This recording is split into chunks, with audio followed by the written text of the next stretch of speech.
Caring for Grace. A Love on Palmar Island Romance. Written by Susanne. Chapter 1. Robin smiled at the scene in front of her. A brown-haired man a few years older than her was sitting on a beach blanket in the grass, a babbling baby in his lap. The guy looked like a wonderful dad, and his daughter was adorable. The baby was watching the children playing on the playground, her little arms and legs flailing. "What do you think, Grace? Do you like it here? Daddy played in this park when he was little. Grandma used to bring me down here all the time." Robin leaned back on the park bench, enjoying the last few minutes of her lunch break. It was almost time to head back to the flower shop where she'd been filling in for the past 8 weeks. Not that she minded. Out of all the temp jobs she'd taken over the years, this one was by far her favorite. "Oh no, this isn't good." The dark, male voice pulled Robin out of her thoughts. Something about the tone made her sit up and look over at father and daughter. The guy was leaning over the baby, trying to feed her. Robin bit her lip. It wasn't going too well. He was wearing most of the olive green mixture on his white t-shirt. The rest covered his daughter's face and hair. "Here, these might help." Robin walked over and handed him the stack of thick napkins the girls at Mary's diner packed into every to-go order. "Thanks." He grabbed them without looking at her. "First time feeding her strained peas?" Robin asked, glancing at the jar of baby food. "Is that what this is? My mother bought a bunch of different brands of baby food on sale the other day." He looked at the jar in his hand. "Have you tried it?" Robin asked. The look on his face was priceless. "You should," Robin bit out, trying hard not to laugh. Grace was busy smearing the green paste on her onesie, looking fascinated and utterly disgusted by the texture. "You're serious?" he asked. When Robin nodded, he scooped a bit on the baby spoon and put it in his mouth. "Disgusting." "I know. It's the worst baby food out there." "I don't blame your daughter." "Me neither." The man took a sip of water from a water bottle before pouring some of the liquid on the napkins she'd handed him. He carefully cleaned first his daughter's face, then her arms and hands. He briefly attempted to remove some of the pea mixture from her clothes before giving up and turning his attention to his own shirt. "Oh no, you don't," Robin said, scooping up the little girl who'd moved to her hands and knees, determined to crawl toward the playground. She sat her back in the middle of the blanket. "Thanks. She's a handful." He balled up the dirty napkins and looked around. "Here." Robin pulled open the bag her lunch had come in. "Thanks. I'm Parker, and this is Grace. And we both appreciate your help." He tossed the stained napkins into the bag before pouring from the bottle over his hands. "You're very welcome. I'm Robin." She held out her hand. He looked down at his hand and used the last of her napkins to dry it off before shaking her hand. "You come here a lot?" "When I get a chance. It's a nice place for lunch." She held up the brown paper bag with Mary's Diner's logo printed on it. "That it is." He looked down at the jar of baby food. He dug through the leather bag sitting on the edge of the blanket. By some miracle, none of the pea puree had made it on the leather. He pulled a bag of baby biscuits from it and handed one of them to his daughter. "How about you? You come here much?" she asked. She didn't think he did. They would have crossed paths otherwise. "Not in years. I recently moved back to the island." "Where did you move from?" Robin asked, making conversation to distract herself from his stunning green eyes. He was obviously married and had at least one child. "Clemson. I teach physics up there. Taking a break to take care of Grace." The smile on his face as he looked at his daughter melted her heart. "Grace. That's a beautiful name for a beautiful little girl. I named her after my grandmother." The man picked up his daughter and snuggled her close. "How was lunch?" Chloe asked when Robin returned to the flower shop. Good. Ended up cleaning strained peas off the most adorable little girl. Robin walked into the back to stash her purse and wash her hands. By the time she returned, Chloe was busy helping a customer. Excuse me, do you deliver? An older gentleman in a tweed jacket and hat walked up to the counter. He was wiping the sweat off his brow with a handkerchief. We do. What did you have in mind? Deliveries to various customers and venues had been why Chloe had hired her 8 weeks ago. The beginning of wedding season was always a busy time for the only flower shop on the South Carolina barrier island. I'm not sure. The man's eyes roamed around the store. He looked a little lost and out of place. If Robin had to guess, she'd say he hadn't bought flowers for someone special in quite some time. Who are the flowers for, and what's the occasion? She asked. They are for an old friend. There is no special occasion. Maybe this was a mistake. The man turned. It doesn't have to be a special occasion. We have arrangements that are the perfect fit for any sentiment. Robin walked around the counter. I want to brighten her day. Put a smile on her face. A sheepish grin spread across the wrinkled face, making him look much younger. Something simple then. We have some beautiful ranunculus that just came in. I can arrange some of the bright orange and yellow ones with a bit of greenery. She walked to the table that held the colorful display of buttercups. Calla lilies were always her favorite, he mumbled. What's your name? Robin asked. Griffin. Warren Griffin. He held out his hand. I'm Robin. It's nice to meet you. She shook it and walked Mr. Griffin over to the display that held several dozen calla lilies. They'd been a popular wedding flower this season. Tell me about your friend, she said as she opened it and started pulling some flowers out. She's widowed like me. I've known her all my life. I'm not sure why we never dated as teenagers. Then I met my Betty, and she met her husband, and that was that. Robin wondered if there was more to the story of their youth than Mr. Griffin was letting on. And now you're reconnecting after all that time? I wouldn't put it that way. We've always been friendly. The island is small, and we go to church together, he explained. Of course. Robin picked out a 6th flower before turning to add some greenery to fill in the gaps. She loved watching the piece come together. It gave her a creative outlet none of her other jobs ever had. She's always so busy these days. And neither one of us is getting any younger. I woke up this morning and thought, why not? Mind you, I haven't gone courting in close to 50 years, but surely things haven't changed that much. You send a pretty girl some flowers, arrange to bump into her here and there. The grin was back, and Robin had no trouble picturing him as a handsome teenager out at the malt shop or wherever people hung out back then to meet up. I think you're right. Flowers are always lovely. She couldn't remember the last time someone had sent her a bouquet. Robin walked back behind the counter to finish the arrangement. She pulled a plain cylindrical vase out that would make the flowers stand out and started cutting the stems to size. You are doing such a beautiful job. How long have you worked here? Mr. Griffin asked. Only a few weeks. I'm helping for a bit during the busy season. Robin hoped the job would last a while longer. She couldn't remember the last time she'd had this much fun at work, and the pay wasn't bad, especially when you added the tips she received for deliveries. Well, you look like a pro to me. Can you deliver these today? Of course. I'll take them over as soon as things calm down a bit. Robin recognized the name and address Mr. Griffin gave her, but didn't say a word. When the last customer left the store, Chloe asked, Listen, can I talk to you for a minute? Robin flipped the sign on the door from open to closed and turned the lock. Sure, what's up? Let's head outside.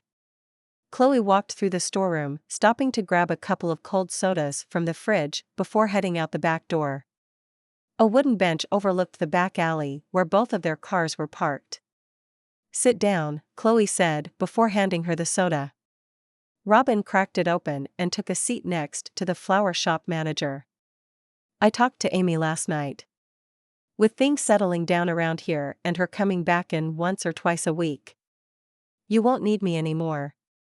Robin had known this day was coming.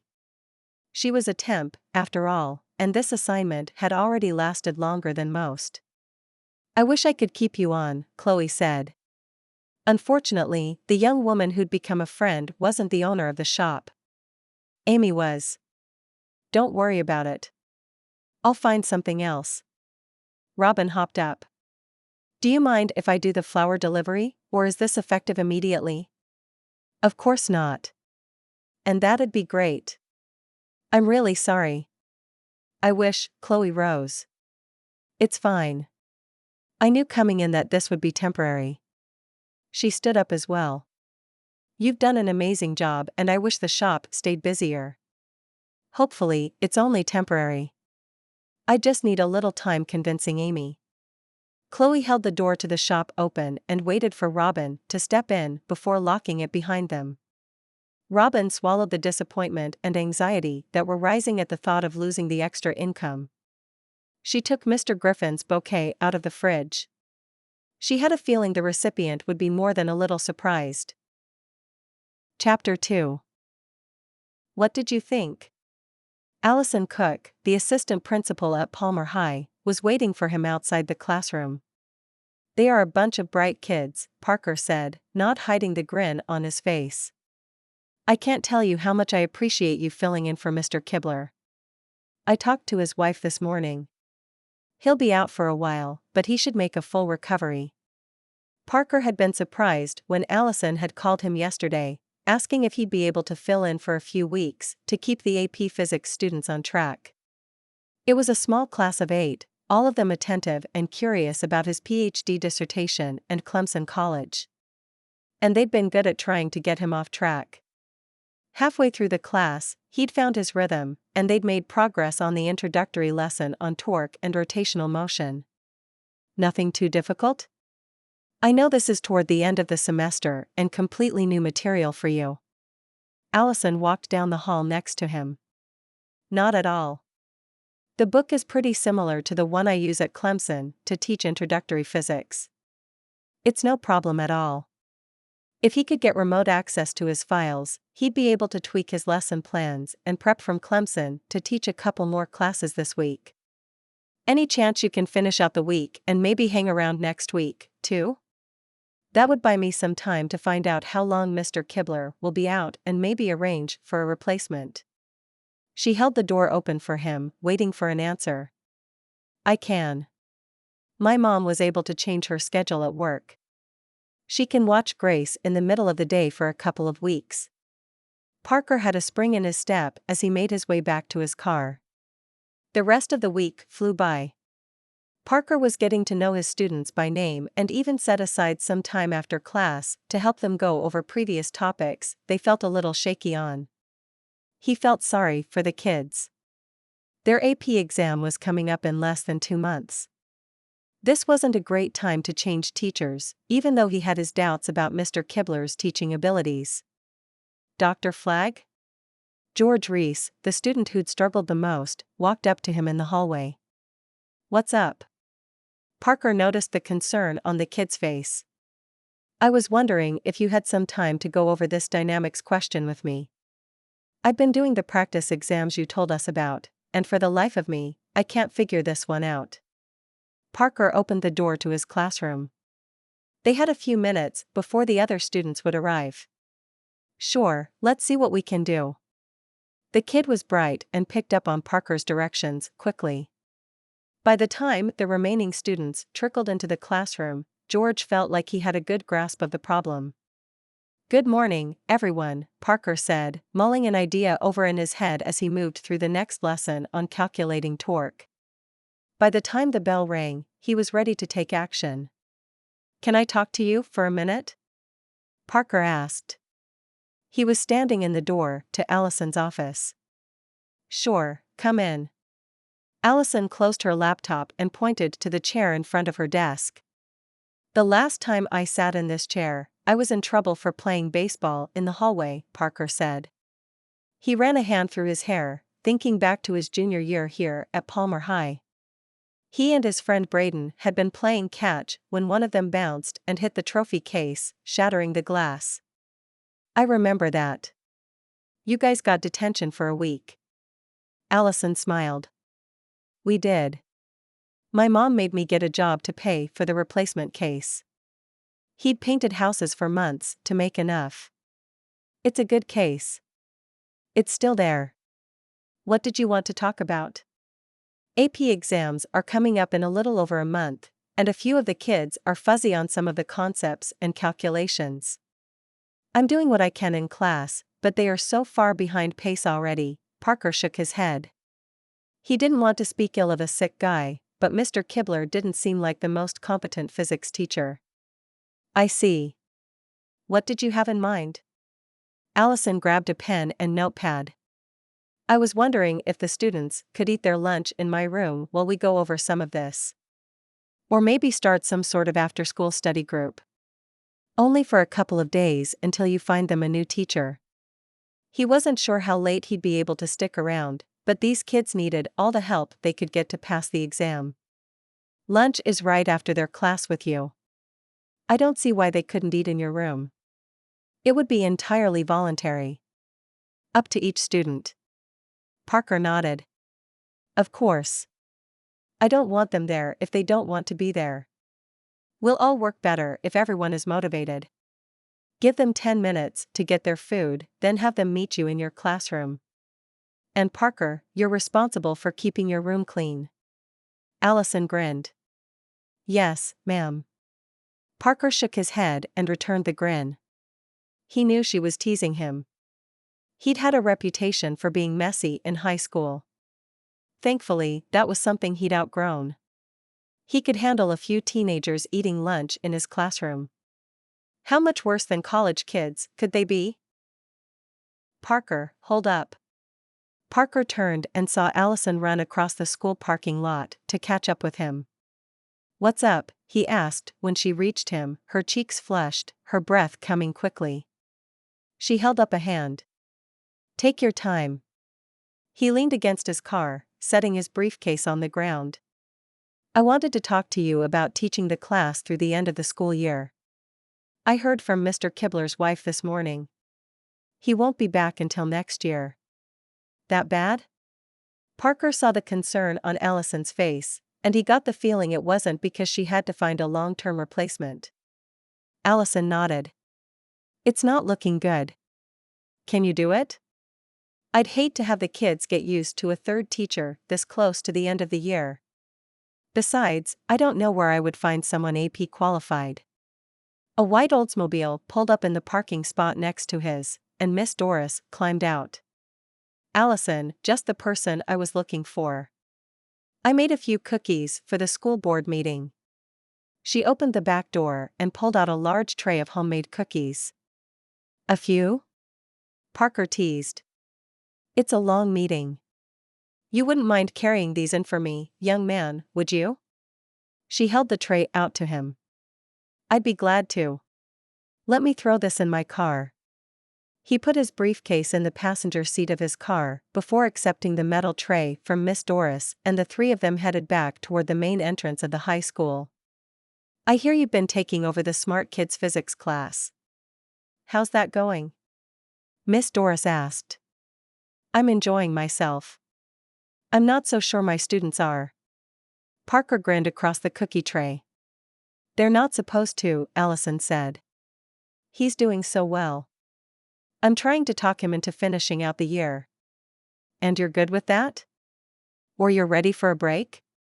Miss Doris looked at him, and Parker wondered how much his mother had told the older woman. I'd love to. To tell you the truth, I've had more fun teaching these kids than I've had in years. But Allison opened the door to the school, and Miss Doris turned around and looked at him. What's the problem? I'm not sure my mother will be up to watching Grace for the next 2 months. She's still working part-time. So you need a babysitter. A nanny? Miss Doris asked. It was something Parker hadn't considered. Maybe, He hedged, not sure he'd trust just anyone with grace. I know just the person. Miss Warner. You probably don't remember her. She's a bit younger than both of you, but wonderful with children. I'll call her and see if she's available. Miss Doris's shoes were clicking on the linoleum floor at a fast clip now that they made their way down the hallway to the library where the PTA was meeting. I don't know about that. Grace hasn't been around anyone but me and my mom since we got here. Parker didn't like the idea of leaving his daughter with a stranger. I wouldn't suggest anyone I didn't trust completely, Miss Doris assured him. I'll meet with her, but I can't make any promises. He walked into the room and set the tray of cookies down. Thank you for your help, Parker. I'll give Miss Warner a call and see if she's interested. Miss Doris patted him reassuringly on the arm. Parker nodded and turned to walk back to his car. Chapter 3. Robin. We're out of shredded cheese, her mother called across the counter into the small living room. I'll pick some up when I go to the store tomorrow. Robin ran the numbers in her head, figuring out what she'd be able to afford to buy to make it through the end of the month and still have enough to make rent on the first. Thank you. Your dad and I won't get our check for another 2 weeks. Robin nodded. Both her parents had been on disability for years, and there'd never been enough money to go around. It's why she worked as much as she did, taking whatever she could find. If you need money, her sister, Skye, offered. We'll be fine. I still owe you from last month. As long as she'd be able to pick up something else by the time the flower shop no longer needed her, they'd be fine. Mommy, James won't share. Robin's 5-year-old niece came running into the living room, bouncing up and down in front of her mother. James. Skye yelled at the top of her lungs. What? In here. Now. The 7-year-old sauntered into the room, a smirk on his face and the green eyes he'd gotten from his father sparkling with mischief. Robin shook her head. Her nephew used to be one of the sweetest kids she'd known. But over the past few weeks, he'd turned into a brat. What did you do to your sister? His mother demanded. Tina climbed into her lap. Nothing. I was playing in the back room. I don't know what she's talking about. He leaned against the wall, staring at his little sister. He was playing with Pop's cars. I want to play too, but James won't share. Tina looked up at her mom, eyes watering. Robin had to bite back a grin when she noticed the girl's quivering lip. James, you know better. Those are collectibles. Skye looked first at her oldest, then at her daughter. We don't play with Pop's cars. Dinner's ready, her mother called from the kitchen. Go get Pop. He's out in the garage, Skye said to James. Do I have to? He asked. Yes. That's why I asked you. Take your sister with you. She lifted Tina off her lap and gently nudged her in the boy's direction. He's getting harder to deal with every week. I don't know if it's hormones or the fact that his father is. Robin held up a hand. They can still hear you, she mouthed. They know how I feel about Ben. It's not like he's holding back, speaking his mind in front of them. Skye shook her head. Watching the two of you fight all the time can't be easy on either of them. I'm not surprised James is acting out. Robin rose and walked into the kitchen. Not that it's any of your business, Skye said. What isn't? Their mother asked. She was scooping large spoonfuls of boxed macaroni and cheese on plates before adding a hot dog each. It's none of Robin's business whether Ben and I argue in front of our children. Skye grabbed the mustard and ketchup from the fridge and placed them on the small kitchen table. The vinyl tablecloth was different, but not much had changed since Robin and Skye had been little girls. The thin wooden cabinets and the formica countertop had seen better days, but it was still very much the kitchen they'd grown up in. Robin, fix some drinks for everyone. There's soda and tea in the fridge, her mother ordered. Robin pulled the plastic cups out of the cabinet next to the sink and started filling them with ice. She set the tea and store-brand soda next to them on the counter. What do James and Tina want? Nothing with caffeine, Skye said. Robin filled 2 of the cups with orange soda. How about you, Skye? Tea is fine. Robin poured sweet tea into the remaining cups and took them to the table when her father walked in, his grandkids in tow. What are you feeding these 2? They are growing like weeds. He ruffled James's hair before taking a seat at the head of the table. After dinner, Robin followed her older sister out into the backyard. The 2 of them sat on the steps, enjoying the cool evening breeze. They could hear their mother's favorite game show blaring in the background and the kids making excited guesses. How are things with you and Ben? I thought you were trying to work things out. Get some counseling. We went once. Ben decided it was a waste of time and money. Skye took a sip of tea and stretched out her legs. What's the plan, Ben? Robin leaned back against the back door. The wood felt pleasantly warm from the last ray of sunshine. We'll try to work it out, I guess. Skye shrugged. Why didn't he come over for dinner? Robin asked. He had a work thing. There's been a lot of that going on. I'm not sure I believe him. Robin hugged her sister. I'm sorry. Want me to follow him? Figure out exactly where he's going? Skye laughed. I don't think we're there yet. But it's sweet of you to offer. Plus, don't you have enough on your plate? Robin leaned her head back and closed her eyes. What is it? Chloe at the flower shop won't need me anymore. I knew it was temporary. She shrugged. You enjoyed working there, didn't you? Don't worry. You'll find something else. You always land on your feet. Robin nodded. She would. She always did. There was no other option. Without her part-time jobs, there wouldn't be enough to keep the lights on or food on the table. How's school going? Are you taking a class this year? Robin nodded.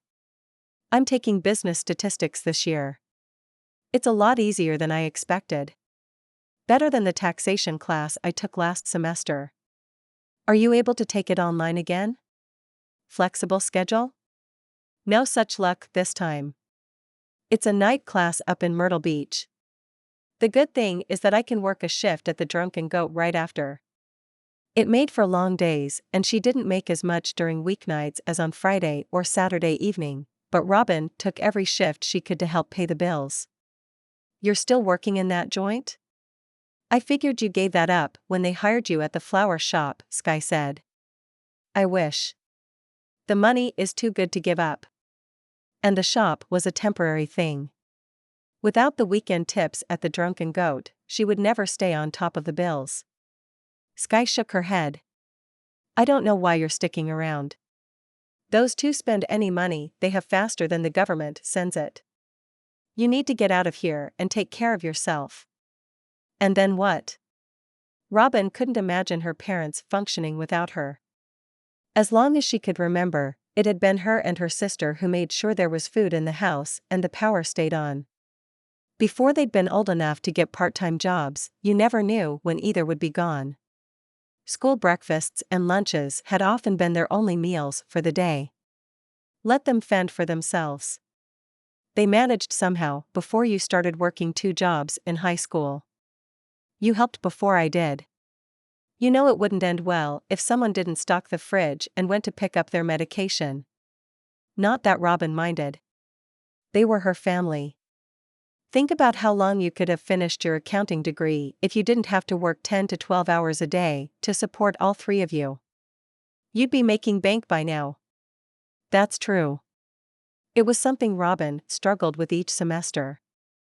It was tempting to take on a full course load, but going to school full-time hadn't been an option since she graduated high school.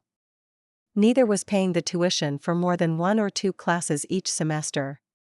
Robin looked at her sister and shrugged. It is what it is. But you could stop working at that bar where guys stare at you and try to grab your bottom all the time. Skye scrunched up her nose. I can handle myself. And speaking of which, I better get ready for my shift. She rose and walked inside, hoping Sky would clean up after dinner before heading back home with her kids. Chapter 4. It's you. Parker couldn't hide his surprise when the young woman from the park stood on his front step. Robin laughed. Miss Doris didn't tell you? There aren't too many Robins on the island, as far as I know. She only ever referred to you by your last name, Parker explained. I hope this isn't a problem.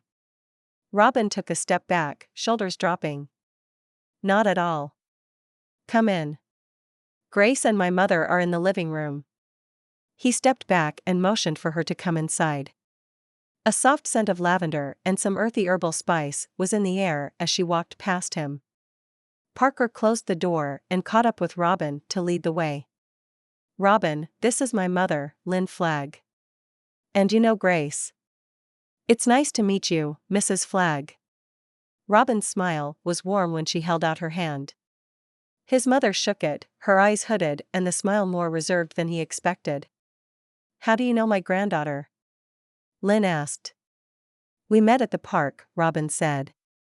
Robin saved me from a rather embarrassing baby food incident. Parker grinned at the recollection of the green mush covering him, his daughter, and the blanket they'd been sitting on. That's nice, his mother said. She turned to Robin. What are your childcare qualifications, dear?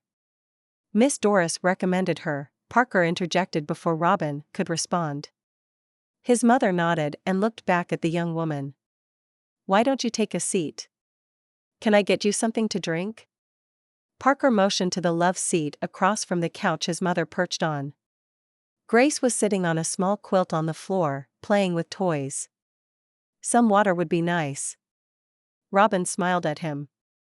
She didn't look uncomfortable or intimidated, he noted happily. Coming right up. Anything for you, Mom? His mother shook her head. I started babysitting around the neighborhood when I was 11. I've cared for children on and off ever since. During the summer, I usually watch the Carter children. Robin sounded confident. He couldn't hear his mother's reply as he walked into the kitchen and filled 2 large glasses with ice and water. When he walked back, the living room was quiet. He handed the glass to Robin, who took it and had a cautious sip. You come highly recommended, Parker said. Miss Doris mentioned you had quite a bit of experience with children. Anyone as young as Grace? He looked down at his daughter. Grace had pulled herself up on the coffee table and was inching her way toward Robin. May I? Robin asked. She looked down at Grace. Of course. Parker took a drink of the cold water. It raced down his throat, cooling him from the inside out. He hadn't noticed how warm the house had gotten. Robin carefully set her own glass on a coaster before bending down to pick up his daughter. She set her in her lap and gently bounced her while recalling her childcare experience. I'm certified in infant CPR and am happy to provide you with several references. That would be nice. I can check them out this week, his mother said, turning to face Parker, who'd taken the seat next to her. That won't be necessary. If Miss Doris thinks you're right for the job, that's good enough for me. Why don't we take Grace out for a walk, and we can discuss hours and your fee? He rose and held his hands out for his daughter. You work at the high school? Robin asked as he buckled Grace into the stroller parked by the front door. She stood leaning against the porch railing, her summer dress billowing in the wind. Parker nodded. He swallowed, trying hard not to notice the way the soft fabric hugged her body or how the light from the sun made her hair appear almost coppery. The breeze carried the scent of lavender and rosemary that already reminded him of the beautiful young woman in his direction. He stood and started maneuvering the stroller down the 3 steps that lead off the porch and down to the concrete path that would take them to the sidewalk. Robin fell into step with him as they made their way down the sidewalk. What times do you need help with Grace? Robin asked. I only teach 1 class, but I'm hoping to stick around through lunch to help some of the kids study for the exam. Maybe 10:30 to about 2 in the afternoon. He looked over at her. Her shoulder-length auburn hair shone brightly in the sunlight. Monday through Friday? Robin bent down and picked up the thin blanket that was slipping off the stroller. Thanks, Parker said. He'd come to a stop, and Robin tucked it up around Grace, who was already sound asleep. The stroller does the trick every time. He couldn't help but smile as he looked at his sleeping daughter. Good to know. One of the little boys I used to babysit would be out like a light as soon as you put him in the car and cranked it up. Didn't even have to leave the driveway. Parker nodded. Grace was a good car sleeper as well. It had made the 5-hour drive from Clemson down to Palmar Island easier than expected. To answer your question, yes. Monday through Friday would be great. Or even just a few days a week if you have a conflict. Robin shook her head. My last shift at the flower shop is tomorrow. I can start Monday, if you'd like. Parker looked at her, trying to hide his surprise. He'd figured it would take at least a week or two before he'd have someone to watch Grace. That'd be great. Are you fine with watching her at my house? Grace has had a lot of changes lately, and I think she'd be more comfortable in an environment she knows. Of course. That suits me perfectly. The relieved look on Robin's face made Parker wonder if there was more to this than she let on. My mom will be around sometimes. I hope that won't be a problem. You're welcome to take Grace out to the park or if you have errands to run. It surprised him how much he trusted this woman. If anyone had told him 2 weeks ago, he'd entrust his daughter to a practical stranger and tell her to take his daughter out and about in town, he wouldn't have believed them. But Robin didn't feel like a stranger. It won't be a problem. I get that she's worried. It's her granddaughter, and she doesn't know me from Adam. Robin shrugged. She'll come around. Once she sees you with Grace, she won't give you any trouble. And he'd have a conversation with his mother before that to make sure of it. Robin nodded, and they continued to walk around the block. Grace was fast asleep in the stroller. Can I ask you something? Parker asked, unsure about how to best broach the topic. Of course. Robin's smile made him lose his train of thought. Parker took a few steps to compose himself. Please don't take this the wrong way, but why are you temping and babysitting? He regretted the question as soon as he saw her reaction. The open smile was gone, replaced by tight lips and hooded eyes. She shrugged. It pays the bills. I get it. I worked some crappy jobs putting myself through school. When I graduated, I got lucky. A professor at Clemson took a chance on me. Parker wished he could wind back time. It really wasn't any of his business. I'm putting myself through school and helping support my parents, Robin said softly. That's great. Where are you going? Parker kept his tone light, hoping to get back to the ease they had before he put his foot in his mouth. Community college. I'm taking a night class this semester, so it shouldn't interfere with caring for Grace. I'm not worried. And if you need a day off here and there to study, that won't be an issue. My mom can take her if need be. It's the ongoing work of caring for someone so young that's a bit much for her. Robin laughed. This is the easy age. Wait until she's running and talking nonstop. By the time they're toddlers, you can't take your eyes off them for even a second. So I've heard. He grinned, relieved that the moment of tension had passed. You taught at Clemson University? Robin asked, curiosity in her voice. I did. I do. I'm on a leave of absence through the end of the summer. At least he hoped that would be the extent of it. What classes are you taking? He asked, hoping to keep the conversation going and curious to learn more about the young woman who was about to spend a lot of time with his daughter. I'm working toward my accounting degree. It's a work in progress. This semester, I'm taking statistics. Accounting. That sounds about as exciting as physics when you bring it up to people. He smiled at the thought of the bored look that washed over people's faces when they learned about his occupation. It's reliable, and the numbers make sense. There's order in it. Robin shrugged. He was sure there was more to this statement that he didn't yet understand. How long before you graduate? He asked. At this rate, it'll be a few more years. But that's okay. I enjoy what I do now, and I'm going to love caring for Grace. Parker looked up when she slowed, surprised they'd made their way around the block and back to the house already. We should talk about pay, Parker said as he rolled the stroller up to the house he grew up in. He carefully unbuckled Grace and lifted her out of the stroller. Keeping her close to his chest, he dug around for the keys. Do you want me to take her? Robin asked, her voice barely a whisper.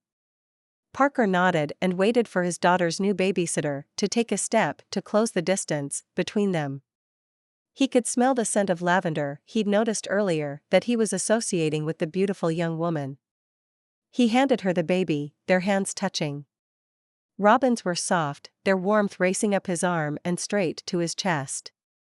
There you go, sweet thing. You're safe.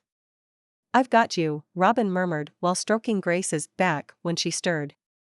The little girl settled right back down. Parker dug the keys out of his pocket and unlocked the front door. He ushered Robin inside before walking back to grab the stroller. He parked it in the hallway and followed Robin back to the living room. He watched her get Grace settled in the playpen in the corner that serves as her travel crib. You're a miracle worker, he whispered when she rose and turned back around. What did I do? Robin asked, a small smile playing around her soft pink lips. Getting her into the crib without waking her up completely. It had taken him weeks to master that particular maneuver, and it still didn't work every time. I told you. I've had practice. Grace isn't the first baby I've taken care of. Robin's head moved right and left, her eyes scanning the room and the hallway beyond. She's gone to work, Parker explained. That's part of why I need your help. My mother works part-time as a bookkeeper for a local accountant. You might know him. Clyde Johnson. I do know who he is. I think his daughter was a couple of grades above me in high school. That's the one. Summer is the sister of one of my best friends. And she was married to his other best friend and moved out to Colorado. Not that any of that mattered to Robin. Let's talk about pay. How much do you usually make caring for an infant? $20 an hour works. Robin tucked a blanket around Grace and walked over to the couch where she'd sat before. The glass of water he'd brought her was gone. Let's make it 25. Could you work 10 to 2 Monday through Friday with the option to stay late if I end up having a teacher conference or something? I have a class at 6 up in Myrtle Beach 2 nights a week.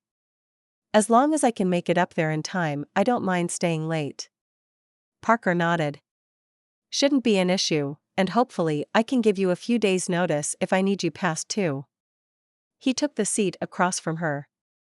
And if you ever need me to take her earlier or babysit on a Saturday night, let me know. My schedule is usually wide open. Robin sat back and crossed her legs. Parker barked out a laugh. I can't remember the last time I've been out on a Saturday night. Not since. Not since? Robin prompted when he didn't finish his line of thought. Not since Grace's mom left me. And to be honest, not for quite some time before that. He shrugged. She'd find out about Liza, eventually. It wasn't something he liked to talk about, but he was sure Robin would have questions about Grace's mother. I'm sorry. That couldn't have been easy. Robin leaned forward but didn't ask questions. Parker appreciated that. In a strange way, it made it easier to tell her about the woman he'd been married to for almost 7 years. We got married young. Too young, really. Liza was pregnant, he explained. Parker ran a hand through his hair and rose. We lost the baby before the wedding, but everything was arranged. The invitations had gone out. He shrugged and turned to look at Robin. It's hard to call that off. There was no judgment in her eyes. Only understanding. We did all right for a while. I got tenure at Clemson 4 years ago, and we tried for another baby. It didn't happen for years, and our marriage, let's say it didn't improve along the way. Eventually, she left me, and I heard nothing from her for months. The divorce became final, and 2 months later, I got a text from her out of the blue that she's in labor with our daughter. Wow. I don't know what to say. That had to be quite the shock. Robin's eyes were wide. She looked surprised, but the warmth and kindness never left her eyes. That's an understatement. Parker forced himself to sit back down. Anyway, Liza was in no position to raise a child and gave me two options. Either I take her, or we put her up for adoption. Robin nodded. You had to take her. I did. And here we are. Chapter 5. How was your first day? Parker asked, taking Grace from Robin's arms. We had a wonderful time, his mother said. We read books, went to the park, fed Gracie here her lunch, and then she took a nice long nap. She hasn't been up very long. Parker looked at Robin. He swore the woman was doing all she could not to roll her eyes. It didn't take a vivid imagination to figure out why. Did you spend the entire day with Grace and Robin? He asked his mother. Of course. I wanted to make sure Robin was comfortable. Good thing too. She didn't know where we keep the baby dishes or the pots to heat water. Your mother was very helpful. Robin crouched down and started picking up the toys and books before folding the small quilt and neatly hanging it over one of the living room chairs. I'm sure she was. He rocked his daughter, who was starting to fuss.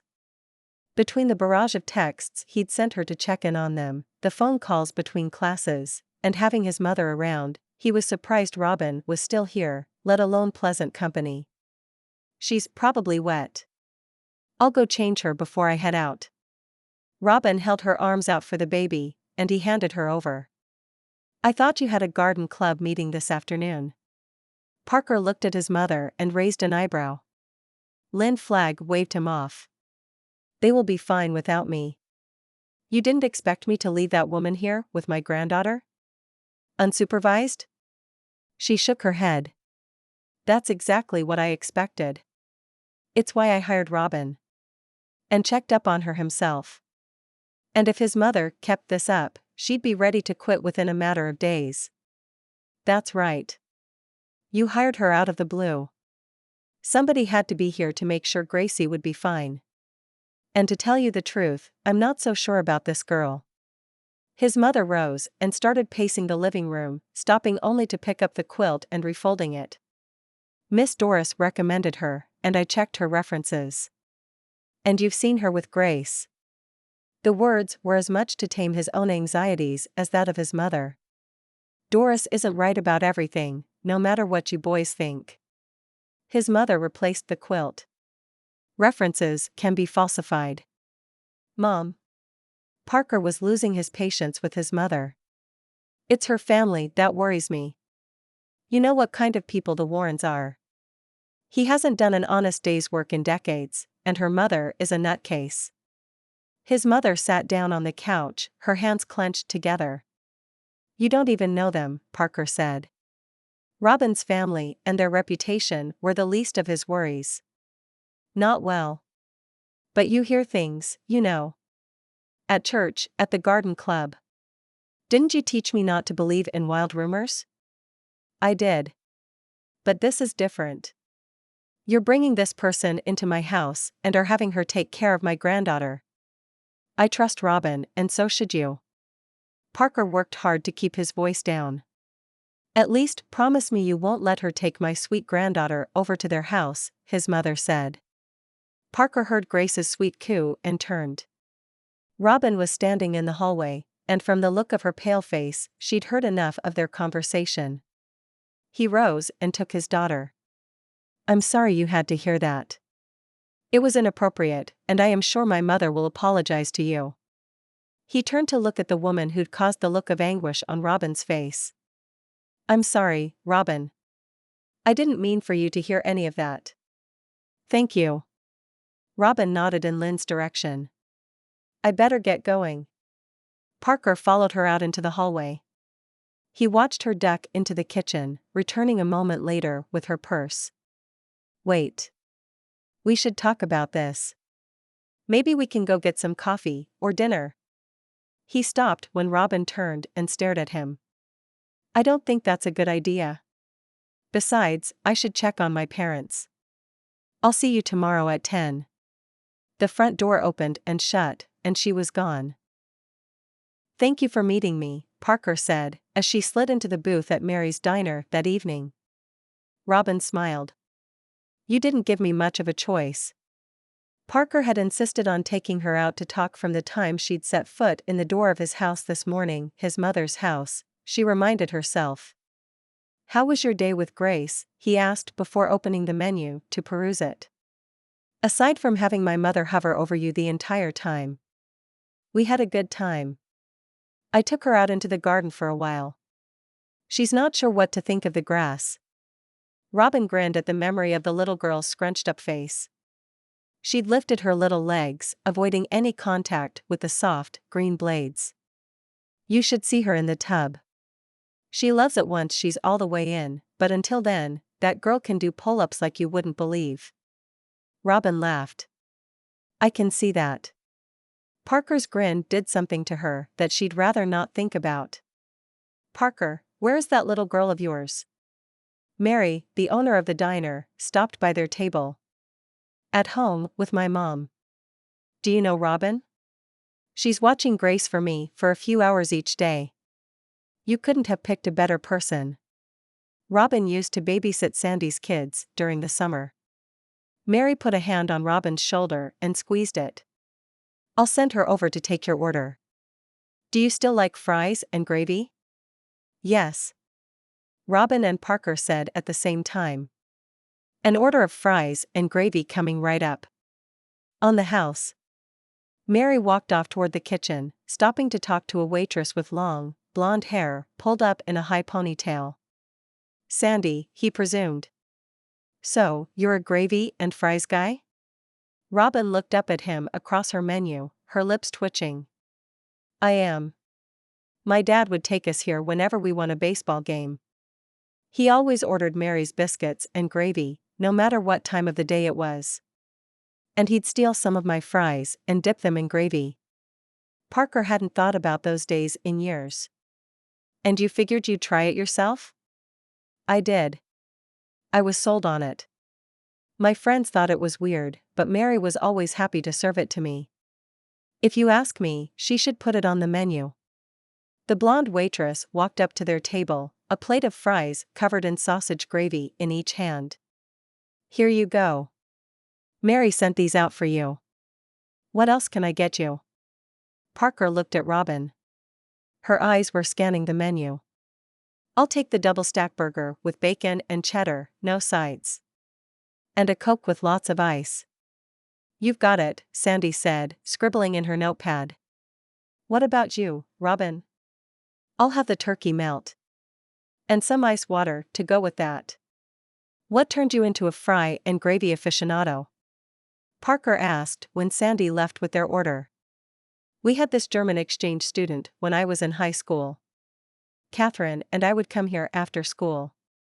She asked for gravy on her fries, and this is what Mary brought her. You should have seen the expression on her face. Robin grinned and popped a gravy-covered fry into her mouth. Not what she was expecting, he guessed, before popping a fry into his mouth. No. I guess over there they serve fries with brown gravy. The stuff you'd pour over a pot roast.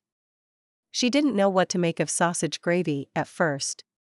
Eventually, Catherine had come around to the taste, and the two of them had pooled their resources to treat themselves every once in a while. I'm going to have to try that sometime. Parker looked like he actually meant it. We talked Mary into fixing it a few times.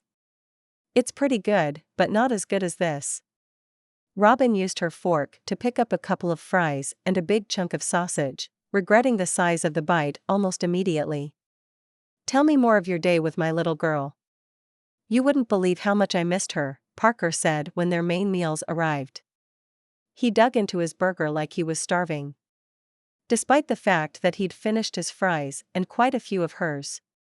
I can only imagine. Is this the first time you've been away from her this long? Two could play this game. Robin took a bite of her own sandwich and waited for him to answer. Sort of. I've only been teaching one class a semester, working on research at home the rest of the time. I think the longest Grace and I were apart until I started teaching down here was an hour and a half, Parker said when he'd finished chewing. He took a sip of his Coke. Seriously? How'd you get away with that? Working an hour and a half for a full salary seemed like a dream come true. She'd have her degree in no time. The perk of having tenure. You get a bit more flexibility, and my department head was pretty understanding. For a while. He shrugged and dug into his burger again. I see where Grace gets her love for beef. Robin grinned and took a big sip of water. You fed her a burger? He asked, eyebrows raised. Of course not. I did dig around all those jars of baby food your mom bought. I hope you don't mind, but I tossed a few of them. One of them had a broken seal, and the rest of them sounded disgusting. More strained peas? He asked. Yes, and some organic kale, broccoli, mango mush that looked worse than the peas. Robin shuddered at the memory of that jar. She made the mistake of opening it. A whiff had been all it took to toss it with no guilt about wasting food. That sounds disgusting. What did my mom say about the jars? She doesn't know I tossed them. I took them outside and buried them under another bag of trash. She regretted the words the moment they left her mouth. Glancing up, she tried to judge Parker's expression. Good for you. And smart move hiding them. I thought about doing it myself, but I wasn't sure what was worth keeping and what should be tossed. He grinned. I'm glad you don't mind. I'm not usually this wasteful.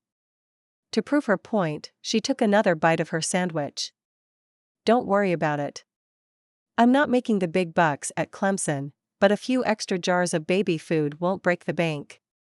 And you're teaching high school on the side, she pointed out. I am, but it's only part-time. Parker shrugged, not looking worried. In that case, I won't feel so bad about the $25 an hour you're paying me. The money had come in handy this week when the stove went out. The Craigslist replacement wasn't new, but it should have a few good years in it. You shouldn't be. Did you have time to study for class? Parker looked up, curiosity and care in his eyes. Robin had seen the same look in the better of her professors. I worked through a couple of assignments while Grace was napping. It was sweet that he cared. Good. Let me know if you need help with anything or extra time to study. I don't want this to interfere with your studies. I'm pretty good at balancing work and school, she assured him. She had plenty of experience and wasn't beyond pulling an all-nighter before an exam. How was your food? Sandy walked up to take their plates. Robin hadn't noticed that they'd both finished. Excellent, as always. Parker sat back and rubbed his stomach, looking content. Can I interest you in coffee and dessert? Sandy asked. Parker looked over at her. I don't think I can fit another bite. Though the peanut butter pie being delivered to the table next door looked delicious. 2 slices of peanut butter pie to go. In separate containers, please. Parker pulled a credit card from his wallet and handed it to Sandy. You didn't have to do that, Robin said. Yes, I did. You can't leave Mary's without pie. It's a rule. If you say so. Robin smiled. The slice of pie would make her Father's Day. I'll walk you to your car, Parker said, and fell in step beside her as they walked out of the diner. He was quiet. Distant. Robin couldn't quite put her finger on it. They had a good time over dinner. She couldn't remember the last time she'd enjoyed herself like this. Or had this feeling of a genuine connection with someone. He was exactly the kind of guy she'd imagined she'd be with. The kind of man she'd be married to and raising a family with. Except guys like him didn't fall for girls like her. Women, she corrected herself. And the days of daydreaming about crushes were gone. She wasn't in high school anymore. Robin glanced at her watch. If she didn't hurry, she'd be late for her shift at the Drunken Goat. "I better get going."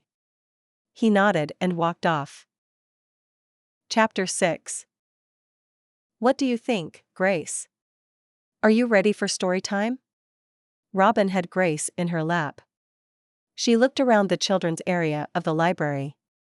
Several mothers had babies in their laps or sitting in front of them. A few toddlers roamed between the shelves, pulling out books and chasing each other around. "First time?" the woman next to her asked. She had a 2-year-old little girl clinging to her and a newborn in a sling. "Yes. I heard about toddler story time from a friend the other day and thought we'd check it out. Grace here might be a little young for all the fun, though." Robin looked down. Grace was smiling and waving her arms. "Looks to me like she's having a pretty good time." "How old is she?" 9 months. Mine are 20 months and 8 weeks. Is she your only one? The woman hugged her daughter and handed her a book from the small stack sitting in front of them. "I'm her nanny," Robin said. "Oh, fancy." The woman smiled, her eyes darting from Robin to Grace and back. Robin laughed. "Hardly. Grace's dad teaches at the high school. I'm keeping an eye on her while he works. I used to teach at the middle school. Maybe I know him. I'm Elle, by the way." She held her hand out, and Robin shook it. "Robin. His name is Parker Flagg. He's helping with the AP Physics class through the end of the school year. More of a substitute type thing, I think. Poor Mr. Kibler. He's got a tough recovery ahead of him. I heard he might resign. If Mr. Flagg is any good, he might have a shot at the position for next year." Before Robin could respond, one of the toddlers ran up and pulled books out of the shelf next to them. "Taylor, stop that." The little boy's mother rose and dashed in their direction, but not before one of the large picture books hit Grace. She let out a scream, and for a split second, Robin was worried it had hit her eye or busted her skin. Thankfully, neither was the case. "Poor thing. Is she okay? I can get you some ice for that." The lady who had shown them to this room when Robin and Grace had entered the library walked up, concern written on her face. "I think she'll be fine, but if it's not too much trouble, something cold would be great." Robin gently probed Grace's forehead. The place where the book hit was warm to the touch, but didn't seem to be getting worse. She rocked Grace gently and gave her some juice from the bottle she'd stuck in her purse before they left. That seemed to calm her down. "Here you go." The librarian handed Robin a wet hand towel. She pressed it to Grace's forehead. "It's always so much worse when it isn't your own kid. Try not to let it get to you," Elle said with an encouraging smile. "It is, isn't it?" Robin wasn't looking forward to explaining a large bruise to Parker, or worse, his mother. "Did you say this is Parker Flagg's child?" "Lynn's granddaughter?" the woman next to Elle asked. "It is. This is Grace, and I'm Robin." "It's nice to meet you, Robin." "I'm Karen. Don't let Lynn get to you. I know her from church. She's not always the easiest person to get along with, but her bark is worse than her bite." The woman smiled at Robin encouragingly. Robin lifted the cloth. The skin felt cool to the touch, and the spot didn't seem any worse. With a little luck, it wouldn't even bruise. The librarian who had helped her walked up, a large picture book in hand. She sat down in the chair in the center of the room and asked the children to gather around her. She read a story Robin remembered about a little caterpillar who ate all sorts of foods before wrapping himself in a cocoon and emerging as a beautiful butterfly. Grace was watching the woman intently, her little arms waving excitedly whenever she turned the page and showed the pictures to everyone. "Looks like she's doing just fine. You should come back next week. And there's a fun mother-baby yoga class at the YMCA you might like." Elle rose and picked up the books in front of her, shoving them into a canvas tote. "I think you're right. We'll be back. And thanks for the recommendation. I'll check it out." Robin wasn't sure about the Mommy and Me class. It was strange being mistaken for Grace's mother. It happened more and more often as they went out to explore the island or running to the store. Eventually, word would get around in the small community that she was Parker's nanny. "See you both next week." Elle waved and walked up to the checkout counter. "Ready to head home? It won't be long before Daddy gets back from work."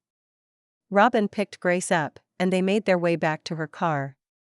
They'd only been on the road for a few minutes when the car started to jerk and vibrate. Robin heard an all-too-familiar flapping sound. "Not again," she groaned while pulling up to the shoulder. As expected, she had a flat tire. The rear passenger side won this time around.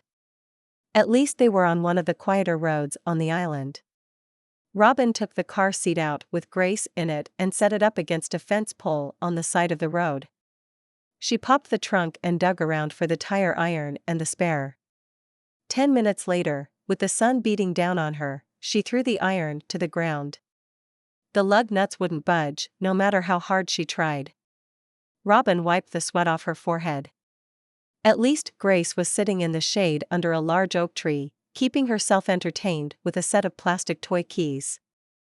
The spot on her forehead was not fading, as Robin had hoped. It was turning into a bruise the size of a dollar coin. Parker would not be happy.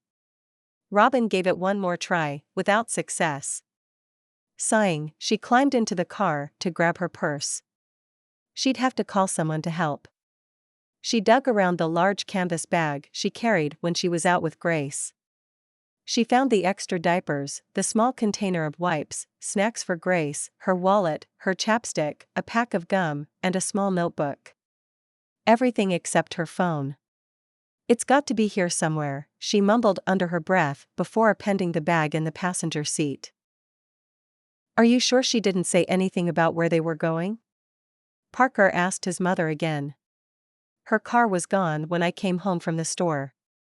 She said nothing before I left this morning. You would think she'd at least leave a note. Or call. Robin knows what time you get home from school." Lynn shook her head. Parker glanced at the kitchen clock. It was almost 4 o'clock. Robin should have called.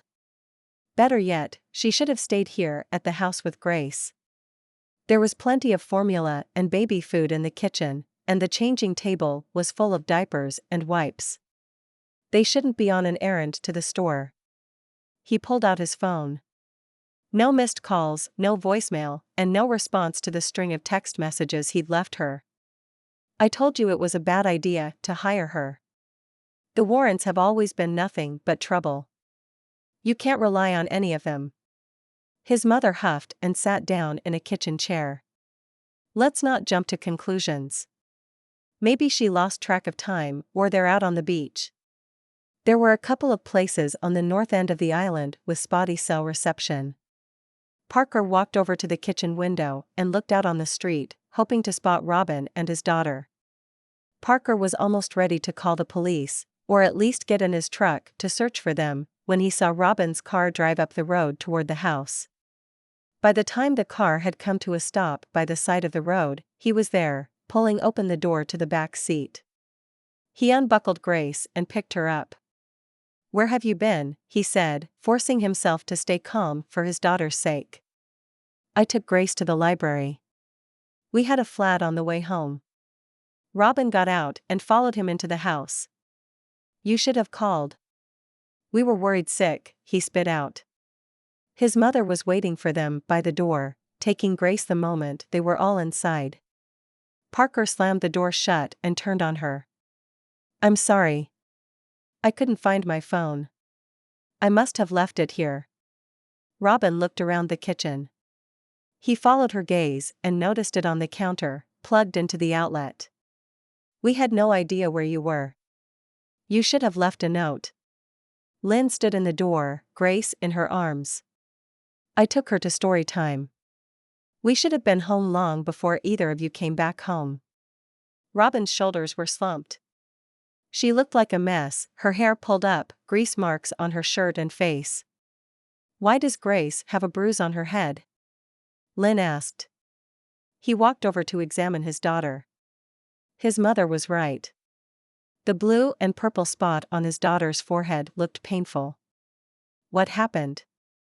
Parker turned back to Robin, who was unplugging her phone. A little boy at the library was pulling a book out, and it hit Grace. It didn't break the skin. I'm sorry. Robin leaned against the counter, eyes downcast. You should be. I expect you to take better care of Grace. Maybe I've been too lenient. In the future, I'd prefer if you stay at the house with her. He pulled 5 $20 bills out of his wallet and handed them to her. Robin nodded her thanks. I'll see you tomorrow. He watched her walk out the door, wondering if he'd made a mistake. Agreeing to teach until summer break. Hiring Robin. Parker ran his fingers through his hair. I'm going to get a shower, he said to his mother. By the time he got out, he'd calmed down enough to realize he'd overreacted. I'm giving Mr. Johnson my notice tomorrow, Lynn said when he walked into the living room. Why would you do that? He asked. To take care of Grace. Robin obviously isn't right for the job. You never should have hired her. It was an honest mistake to leave the phone, and we can't blame her for the flat tire. It wasn't like he'd never left his phone somewhere or let the power run out.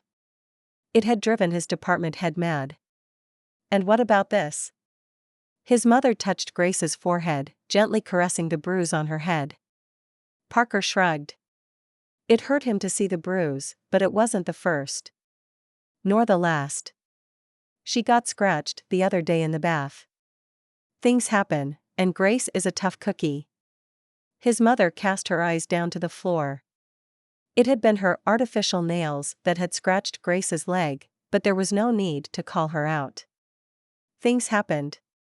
He had been less than 2 feet from Grace when she'd pulled herself up on the coffee table and fallen, giving herself a bloody lip. The amount of blood had scared him like little else, but she'd been fine. Having kids wasn't for the faint of heart, Parker thought. I'm going to call Robin and apologize, he said. If that's what you want to do. I still think Grace would be better off being cared for by family. His mother walked out of the room with Grace, and Parker pulled out his phone. I'm sorry, he said the moment she picked up the phone. I was scared, and I overreacted. It's not your fault that you got a flat. I would have been worried too. I shouldn't have left my phone. Robin sounded tired.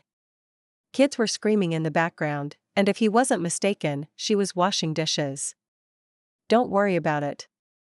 I can't tell you how many times I've left my phone in my office or at home. I was out of line, and I'm sorry. I hope you'll consider staying on to care for Grace. Of course. And I'll get a replacement tire tomorrow. I'll have them check the rest of them to make sure something like this doesn't happen again. The sound of running water and clinking dishes accompanied her words. Let me know if you need a ride to or from the service center. I've got it covered. My sister volunteered, Robin said. Did I? He heard a woman say in the background. Robin shushed her, making him laugh. Out of curiosity, where did you get the flat? Parker asked, not ready to end their conversation until he was sure they were okay. On Old Ferry Road. I don't know what made me decide to come home that way. It made it easy to pull over. Do you know that huge, ancient oak on the corner of the pasture out there? Robin asked. Of course. He'd known Andy Bauer for as long as he could remember. Grace was hanging out in the shade of that tree while I was attempting to change the tire. Attempting? The lug nuts wouldn't budge, Robin said. Been there, done that, he said. What did you do? Honestly, there wasn't much I could do. I went looking for my phone. That's when I realized I must have left it at your house. Robin sighed. Worst possible scenario. Well, he could think of worse, but no need to point that out. He had a feeling she was beating herself up enough about the incident. Pretty much. I got lucky, though. Kenny from the hardware store drove by. He stopped and helped me. He sprayed some liquid wrench stuff on them and got them loose. After that, it was a piece of cake. I'm glad. The idea of Robin and Grace stranded on the side of the road wasn't something he wanted to dwell on. There was no telling how long it would have taken him to find them. Old Ferry Road wasn't a route he normally traveled. So am I. I have to run, but I'll see you tomorrow, Robin said. Chapter 7. You're really doing this? Robin asked her sister. She watched Skye grab an armful of clothing from her son's dresser and shove it into a large cardboard box. What choice do I have? It's obvious he's cheating, and the marriage counseling sessions were a joke. Ben didn't even bother showing up half the time before we quit. Full of excuses, that one. Skye threw a stack of jeans into the box. Robin closed the box and pulled another one up on the bed. I thought you two were going to work it out. For the kids. So did I, but Ben doesn't seem to think so. He didn't show for James's parent-teacher conference and didn't even bother making an excuse this time. I'm done. You're lucky you're single. Who needs men in their lives, anyway? Robin coughed, thinking back on the pleasant evening she'd had with Parker. He'd insisted on walking her to her car, and they'd both lingered a few extra minutes before she got in and drove off. She could see herself building a life and raising a family with someone like him. She'd dreamed of an entire house full of children that looked as adorable as baby Grace. I can't deal with the late nights at the office anymore. And on the weekends, he's useless, sleeping late and watching movies with the kids. Skye shook her head. At least he's spending time with them. Robin looked around her nephew's room. It was full of video games and old toys. She picked up the teddy bear she'd given him when he was born. The well-loved look and the bear's presence on the bed made her smile. He'd been sleeping with the stuffed animal for as long as she could remember. She hugged the bear to her chest, smiling at the thought of how vehemently he'd deny sleeping with the bear. I don't know where I'm going to put all this stuff. Skye dropped another armful of clothes into the box and spun around the room, her eyes frantically scanning the toys and books. She had a point. Robin thought about the boxes in her niece's room. She didn't think they'd be able to fit everything into their cars in one trip. We'll make it work. It's going to be tight, but it'll work. Somehow. Skye nodded. She didn't look convinced. But what choice did her sister have? When is Ben coming back? Robin asked. Not until tomorrow. He says he's at a conference for work. Skye shrugged, but there was pain in her eyes. Robin let out a sigh of relief. At least they wouldn't have to decide what to take and what to leave, unlike the last time she'd had to help her sister move out at the end of a relationship. And he's okay with you taking the kids? I'm their mother. They live where I live. You didn't tell him? Robin didn't hide the surprise in her voice. Of course not. You don't honestly think he'd let me take the kids and move in with Mom and Dad without an argument? It's better this way. Skye folded the next box shut and stuck a piece of tape on it. Better for who? Robin asked. For everyone. The kids don't need to see us fight any more than we already have.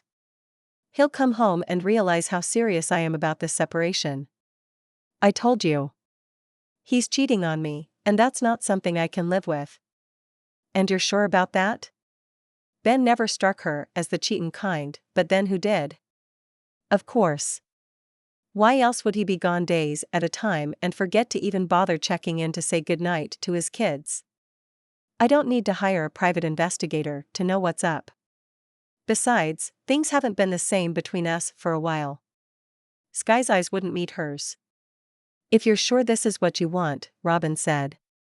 Her older sister nodded, her eyes sad and resigned, when she finally looked at Robin.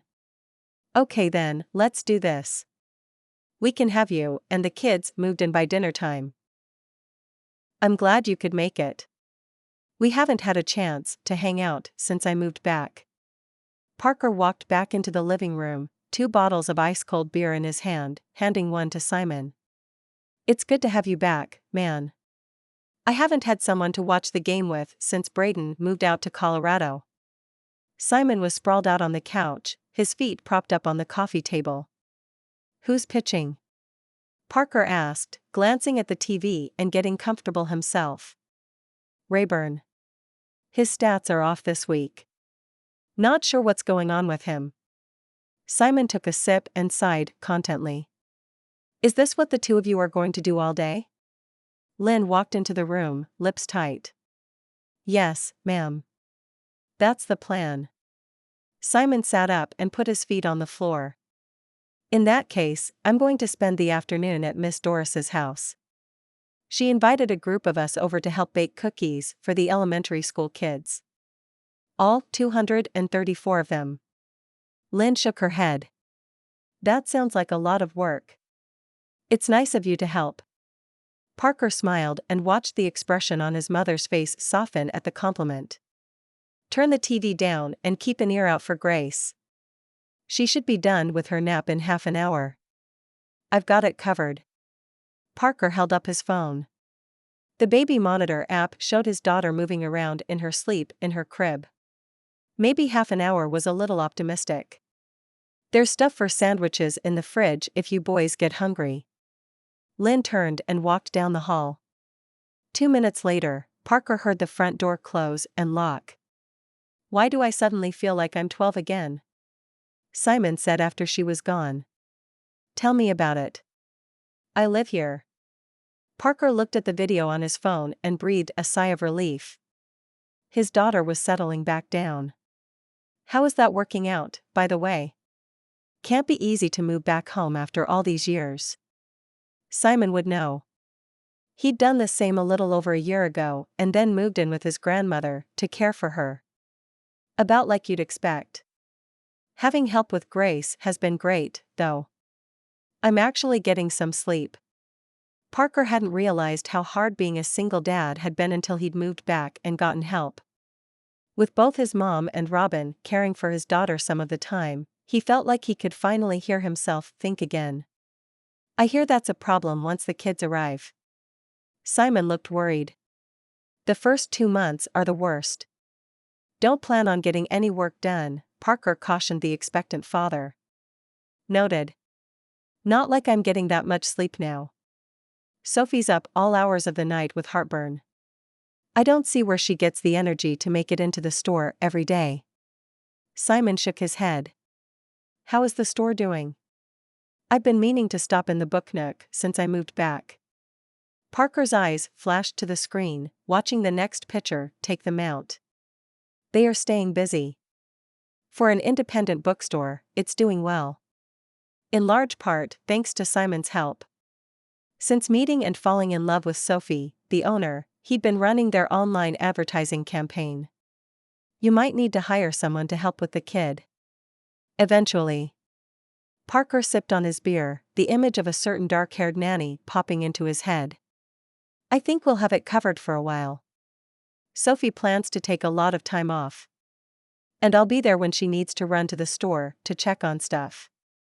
Simon put his feet back on the coffee table. They watched the next inning in companionable silence. Parker's favorite pitcher was taking the mound, bases loaded, when Grace woke up. Keeping an eye on the screen until he reached the hallway, he raced upstairs and picked up his daughter, comforting her as they made their way back into the living room. Ready to watch some baseball with Daddy and Simon? Parker asked, cradling the little girl in his lap. What's that smell? Simon asked. She wet her diaper. I'll change her after this run. Simon watched intently as Parker quickly changed his daughter during the next commercial break. Grace wasn't impressed with the cold air on her bottom. That's better, isn't it? Wrapping her into one of the soft baby blankets that littered the house, Parker set her next to himself on the couch in time for the last inning, their team leading 5-1. "Where's that good-looking nanny of yours today?"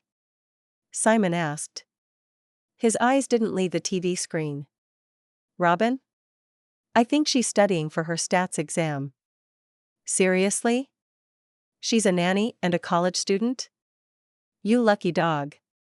Simon grinned, holding his hands out for Grace. The little girl shook her head. Simon took the rejection in stride. "It's not like that."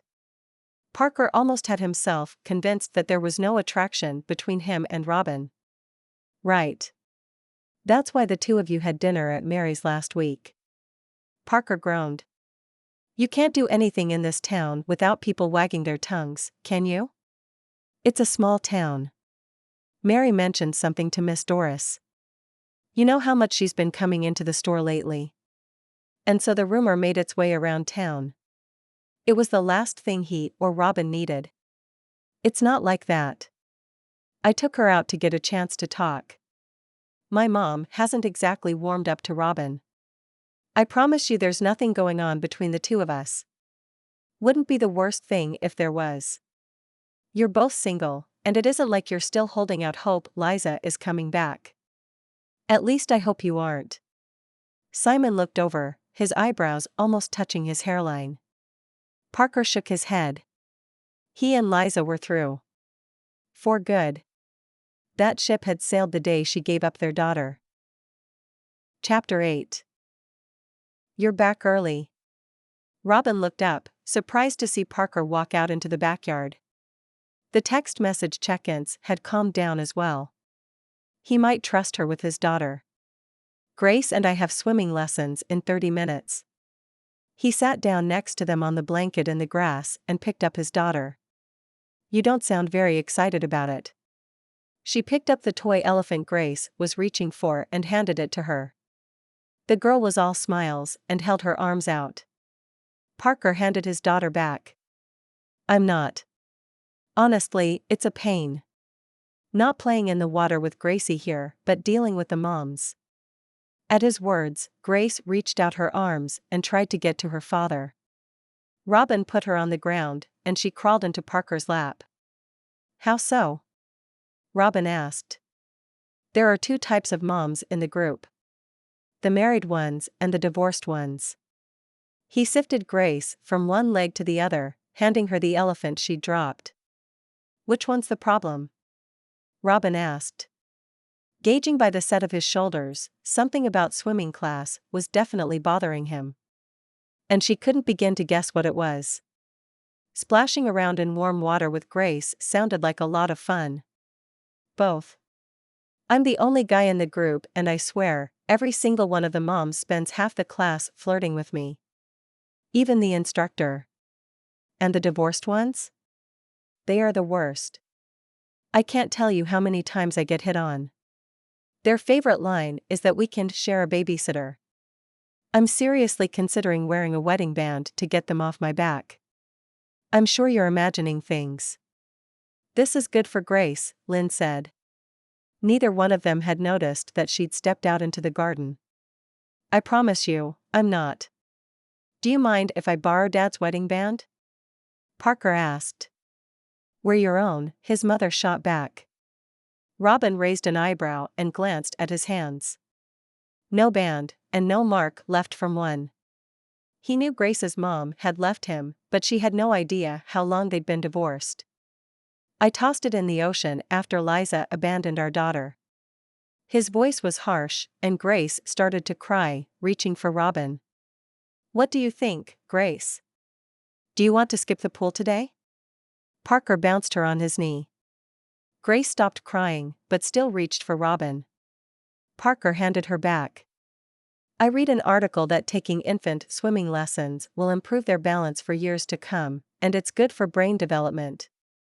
Lynn walked over and picked up a discarded bottle, setting it on the patio table. "That sounds a little far-fetched to me," Parker replied. "Since when are you an expert in infant brain development? Besides, it's still good exercise, and we do live on an island." It's not a bad idea to teach her to swim as early as possible. Kids drown around here, you know. I could come with you, Robin offered. It might get them off your back for a few weeks. That could work. I'll drop you off at your house so you can pick up your bathing suit. Parker jumped up and started picking up the toys and books she'd brought out to entertain Grace. Why don't I meet you there? The last thing she needed was for him to see the house she lived in, or worse, to meet her parents. YMCA in 30 minutes? Parker asked, glancing at his watch. She nodded and rushed out the door. It was going to be close. Robin made it with 5 minutes to spare. Parker and Grace were waiting at the entrance for her. He had a large beach bag slung over one shoulder, holding his daughter in the other arm. I have a favor to ask, and it's totally fine if you don't want to. Parker said as they walked inside. What's that? Robin was curious. He sounded hesitant and the tips of his ears were turning red. I'm going to sound like a high schooler. He coughed. Would you mind pretending to be my girlfriend? Nothing over the top, but let me call you babe or something? His ears were completely red now, and he'd stopped walking. I don't mind at all, but you're not calling me babe. If you want me to be your pretend girlfriend for the next 45 minutes, you're going to have to come up with something better than that. Robin grinned and walked down the hallway to get changed, curious to see what he'd come up with. There you are, darlin' Dot. Parker's voice was deep and growly, sending shivers down her spine. Parker and Grace were waiting for her by the side of the pool. A small crowd of young women and babies roughly Grace's age were already in the water.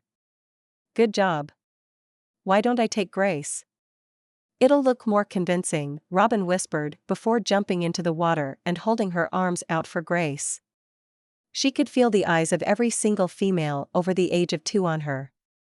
Their ruse was working. Not a single one of the mothers addressed either of them the entire lesson. You look like you're having fun, Parker said softly, lowering his head close to hers. He was close enough for her to feel the warmth radiating off his wide upper body. The guy's shoulders were enormous, and he had washboard abs. Neither, she'd guessed, were hiding under those large Clemson t-shirts he wore most of the time. Robin swallowed, understanding why those moms were flirting with Parker. What's not to love? Cute baby, warm water. Hot guy beside her. You're welcome to join us next week. Parker lifted himself out of the pool in one smooth move, hopping up on the side and strolling over to his bag to get a towel. Robin made her way to the side of the pool with Grace to use the stairs. Grace flailed her arms, angry noises coming out of her mouth as they left the water. No. Robin looked up at Parker. Did she just? No. No, no, no. Grace's arms moved faster, her entire body turning to get back into the water. It was all Robin could do to hold on to her. Parker was at their side in an instant. What did you say, Grace? You heard that, right? I think we all did. Robin stepped back into the water, Parker right beside her. The talking and arm waving stopped. Grace's body relaxed the moment she was back in the water. I guess she wasn't ready to get out. Robin flipped Grace, supporting her head and back the way the swimming instructor had shown her. I can't believe she said her first word.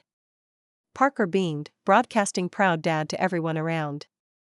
Robin laughed, his happiness and excitement contagious. And you don't mind that it's no? I don't care. And honestly, I'm not surprised. She's been stubborn since the day I brought her home from the hospital, wanting to be held just so, or she wouldn't go to sleep. They played in the water for a few more minutes before finally making it out of the pool. Grace still wasn't happy about it but was too exhausted to mount much of a protest.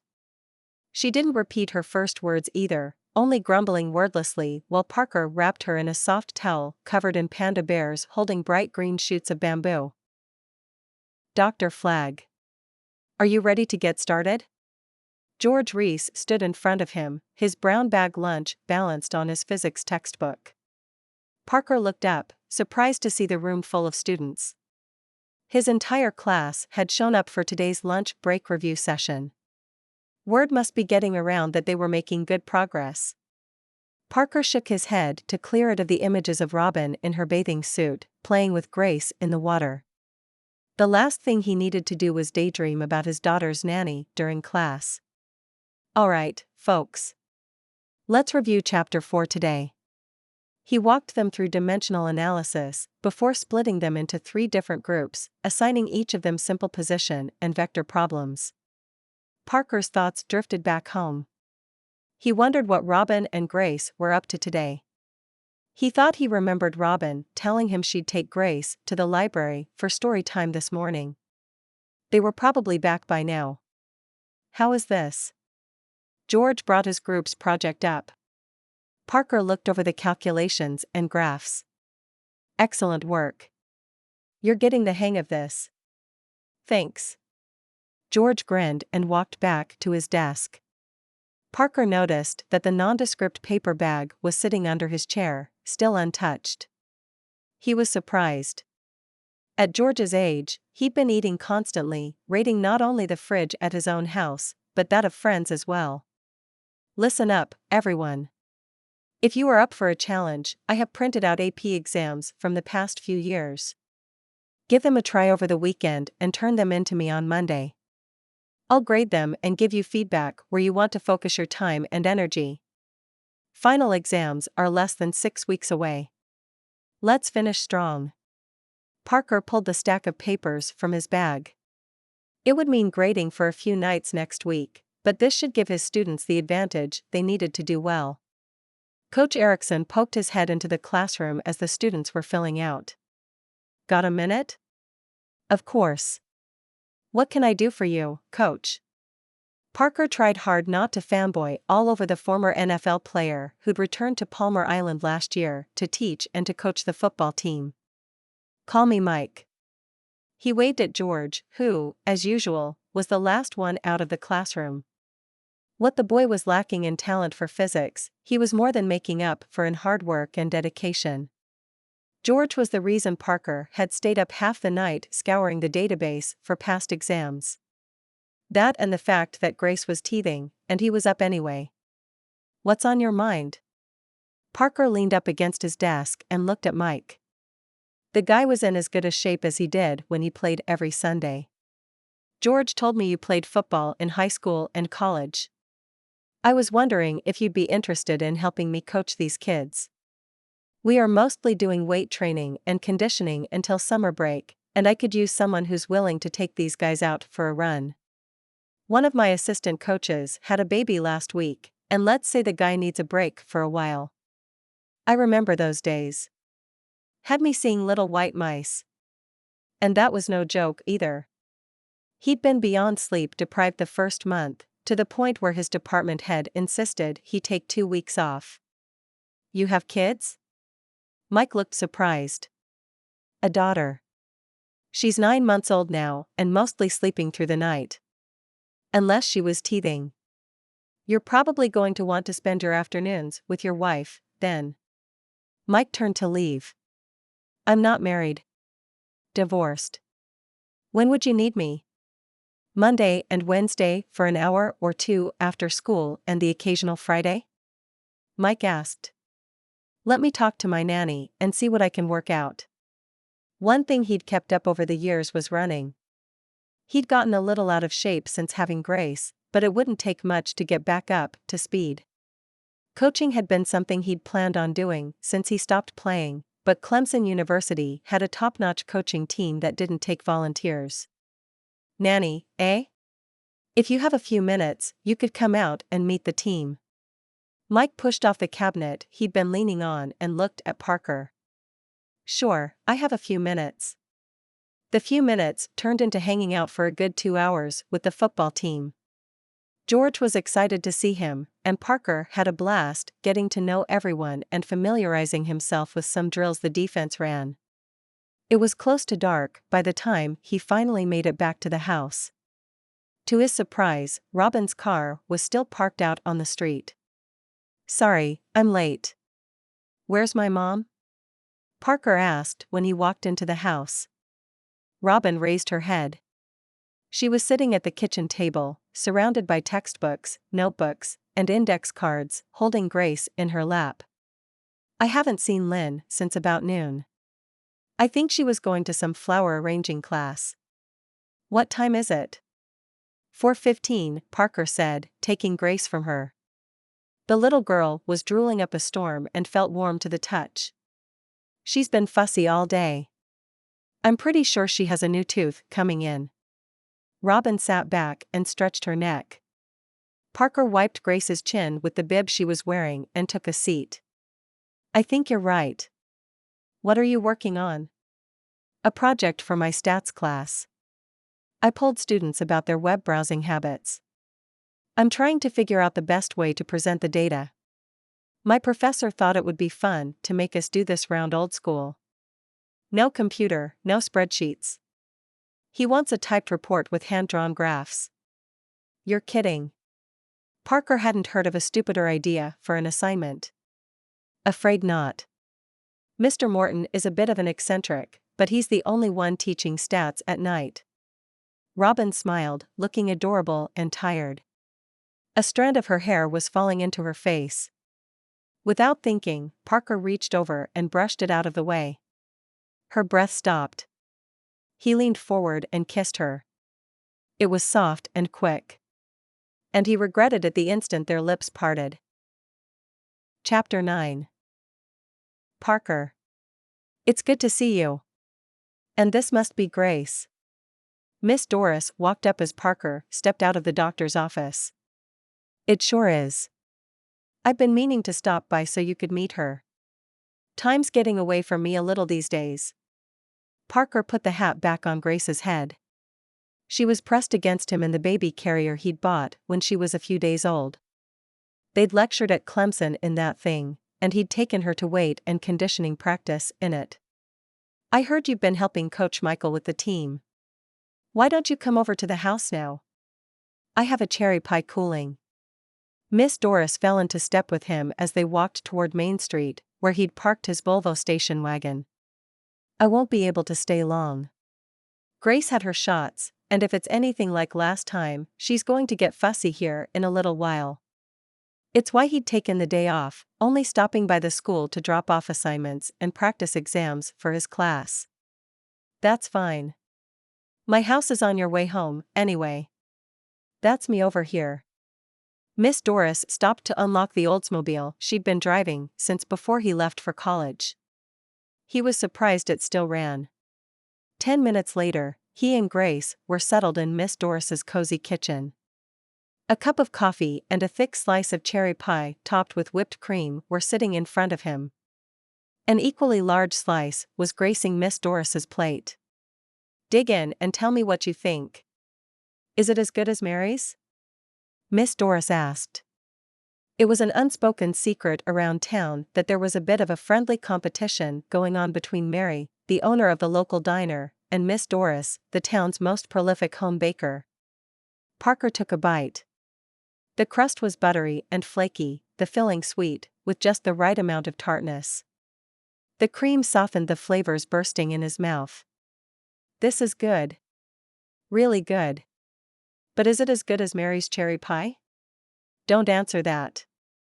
I'm happy that you like it. Miss Doris dug in herself. I do. You should open a bakery. You'd make a fortune, Parker said, feeding Grace a little of the whipped cream and cherry-flavored goo. He was careful to avoid any actual cherries. They were a choking hazard waiting to happen. Oh, that would take the fun out of baking. And I don't need a fortune. Miss Doris waved him off. More coffee? Please. Parker leaned back and moved Grace from one knee to the other. She was contentedly playing with his spoon. How is Robin working out? Is she taking good care of Grace? Miss Doris took his cup to refill it. She's great. It's working out better than expected. I was a little nervous in the beginning. He accepted the cup and set it down out of reach of Grace. I could tell. It's not easy letting a stranger watch them. Miss Doris nodded. It isn't. But neither is sitting in the house all day doing nothing. Weeks of it when he returned to Palmar Island. He jumped at the chance to first teach AP physics and now coach. You get used to it. Find other things to keep your mind busy. Like baking. Miss Dora smiled and took another bite of pie. Parker could feel the warmth rising around his neck. Like most women of her generation, Miss Doris had stayed home to raise her children. Even his own mother hadn't returned to work until after he left for college. And you've perfected that. Do you think you'll be staying around after summer break? Or is it back to teaching at that university up there for you?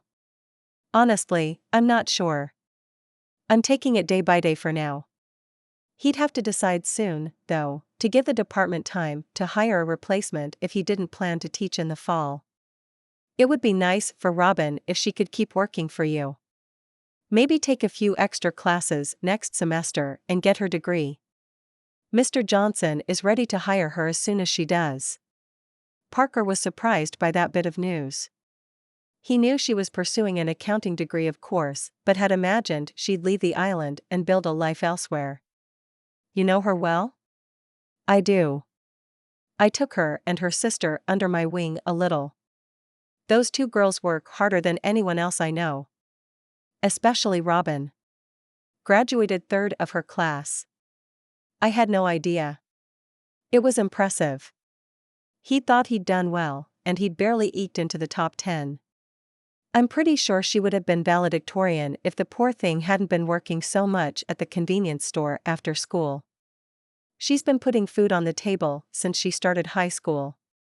Miss Doris shook her head. How come?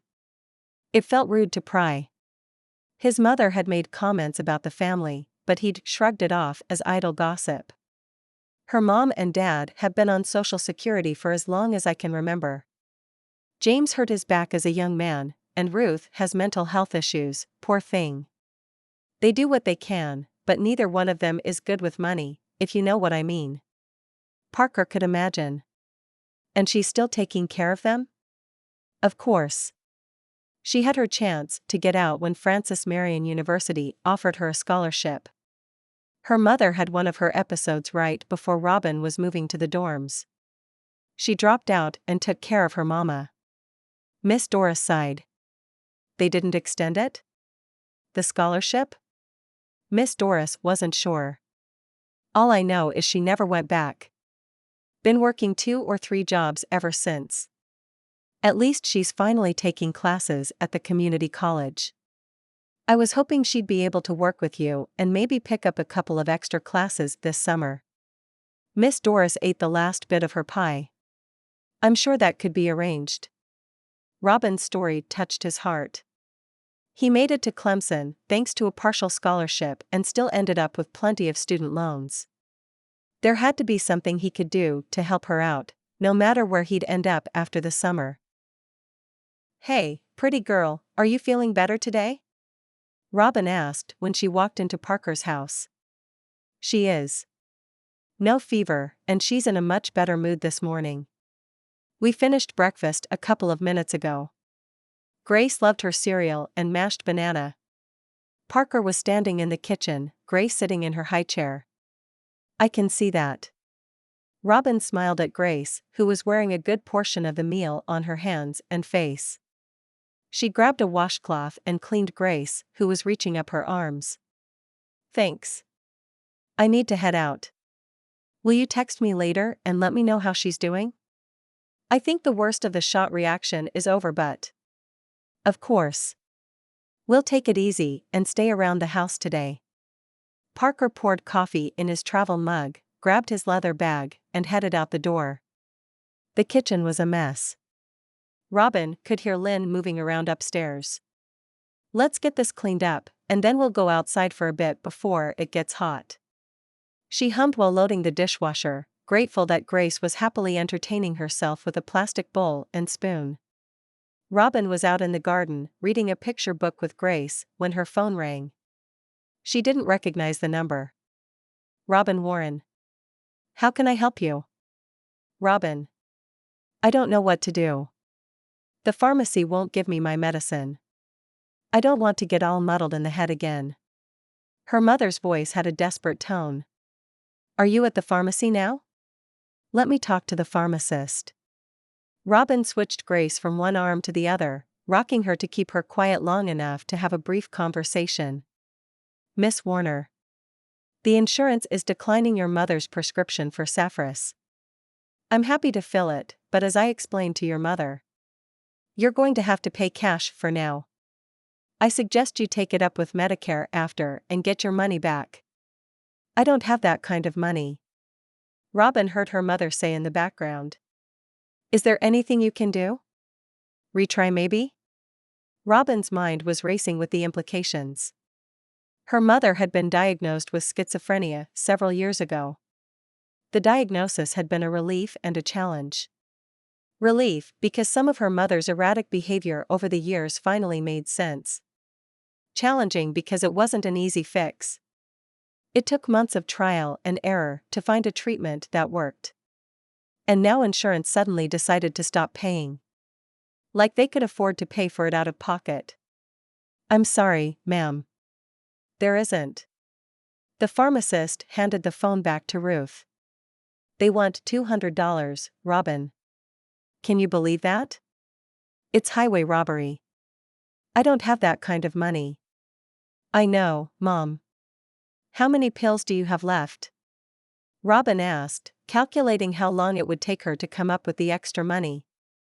I took my last one last night. Ruth's voice was soft. She knew better than to go that long without refilling her prescription. Did you call your doctor? See if there's something he can do? Robin knew she was grasping at straws, but this month had been rough. She spent the last of her cash this morning to put gas in her car. The pharmacist did. He doesn't have any samples. He could call in a different prescription, but it took so long to feel normal again. I don't want to risk it. Can't you come down here with some money? Ruth's voice rose. I'll be there in 30 minutes, Robin said, and hung up the phone. Taking a deep breath, she steeled herself for a conversation she didn't want to have. Lynn was sitting in the kitchen, drinking a cup of coffee and reading the newspaper. She looked up. What's wrong? Robin took a seat across from her, Grace in her lap. Could I get an advance? There's an emergency with my mom. I need to get $200 to her this morning. That's highly inappropriate. Couldn't it wait until Parker gets home? Lynn took her glasses off and looked at Robin. It can't. My mother is on prescription medication, and it needs to be filled this morning. I wouldn't have asked if there was any other option. Robin hated this. Asking for favors. Let me see if I have that kind of cash in the house. $200 is a lot, you know. Lynn rose and walked upstairs. Robin heard her rummaging around in the master bedroom. $200 was a lot of money, but it was also less than 2 days of watching Grace. Here you go. Lynn handed her a small wad of cash. All $10 and $5 bills. Thank you. I won't forget this, Robin said. I'm going to run this over to the pharmacy. It shouldn't take more than a few minutes. You'll have to take Grace with you. I am leaving for work in an hour. Lynn's glasses were back on her face, her head disappearing behind today's issue of the Palmar Island Gazette. Of course. Robin put Grace in her carrier and took off to meet her mother at the pharmacy. You're here. Ruth ran up and hugged Robin before walking back to the pharmacy counter. Robin followed, pushing Grace in the stroller. Can you tell me why her medication was suddenly declined? She asked the pharmacy technician, handing her the cash she'd gotten from Lynn. I honestly have no idea. My best guess is that it's some sort of clerical error. I'm sure if you call, you can get it straightened out and hopefully your money back. The middle-aged woman looked slightly confused by the stack of bills and counted everything twice. $230, correct? Robin asked. Grace was getting fussy. It was almost time for lunch and a nap. Yes, here you go. Her mom grabbed the bag before Robin could take it. "Are you okay to drive back home?" she asked her mother as they walked back to the parking lot. "Of course. I took my pill last night. I'll be fine. I'll see you tonight after school. I'm making spaghetti for Sky and the kids." By the time Robin had buckled Grace and crammed the stroller into her tiny trunk, her mother was gone. Shaking her head, Robin got in the car and drove back to the two-story Craftsman where she'd been spending a lot of her waking hours. Grace had woken from her nap and was happily crawling around the living room when Parker came home. The little girl took off toward her father the moment she heard his voice. "Who's excited to see Daddy?" he called, dropping his bag and getting down on the floor. Grace beamed and babbled, closing the distance between them. Robin bent down to pick up the toys scattered across the floor and caught him up on their day. "I had a bit of an emergency with my mom," she said. Parker's eyes grew wide. "Did she get hurt? Is she okay?" "Yeah, sorry. Nothing like that. There was a problem with some medication she's on. I had to ask your mom for an advance. I hope you don't mind." Robin felt the warmth creep into her cheeks. There wasn't much she hated as much as having to ask for money. Yet, here she was doing it again. No matter how many times she swore it wasn't going to happen. Again. "Of course. If you need the rest of this week's pay," he said, pulling his wallet from his back pocket when his phone rang. Robin took Grace and distracted her with the toy elephant while Parker answered. "That doesn't sound good. Have you tried restarting it?" He walked out of the living room and out onto the patio. Robin could see him pace back and forth, concern growing on his face. "I'll be there first thing in the morning," he said as he walked in the door. "Everything okay?" Robin asked. "Not really. I'll have to make an unexpected trip up to Clemson tomorrow. I'm renting my house to a fellow professor and the water heater stopped working. It's not hard to replace, but it's a long trip there and back." He rubbed his chin. "I can be here all day tomorrow and the day after to take care of Grace if you'd like." "You don't have class on Friday?" Parker asked. Robin shook her head. "Tuesday and Thursdays." "I should remember that." He sat down on the couch. "I don't like the idea of being away from Grace for 2 full days, and my mom has plans for the weekend." She could see where this was going. "You want me to come up to Clemson with you?" "If you don't mind. It would only be for one night. I have friends we can probably stay with. Separate rooms, of course. I would only need you to watch Grace while I work on the house. The rest of the time would be yours. I'd still pay, of course." A road trip to an old college town sounded like the break she needed. "When do we leave?" Chapter 10. "Robin, this is my friend Roy and his wife Katie." He stepped aside and took Grace from her. "It's nice to meet you both. And thank you for letting us stay with you." Robin looked around the front yard of the updated mill house from the 50s close to campus. "Of course. It's so much easier than a hotel. Especially with a little one. Ours are gone off to college, but I remember how hard it was to travel when they were Grace's age," Roy said. "And I can't believe how big Gracie has gotten. Let me hold her." Katie held her arms out for Grace. The little girl turned her head and buried it in the crook of his neck. "I'll help you with the bags, and we'll get you settled. I hope you don't mind staying in the kids' rooms." Roy stepped out onto the small porch with him. "I'll take her inside." Robin took Grace from him and followed Katie inside the house. "Unless, of course, you two would rather share a room. I won't judge." Roy lifted the duffel bag stuffed full of everything Grace might need out of the trunk.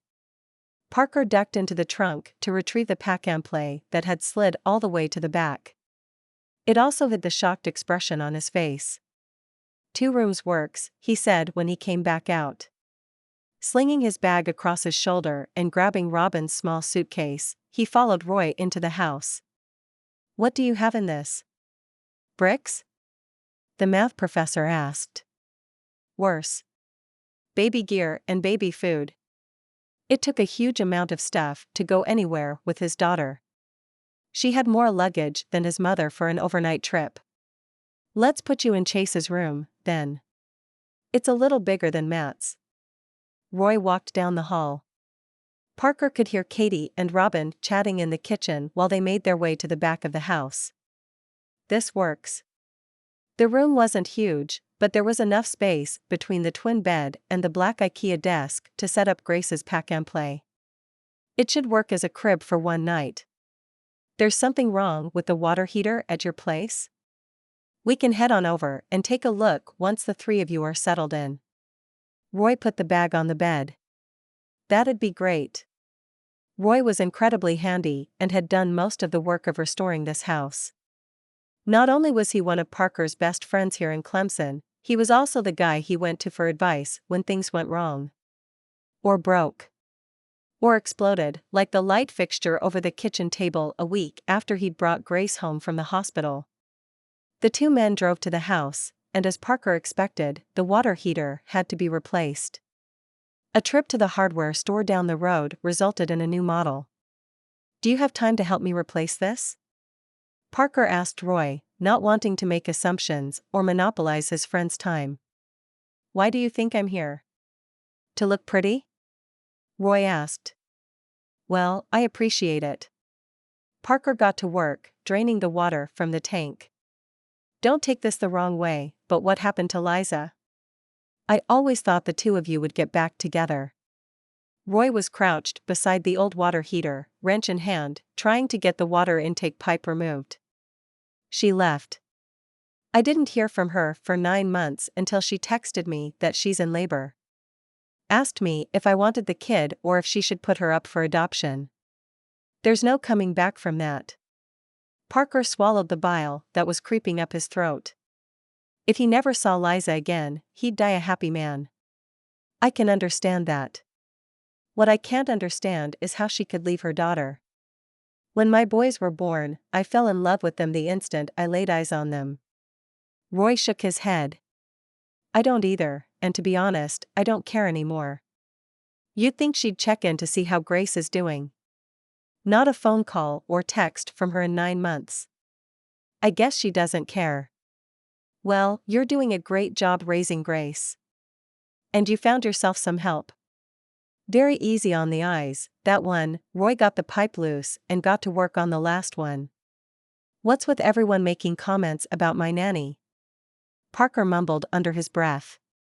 I don't think this is going to budge. Hand me the hacksaw. Roy held out his hand. I'll do it. Parker was the slimmer of the two men and his arms were longer. Switching places with Roy, he got to work cutting the copper pipe. An hour later, the two men were on their way back to Roy's house. Dirty, sweaty, and feeling accomplished. Thanks, man. I couldn't have done this without you. He could have, but it would have been infinitely harder to maneuver the rusty old water heater by himself. No problem. That's what friends are for. Roy pulled into the driveway. I'd like to take you guys out to dinner. To say thanks. Parker hoped Grace had napped while they'd been gone and would behave at the restaurant. I appreciate the sentiment, but that's not gonna fly. Katie has been cooking up a storm all morning. She's got a whole menu planned out. Roy walked into the house ahead of Parker. It smelled amazing, and his stomach started growling. How'd it go?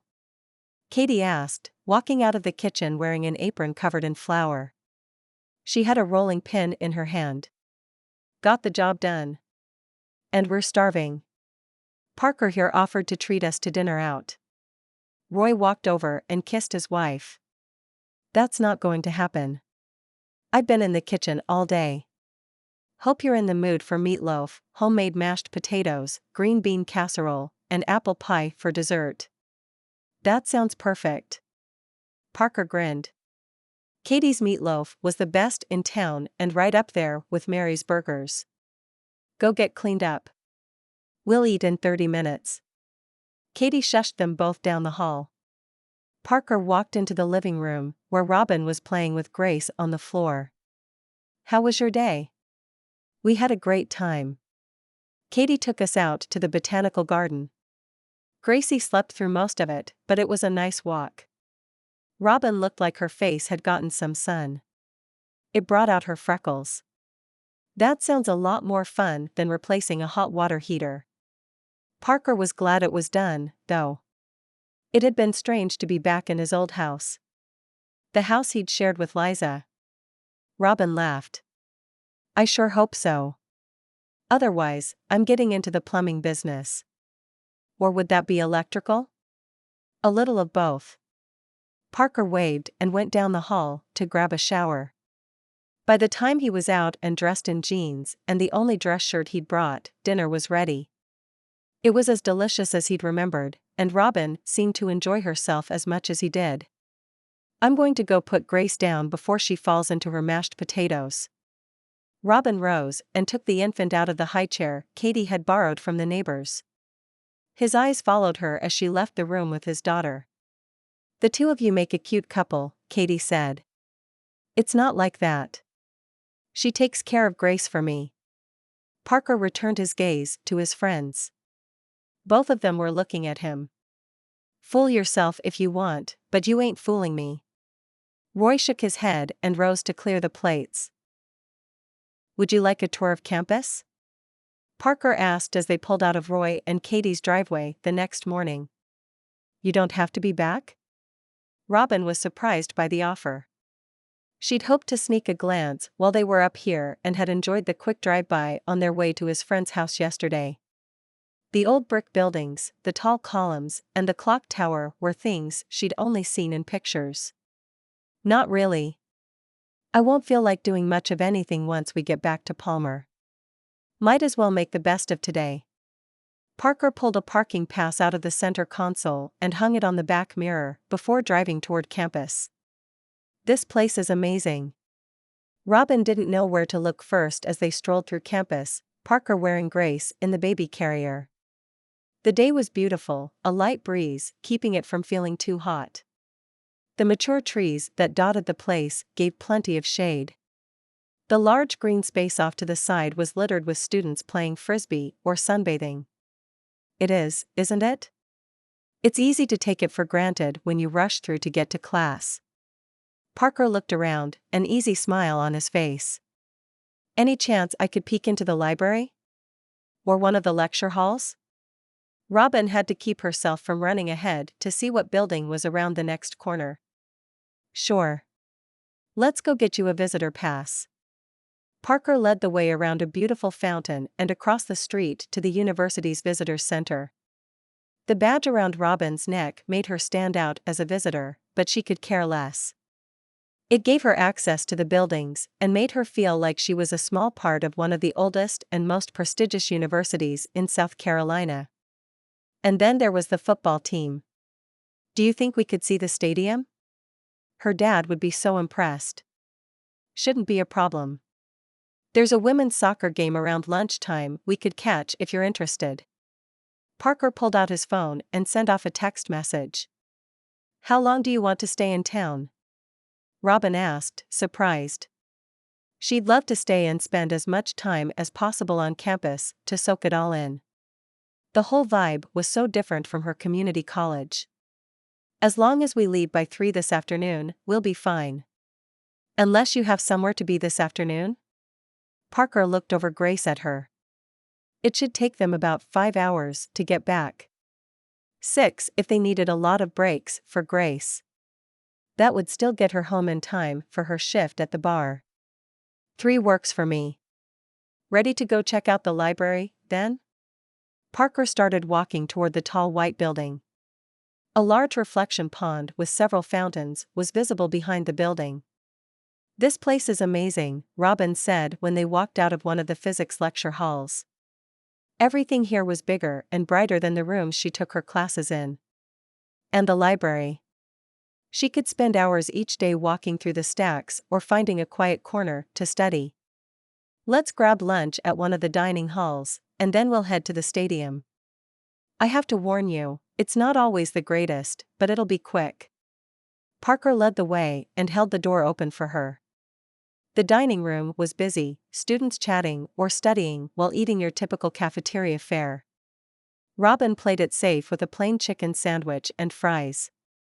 Parker went with a cheeseburger, salad, and mashed potatoes he could share with Grace. This isn't half bad. The food was nothing like the meal Katie had prepared for them last night, but it was miles better than what they served at the community college. Robin cringed at the memory of the grilled cheese she'd ordered one night when she was starving and still had a long lab ahead of her. The entire thing had been drenched in peanut oil. The grease had soaked through the thick paper plate and left a greasy spot on the cafeteria table. "What do you think about campus?" Parker asked. "It's beautiful. It's got to be an amazing place to work," she said. "And learn. It's definitely an upgrade from the technical college where I started teaching." Parker took a sip of his drink and fed Grace another spoonful of mashed potatoes. "Where did you teach?" Robin asked. For some reason, she'd assumed he'd been hired here at Clemson after graduating. It was his alma mater, after all. York Technical College in Rock Hill. It's not much bigger than the school you're going to. Basically, one step up from high school. Not that there's anything wrong with that, he added. The community college has definitely been a lifesaver for me. I don't think I would have been able to take classes without it. Robin popped a fry in her mouth, surprised how comfortable she was talking about this with Parker. "You didn't have plans to go away to college after you graduated? I heard you were at the top of your class." Robin raised an eyebrow. "Miss Doris. She wanted to paint you in the best possible light." He grinned. "Ah. That woman. She's sweet, but she overshares. To answer your question, yes, I had plans. Unfortunately, they fell through at the last minute." "How come?" "My mom got sick," Robin said. He didn't need to know all the messy details.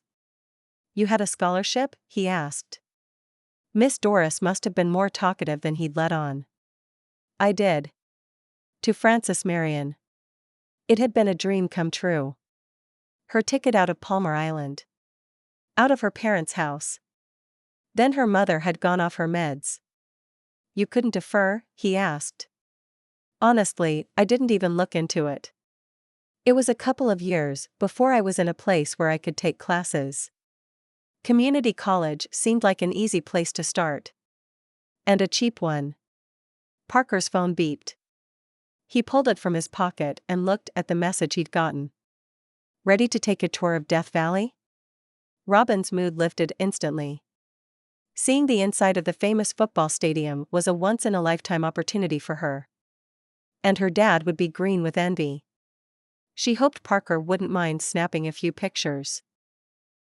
Chapter 11. "Thanks for meeting me. I had to get out of the house for a bit. Mom and Dad are driving me bonkers." Skye pulled open the door to the Roasted Bean, Palmar Island's best and only coffee shop. Robin picked Grace out of the stroller and followed her sister. "Where's Tina?" "At preschool. I got lucky. A full-time spot opened up, and she's going 5 days a week now." "What looks good?" Skye looked at the chalkboard behind the counter. "I'll just have coffee." Robin was going to need every penny if she was going to take a summer class this year. Though with this new job, she might be too busy. Still, better to stay on course and stash away what she could. "I'm buying 2 grilled chicken salads and 2 iced mochas," Skye said to the new girl with the name tag behind the counter. Robin didn't recognize her. She would have remembered bright pink shoulder-length hair. "Thanks, Vanessa. Could I also get ice water?" Robin asked. "Of course. You look like you have your hands full. I'll bring it over if you two want to grab a table." Vanessa smiled. "That would be great. Thanks." Robin followed Skye to a table in the corner, tucked away from the rest of the busy coffee shop. "How was Clemson?" Skye asked. "It was fun. It's a long drive, but the campus is beautiful. Robin sat down with Grace, scooting her chair back until it hit the wall. I'll grab a high chair, Skye offered. No, thanks. I'll keep her in my lap. Robin didn't like the thought of putting Grace into a grubby old chair that had held half the toddlers on the island at some point or another. Plus, Grace was getting sleepy. The last thing she needed was for the little girl to get a bruise on her face. Lynn would never let her hear the end of it. Suit yourself. You're getting pretty attached to this little girl, aren't you? Skye played peekaboo, making Grace bounce and giggle. I've been here before. It's never easy when the job ends, but at the end of the day, she's Parker's daughter. Robin shrugged, feeling as unconvinced as her sister looked. How are you getting along with this Parker guy? Skye asked, taking a sip of her coffee. He's a wonderful dad, and, from what I hear, an excellent teacher. He's flexible and pays well. And a great kisser. Oh my gosh, you have a crush on the guy. Heads started turning in their direction at Skye's words. Seriously? And for the record, I don't, Robin hissed. Here you go. 2 iced mochas, 2 Caesar salads with grilled chicken and ice water. Your daughter is adorable, by the way. Vanessa dropped off their food. Thank you. Robin didn't bother correcting her. The salad looked and smelled delicious. She didn't realize how hungry she was. Please. I've known you for as long as you've been alive. You totally have a crush on your boss. Skye speared a piece of chicken and a bit of the crisp lettuce, covered in creamy dressing, and popped it into her mouth. He's cute, but there's nothing going on between us. I am taking care of his daughter while he teaches. That's all. And he'd kissed her. And then acted like nothing had happened. There better not be. If he makes a move on you, you've got to shut it down. Promise me. The last thing you need is getting yourself tied to a guy with a kid. Skye grabbed Robin's water and took a sip. How did Ben take you and the kids moving out? She asked, before digging a baby biscuit out of her bag for Grace. Hopefully, it would distract her long enough so she could eat. Don't get me started. He barely blinked. All he asked was if he could take the kids to the park on Saturday. I told you, he's got someone else. It's like he doesn't even care. Skye's expression changed from a teasing smile to resigned. He didn't argue about it? Or ask you to come back? Robin was stunned. It seemed so out of character for Ben. He adored his children, and Robin didn't buy the cheating thing. The way he looked at Skye across the room, the guy was still deeply in love with his wife.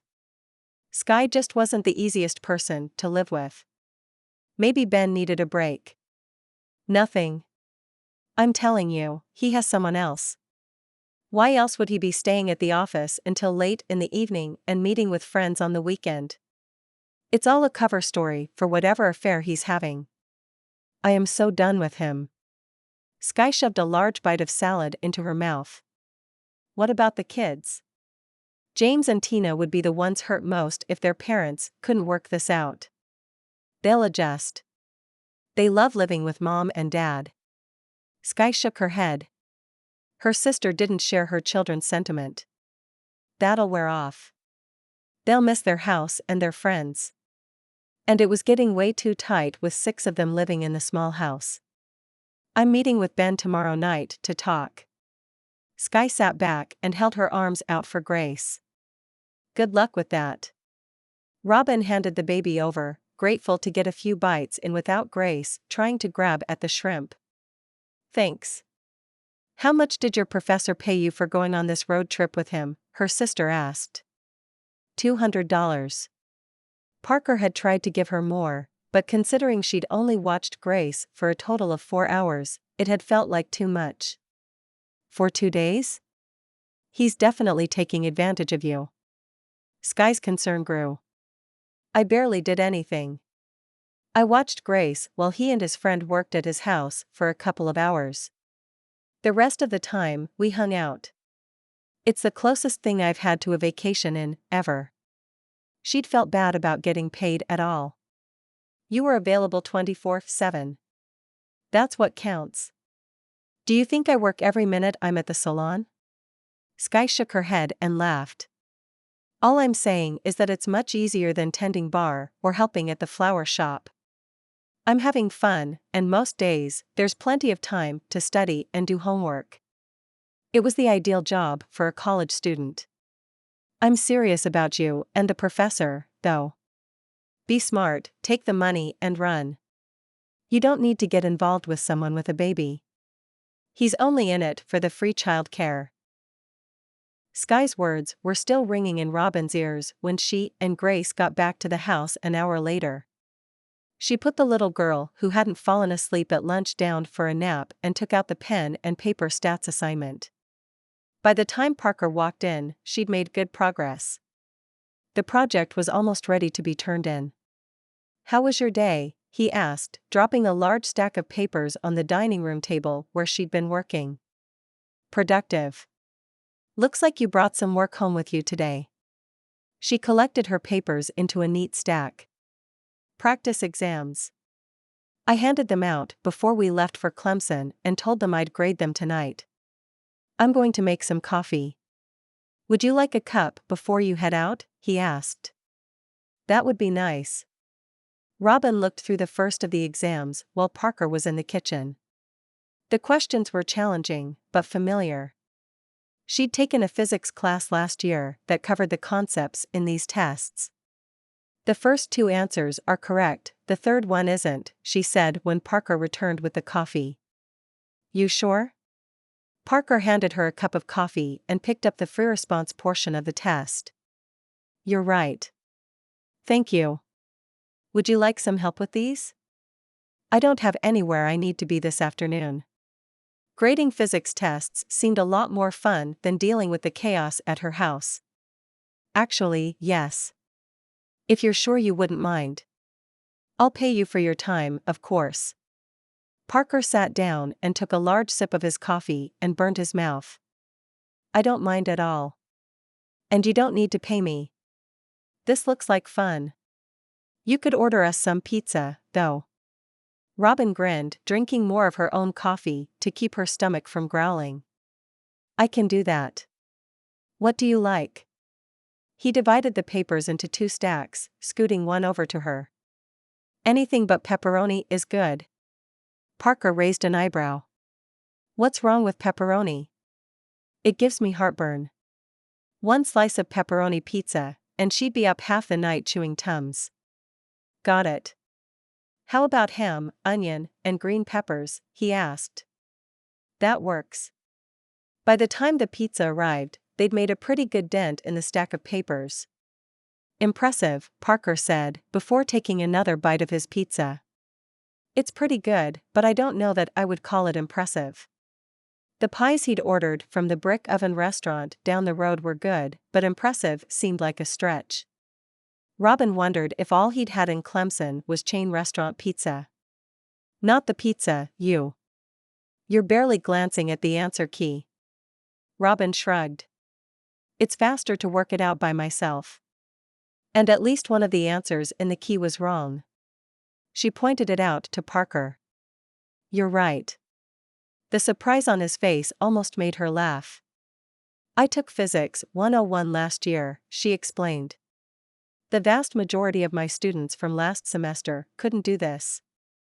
I swear they forget at least half of what I taught them the minute they pass their final exam. Parker smiled and took another slice of pizza from the box. I'm not like the vast majority of students, Robin said. I noticed. Robin couldn't quite figure out what the expression on his face was about. He was impressed, but there was more to it. Shrugging the feeling off, she got back to work. There were still quite a few papers to get through. That's the last of them, Parker said, putting a grade on the final paper. Oh, good. If I don't see another vector equation for the next 6 weeks, I'll be a happy girl. Robin grinned. She didn't really mind, but her eyes were burning and she had to fight the urge to yawn, despite the coffee they'd been drinking. I don't think I could have gotten through all this without your help. Parker stood and stretched before picking up Grace, who'd been playing in her pack-and-play since she woke from her nap. No problem. Robin rolled her shoulders and arranged the graded papers in one neat stack. Is this your stats project? Parker asked, pointing at the stack of paper off to the side that she was working on earlier this afternoon. It is. Robin handed it to him. An extra set of eyes on those graphs couldn't hurt. This is great work. Very clear. Parker thumbed through the hand-drawn tables and graphs. She didn't think he was just being polite. He sounded genuinely impressed. Thank you. It's a fourth of my grade this semester. I hope it's good enough. I have no doubt it will be. Hang on a second. I've got something for you, he said, handing the paper back to her and walking down the hall. He returned a minute later with a leather portfolio and handed it to her. You don't have to, Robin tried to give it back. I know. But first impressions matter. The first one you make when you turn this in should be as good as the contents. It's beautiful. The soft leather felt warm to the touch. The Clemson logo, a tiger paw print, was barely visible. It was a subtle imprint in the top right-hand corner of the case. I'm glad you like it. It's the least I could do to say thanks for your help tonight. Parker pulled out a few $20 bills and insisted she take them as well. I didn't realize how late it was, Robin said when she'd finished putting her papers into the leather portfolio. The sun had set a while ago, and it was pitch black outside. I'll walk you to your car. Parker grabbed the baby monitor and stuck it into the wide pocket of the cargo pants he'd worn today. You don't have to do that. Robin put the leather portfolio and her pencil pouch into the messenger bag she carried to school. I know. I'd like a little fresh air. And I'll rest easier knowing you made it home okay. He held the front door open for her and followed her out onto the porch. It's a full moon. Robin was surprised at how quickly her eyes adjusted. The night sky didn't look as dark as it had from inside the house. The bright disk glow on the horizon was illuminating the landscape. The sound of waves crashing on the shore 2 streets over washed over them. It's beautiful. His voice was rough, and his eyes were on her, not the sky. It is. The words were soft. She stopped breathing when his head lowered toward hers. The salty scent of the ocean air was replaced by the woodsy scent she'd come to associate with Parker. His lips brushed across hers. It was barely a touch, a request for permission, giving her time to step away. Robin couldn't have moved if she'd wanted to. And she didn't want to. Deep in the night, she'd let herself fantasize about what it would be like to kiss Parker Flagg. There was no way she'd let herself miss the chance to experience the real thing. He took a step to close the small distance between their bodies, holding her close to him as the kiss deepened and the world around them dissolved into nothingness. Chapter 12. Do you have a minute? Robin asked when he walked into the house after school. They'd barely spoken this morning, and it was time to talk about that kiss. Of course. Where's Grace? He didn't see his daughter in the kitchen. Napping. She was fussy after lunch. I think she's teething. Robin looked slightly frazzled, or maybe nervous. He wasn't sure if it was because of Grace or the conversation they were about to have. I don't regret it, he said. Regret what? The kiss. If that's what you're worried about. I like you, and if you feel the same, I wouldn't mind doing it again sometime. Parker had to fight the knot in his stomach and the pounding in his chest to keep his tone light. He liked her and wouldn't mind seeing where this was going. Whatever that thing between them was. And who knew? Maybe Roy and Katie were right, and they would make a cute couple. I don't regret it either. Robin closed her textbook. She looked pale. Why don't we get some air? We could sit in the backyard. Parker could hear his mother moving around upstairs. The yard should also give them a little privacy. Robin nodded and followed him to the back patio. Instead of taking a seat, she walked out on the grass and toward the back of the yard where his mother's gardenia bushes were blooming. The scent of the flowers was thick in the air as he followed her. "I've been thinking about you all day." Where did this deep and husky voice come from? Parker cleared his throat and stepped closer, his hand raising up to touch her cheek. Robin's breath hitched when he bent down to kiss her. In the split second before his lips touched hers, she stepped back and shook her head. "We can't." "Why not?" he asked softly, feeling more than a little breathless. He wanted to kiss her again with every fiber of his body, recapture some of the magic of that kiss under the full moon last night. "Because I can't work for you and kiss you. It feels wrong." She took another step back, creating more distance between them. The initial sting of rejection he'd felt when she refused the kiss was soothed. She misunderstood his intention.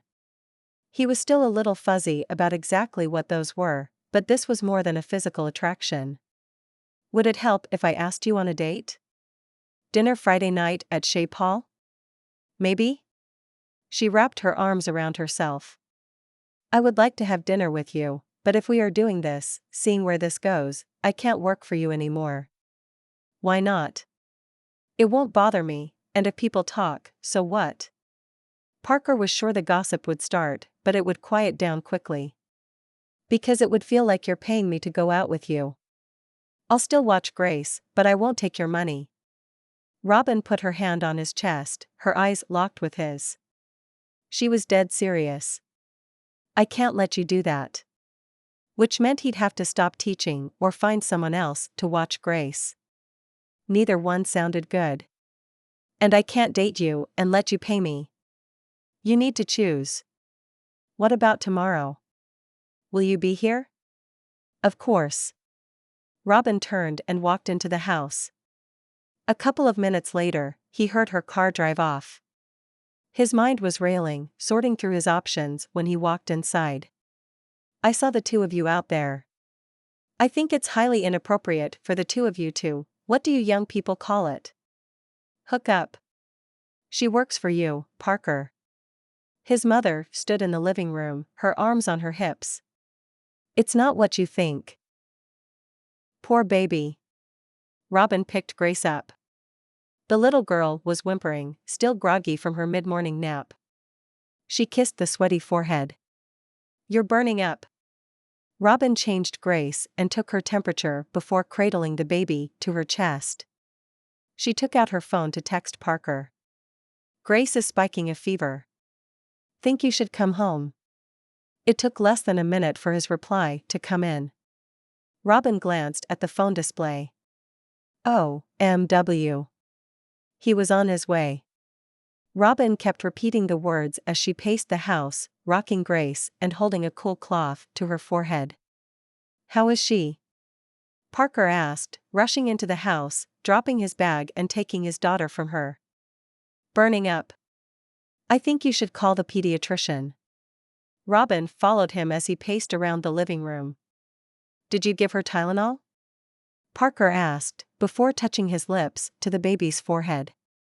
"Yes, as soon as I texted you. That was 20 minutes ago." She'd hoped and prayed the liquid would work quickly, but so far it hadn't done anything. "Would you mind taking her temperature again while I call Dr. Martin?" He handed Grace back to her and pulled out his phone. Robin heard him discuss Grace's condition with someone at the doctor's office. The thermometer beeped. "Parker." The scream left her mouth as Grace convulsed in her arms. Her entire body went stiff, then her arms and legs started jerking violently. Robin gripped her tight when Grace threw her head back. It took an eternity for Parker to appear by her side, the phone still pressed to his ear. "No, she's not responsive." Parker's voice was distant, his free hand flying over his daughter, touching first an arm, then a leg, and finally settling on her chest. "Yes, she's breathing." "What do we do?" Robin asked, hoping whoever was at the other end of the line could save this precious baby girl. Parker listened for a moment. "Keep her close and immobilize her as best as you can. Comfort her." It should stop in less than a minute. Robin followed his directions to a T. Both of their eyes were on Grace. Neither one of them breathed until the shaking became twitching. Then Grace's entire body went limp. She's breathing. Robin felt the fist that gripped her heart loosen slightly. Yes, it stopped. She's breathing calmly, but not reacting to voice or touch. Parker's voice was heavy with worry, belying his calm and concise words. We will. What will we do? Robin asked when he hung up the phone. We are taking her to the hospital. Dr. Martin is calling ahead and will meet us there. He wants them to check her over to make sure there is no lasting damage. And to treat her, should she have another one. Another seizure? Robin felt the panic rising in her. The first time had been unexpected. This was worse. Not knowing if or when it would happen again. She clutched Grace tighter to her chest. Let's hope not. I'll drive. Will you sit in the back with her? Parker grabbed his keys and stared at her, his eyes wide with worry. Of course. Robin threw a blanket around Grace and followed Parker to his truck. They had her settled in her car seat, the blanket draped over her, in no time. Grace seemed conscious, but more than a little out of it. She whimpered softly for the first few minutes, then drifted off to sleep. How long? Robin asked, keeping a hand on Grace to make sure the little girl didn't stop breathing. 3 or 4 minutes, Parker bit out. It felt like an eternity. The wait to be seen by a pediatrician took even longer. The young woman checked Grace's vitals and asked a million questions. Robin breathed a sigh of relief when Dr. Martin stepped into the room. We are going to run some tests and keep her overnight for observation, Dr. Martin told them. Why don't we step outside while Dr. Brown here gets to work, and I'll tell you what to expect over the next few hours. That's not going to happen. I'm staying. Parker widened his stance, his eyes never leaving Grace. Okay, then let's step over here and give her some room. Dr. Martin put his hand on Parker's shoulder and walked him off to the side, Robin trailing close behind. We will monitor the electrical activity in her brain overnight and run a few blood tests. Other than that, we'll make Grace as comfortable as possible. Chances are she'll sleep through most of it. Do you have any idea what could have caused this? Parker asked, his voice rough with fear. The blood tests may tell us more, but I have to warn you, we might not find a definitive answer. Sometimes babies spike a fever for no particular reason, and if the body temperature rises very quickly, it can lead to febrile seizures. The one bit of good news is that they usually don't reoccur. She's been teething, Robin said. Parker and Dr. Martin turned. Parker looked surprised to see her. That could do it. But we'll run tests and monitor to be sure. In the meantime, try not to worry. Grace is in excellent hands with Dr. Brown, and I'll stick around for a bit. Dr. Martin excused himself to check on another patient while they waited for the test results. You should go home and get some rest. Parker sat down in the chair in the corner and put his head in his hands. Not going to happen, she said, echoing his earlier words. Nothing could keep her from Grace's or Parker's side until they knew that the little girl was going to be okay. I'll go grab you another chair, the nurse in the room offered. Robin nodded her thanks. The next several hours were excruciating. Neither one of them took their eyes off Grace. Monitors were flashing and beeping. Staff came in and out of the room to take her temperature, draw more blood, or read the brain activity printout. Somehow Grace slept through it all, only waking up briefly when they stuck her with a needle. A word from Parker, and she would calm down and drift back off to sleep. Is there anything I can get you? Coffee. Some food? Robin looked at Parker. His face was haggard, dark circles developing under his eyes. She was sure she didn't look any better. Coffee would be good. If you don't mind. He pulled his wallet from his pants, but Robin waved him off. She walked down several corridors, only to find the hospital cafeteria closed for the night. Surprised, Robin glanced at her phone. 2 in the morning.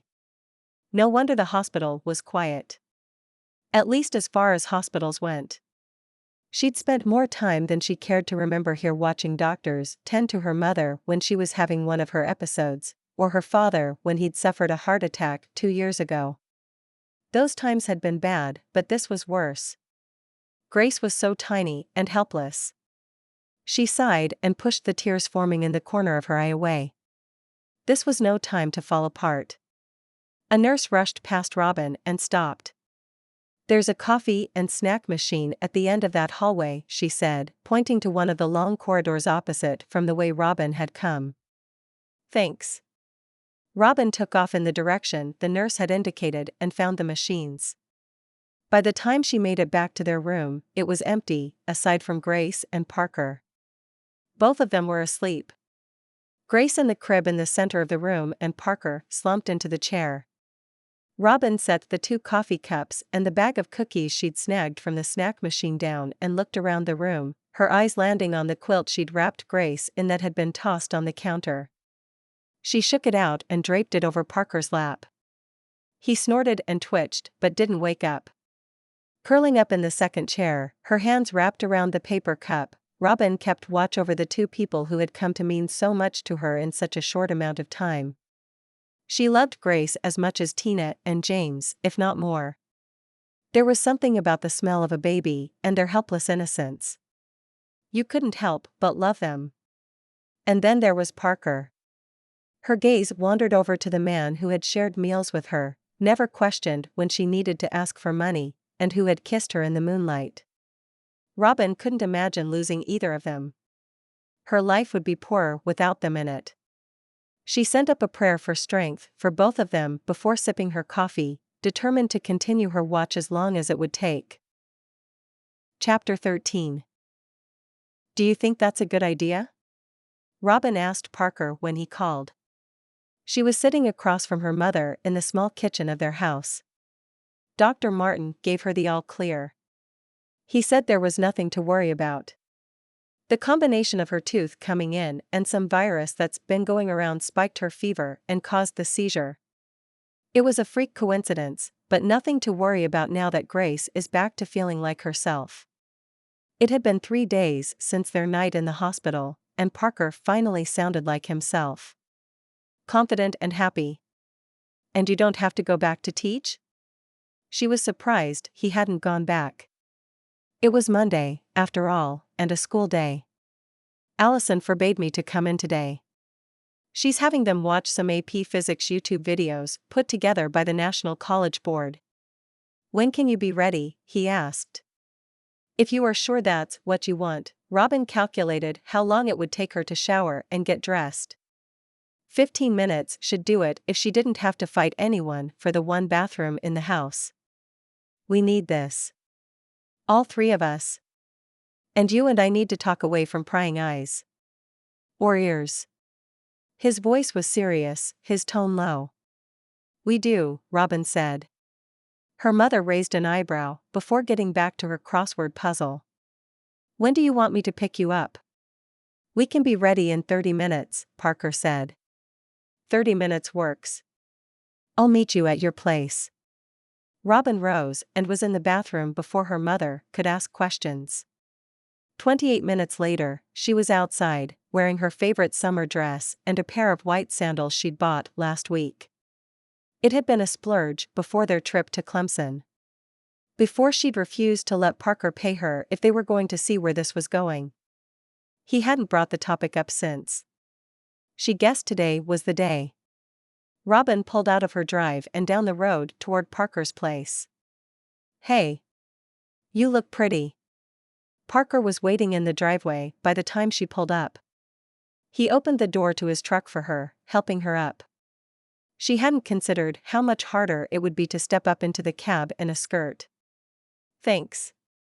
She smiled at Grace, who was babbling and waving when she saw her. "Not that you don't always look pretty. You're just." He walked around and got back into the driver's seat. "You look nice." I like the dress. Robin laughed, happy about the compliment. They chatted about school, Parker's students, and how her own class was going. I hope spending the night in the hospital didn't cause any issues, Parker said as they drove up Highway 17 toward Myrtle Beach. I missed a homework assignment, but it's no big deal. The zero had hurt, but her average in the class was still high, and Robin was sure her pen and paper project would help boost her score. Maybe that was the reason Mr. Morton had assigned it. As a sort of extra credit project to help buffer a lower score. Quite a few of her classmates would need it to pass the class. I'm sorry. You should have said something. Parker glanced at her before his eyes returned to the road. I decided to stay. There was no way she could have left, and she had no regrets. The aquarium was less crowded than Robin had expected on this sunny day. The rest of Broadway at the beach was filled with tourists. Families strolling from shop to shop. Mothers pushing babies in strollers. Fathers running after their toddler offspring. But no line to enter the large indoor aquarium, and few visitors roamed the various exhibits. Are you sure you don't want me to take her? Robin asked when they'd made their way through most of the place. Grace was facing out in her baby carrier, taking in the lights and moving fish. A tunnel that led through one of the largest glass enclosures had been her favorite, and they'd made several laps, stopping along the way whenever something grabbed her attention. We're good. I think I'm ready for a break and something to drink, though. How about you? Parker pointed to a sign for the on-site restaurant. A break would be nice. Robin wouldn't mind getting off her feet for a few minutes. The straps of her sandals were rubbing a raw spot across her middle toes. In hindsight, wearing brand new shoes on a day like this had not been the smartest decision. Parker ordered them large sodas, hot dogs, and a plate of nachos to share. The junk food hit the spot, and the combination of sugar and caffeine did much to revive her for the rest of their outing. This is nice. The place is much larger than I expected, Robin said. You've never been? I figured you'd taken some kids you babysat here on a rainy day. Parker took a big gulp of his Coke. I usually stay on the island. And while the aquarium had been around when she was a teen, there'd never been enough money to go, not even during a biology class field trip. It's my first time, too. More fun than I thought it would be. He grinned, giving her that butterfly feeling in her stomach. Or maybe it was the result of drinking too much soda. I'm glad we got to experience it together. Robin pushed the plate of chips his way, suddenly too full to have another bite. I am too. I hope we can do things like this more often. Maybe go out to dinner this weekend? I could make that reservation at Chez Paul's. I hear he has a new risotto dish that's all the rage. I would like that, but the butterflies in Robin's stomach turned into a rock. But people will talk if we go out to dinner. On a date. This would be different from the casual meal they'd shared at Mary's diner. She could hear the town gossip now. Robin shook her head. Let them. There's nothing wrong with us dating. And if it wasn't that, they'd find something else to wag their tongues about. It'll be weird, working for you and seeing you. What if it doesn't work out? Robin tried not to read too much into the fact that he'd suggested they date. Then we'll deal with it. If you don't want to give this a try and see where it goes, I understand. Tell me now, and we'll keep everything as is. Unless you're brave enough to take a chance on us. Parker reached over and took her hand in his. It was warm, yet sent shivers up her arm. Okay, she breathed. We'll keep the two separate. During school days, you're Grace's nanny, and it's only right that I compensate you for your time. Evenings and weekends are for us. Sound fair? Parker asked, smiling at her and squeezing her hand. It does. It was going to be messy, but what alternative did she have? She needed the money, and her heart needed to see whatever this was between her and Parker. Robin knew that if she didn't follow her heart, she would regret it for the rest of her life. That was worth dealing with gossip and wading through whatever pitfalls dating your boss brought with it. Parker wasn't sure what had prompted him to suggest a trip to the Skywheel when they'd walked out of the aquarium. Maybe it was because he wasn't ready for this perfect day with Robin to end. Or maybe it was to replace the previous memory of this place. But why now? He hadn't thought of his ex-wife in weeks. They'd planned a trip back to visit his mom for months. When Parker had seen that the new attraction would be open during their time down here, he'd ordered their tickets. He'd sprung for the VIP experience that included a private gondola, champagne, and commemorative pictures and t-shirts. He'd hoped the romantic experience would bring them closer. Instead, Liza had left them a few days before they'd left Clemson. She'd packed up and moved while he was in class, leaving a note on the kitchen table. He shook his head to clear the memory of that day. "Ready to go up?" he asked Robin when the gondola started to move. "Sure." She was pale, and the area around her nose and mouth looked slightly green. Parker scooted closer and put his arm around her shoulders. "It'll be fine. Take a deep breath. And look up. What do you think this couple is up to?" Robin raised her head and looked up. "Looks like they are on a date." The couple was dressed like they were heading to a fancy restaurant next. He was in a dress shirt and tie, a sports jacket next to him on the bench. The woman was in high heels, a black sheath dress, and a burgundy cardigan around her shoulders. "I think you're right. Unless what?" Robin asked, her voice sounding stronger. She was looking at him with those pretty brown eyes of hers. The color was coming back to her face. "Let's watch and see what happens when they make it to the top," he said. "You think he's going to propose?" Robin's eyes went back to the gondola up ahead. Not a bad place for it. Parker was sure the wheel saw its fair share of marriage proposals. It's where he would have proposed to Liza if it had been here back when they found out they were pregnant. If he'd been able to afford tickets, of course, which was a different story. It isn't. Her shoulders relaxed, and a small smile played on her lips. He looked down at his daughter. Grace was enjoying herself, looking at the world move, the people, houses, and cars below them getting smaller as they gained altitude. "It's breathtaking." Robin moved to get a better look at the shoreline and the ocean in front of them. They were almost at the top of the wheel. "I always forget how long this beach is." They didn't call this area the Grand Strand for nothing. The shore had a curve to it, making the sandy beach appear like the sliver of a new moon as it stretched for close to 60 miles from the border to North Carolina down to Palmar Island. "Look. You were right." Robin nudged her head up, getting him to look back at the gondola above them. It was stopped at the top of the wheel. And sure enough, the young man was on one knee, holding a small velvet box out to her. The woman's hand had flown to her mouth. They couldn't hear the excited scream, or the enthusiastic yes, but it was written clearly on her face. Parker's eyes were drawn away from the proposal and to Robin. The smile on her face was infectious. As he sat there taking in the view, he thought about how close they'd gotten in the short time they'd been together. Being around Robin was easy. It was effortless. It wasn't the constant push and pull he'd had with Liza. Theirs had never been an easy marriage. They'd both been so young, still in college. He wasn't the same guy he'd been back then. Yet he'd resented Liza when she'd grown and become a woman he barely recognized.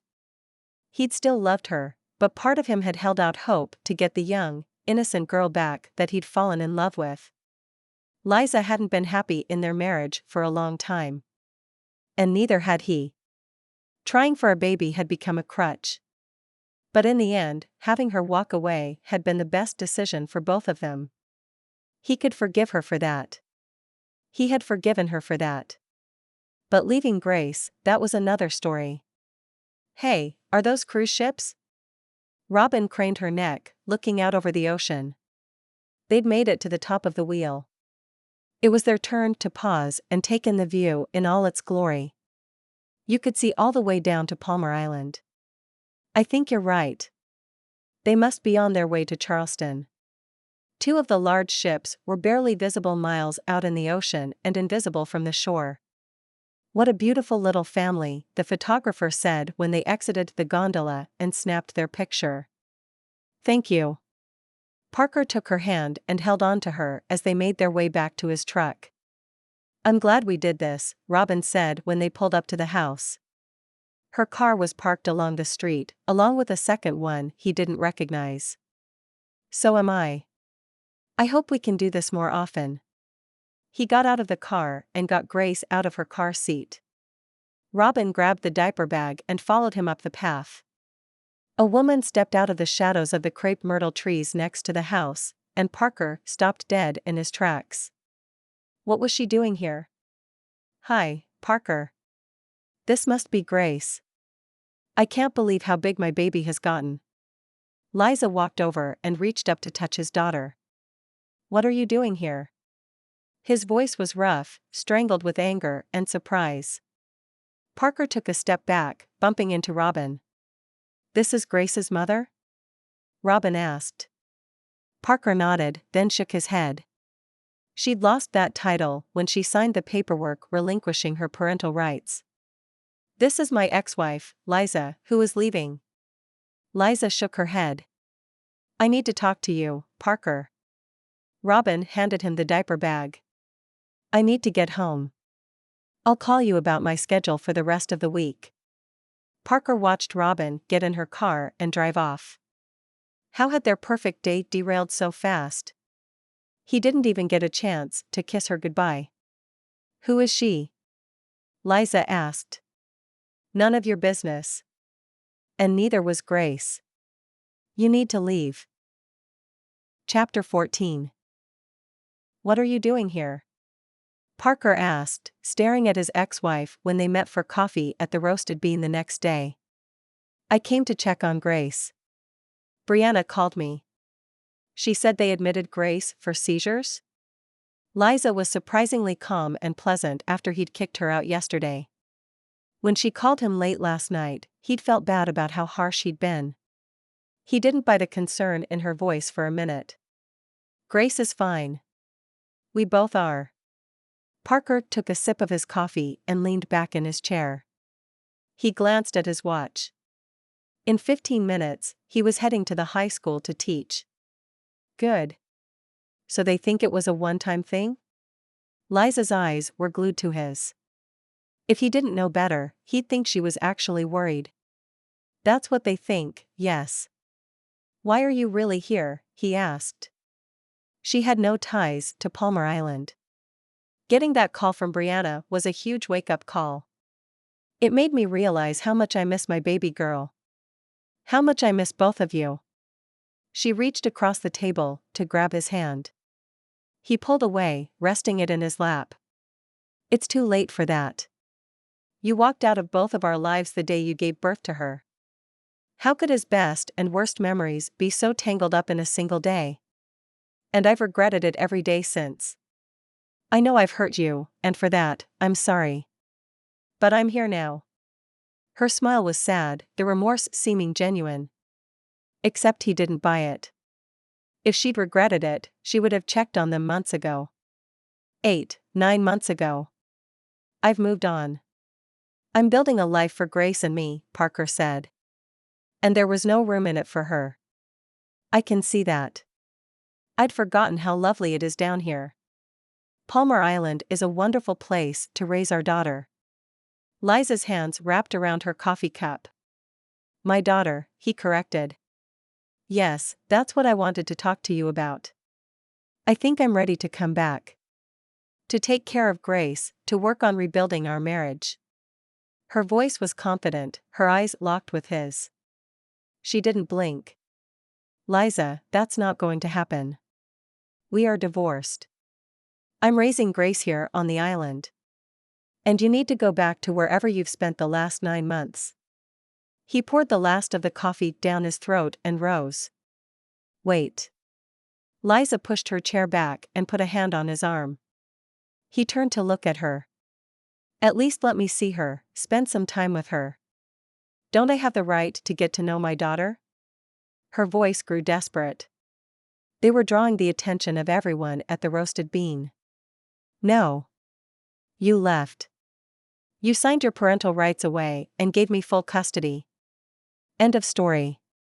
He walked out of the coffee shop and got in his truck. Driving down the road, he saw George walking down the sidewalk, carrying several grocery bags in each hand. Hi, Dr. Flagg. George waved when Parker stopped and rolled down his window. Where are you headed? He asked. Back home to my grandmother's house. On Prince Street. George grinned, not bothered by the heat of the midday. That's quite the walk, want a ride? Parker leaned over and opened the passenger side door. Sure. If you don't mind. George unloaded his bags on the floorboard of the truck and hopped in. What have you been up to today? Parker asked to get the boy talking. Oh, the usual. Working a shift at the convenience store and picking up a few things for my granny. George bent down and got a package of gummy worms from one of the bags. He opened it and offered them to Parker. Thanks. I didn't realize you worked after school. How's that going for you? Parker chewed the disgusting piece of candy. He'd forgotten how much he disliked these artificially flavored gummies. It's not bad. And it helps pay the bills. George shrugged and offered Parker more candy. He shook his head. It's just you and your grandma? Yes, sir. My mama comes and visits every once in a while, but for the most part, it's the two of us. We stick together and make it work. Take a ride up there. It's the fourth house on the left. George pointed to what had to be one of the oldest houses on the island. A rusty Toyota Camry that had seen better days was parked in the driveway. Looks like your grandma is home, Parker said, as he pulled up to the side of the house. Nah. She's at work until this evening. That's going to be my car one of these days. George opened the door and hopped out. It's not running? Parker had worked on cars with his dad growing up. Maybe he could help George get it running. That way, he wouldn't have to walk home after practice or work. It runs. I don't have my license yet, George said, getting the last of his bags out of the truck. George was a senior in high school and should have been driving for at least a year. Not into driving? Nah, my granny doesn't have a lot of time to take me out to practice. But that's all right. I'll get there, eventually. Why don't you meet me after practice tomorrow, and I'll take you out? Seriously? You'd do that?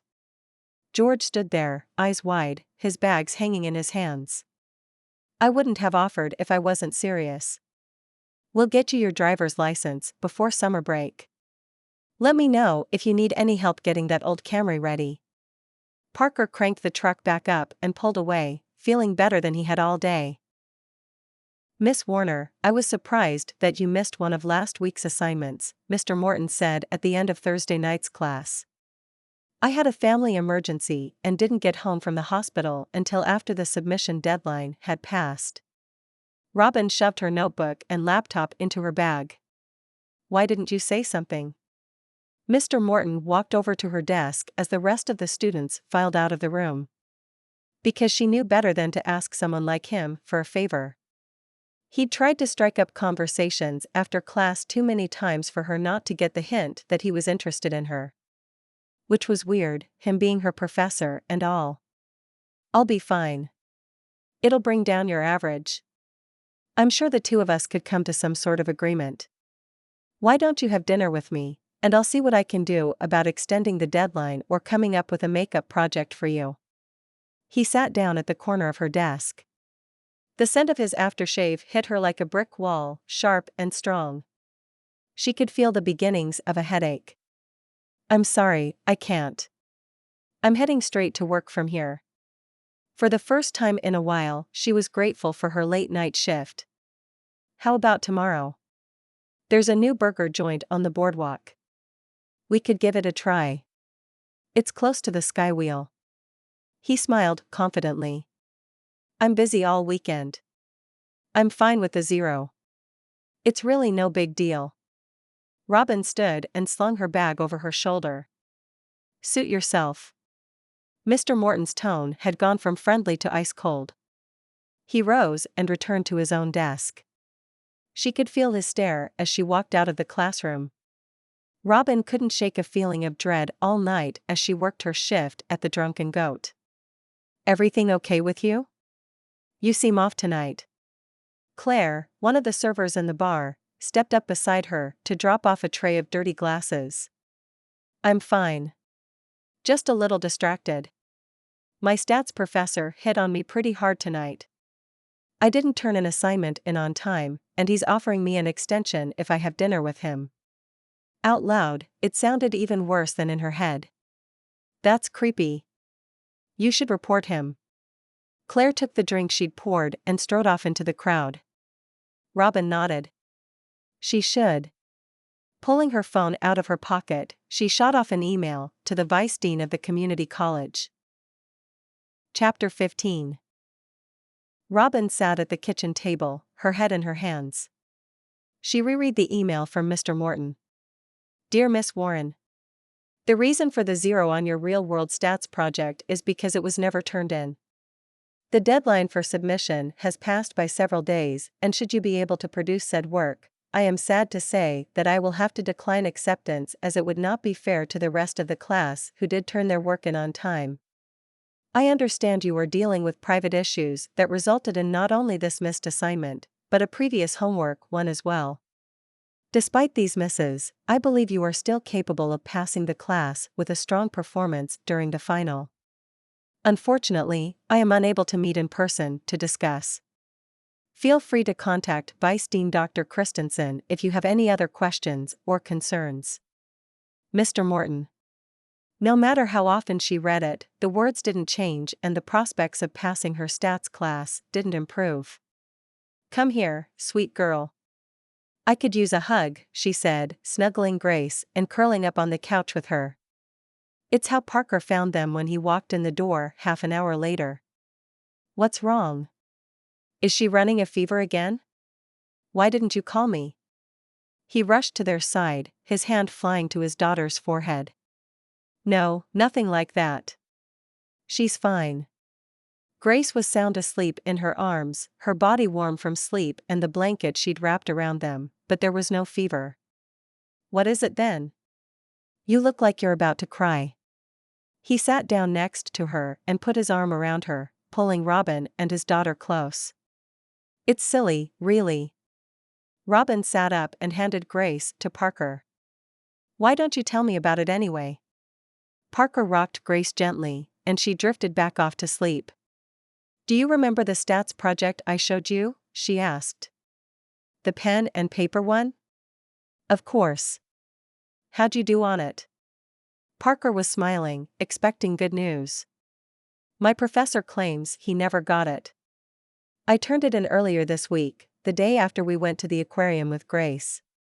She swallowed hard, trying to keep the disappointment and anger from overwhelming her. Maybe he displaced it. Shouldn't be hard to find in that leather portfolio though. Actually, that could be the problem. I'm sure it's somewhere in his office, and he's not looking at it, expecting some crappy paper folder. He rose and walked over to the window, Grace cradled to his chest.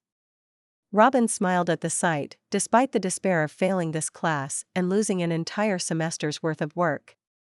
That's not it. Are you sure? Yeah, I'm pretty sure it's backlash for refusing to go out with him. She pulled her legs up on the couch and wrapped her arms around them, curling into a tight ball. Thinking of the incident and its consequences made her shudder. Maybe she should have gone ahead and had dinner with the guy. At least she'd pass her class. You're kidding, right? You need to report him.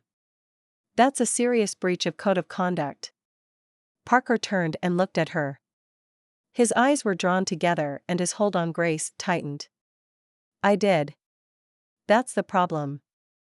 She rose and started pacing the room, too anxious to stay still. What? How? Parker was walking to intercept her while she was pacing around the living room furniture. I emailed the vice dean of the college. She's a woman and made some big speeches last year about standing up for female students. I assumed she'd understand. I was wrong. I don't know what she said or did, but it pissed Mr. Morton off and he conveniently lost my project. How bad? Parker asked.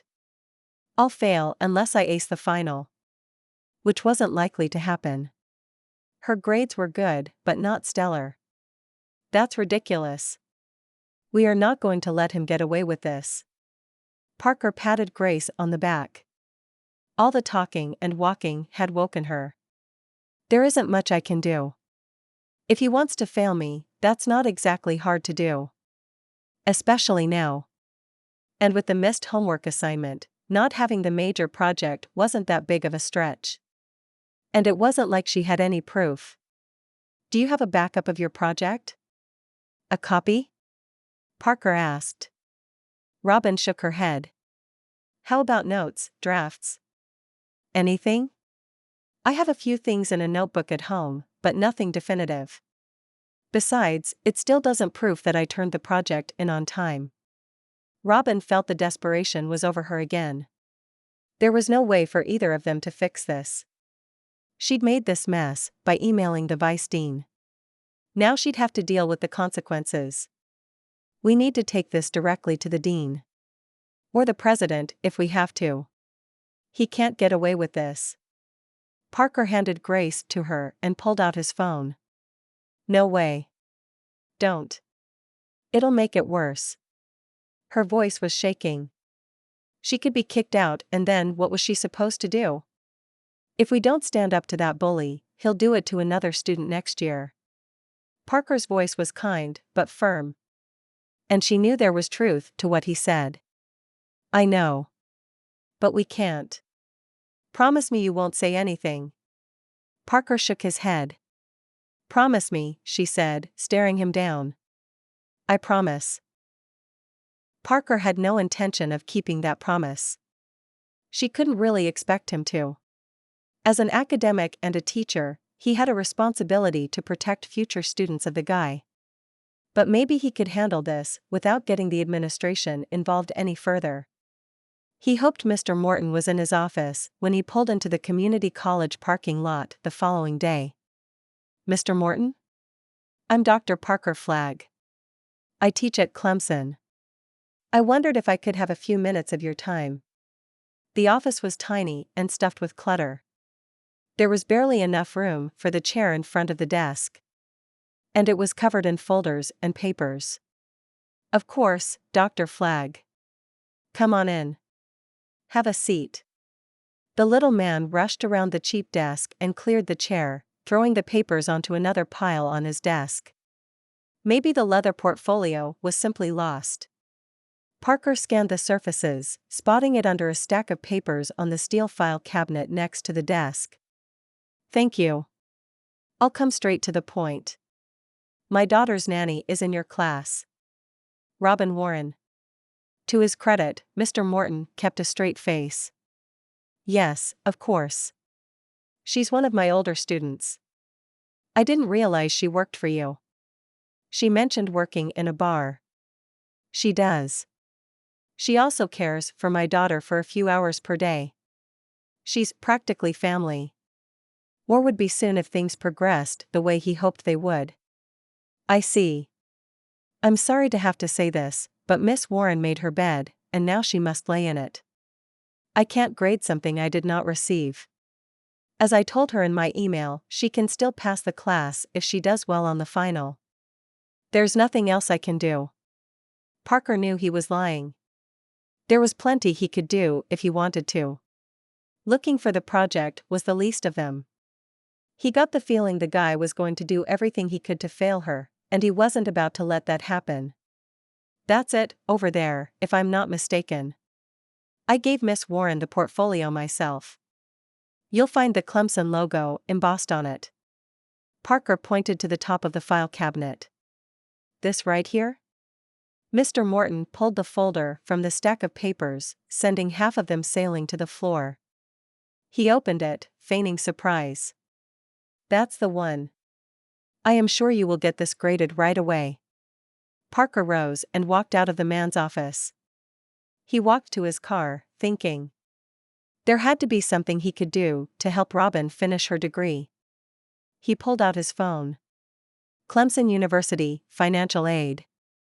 This is Kelly McDonald. What can I do for you? Kelly, it's Parker. I was hoping you could work another miracle for me. Who is it this time?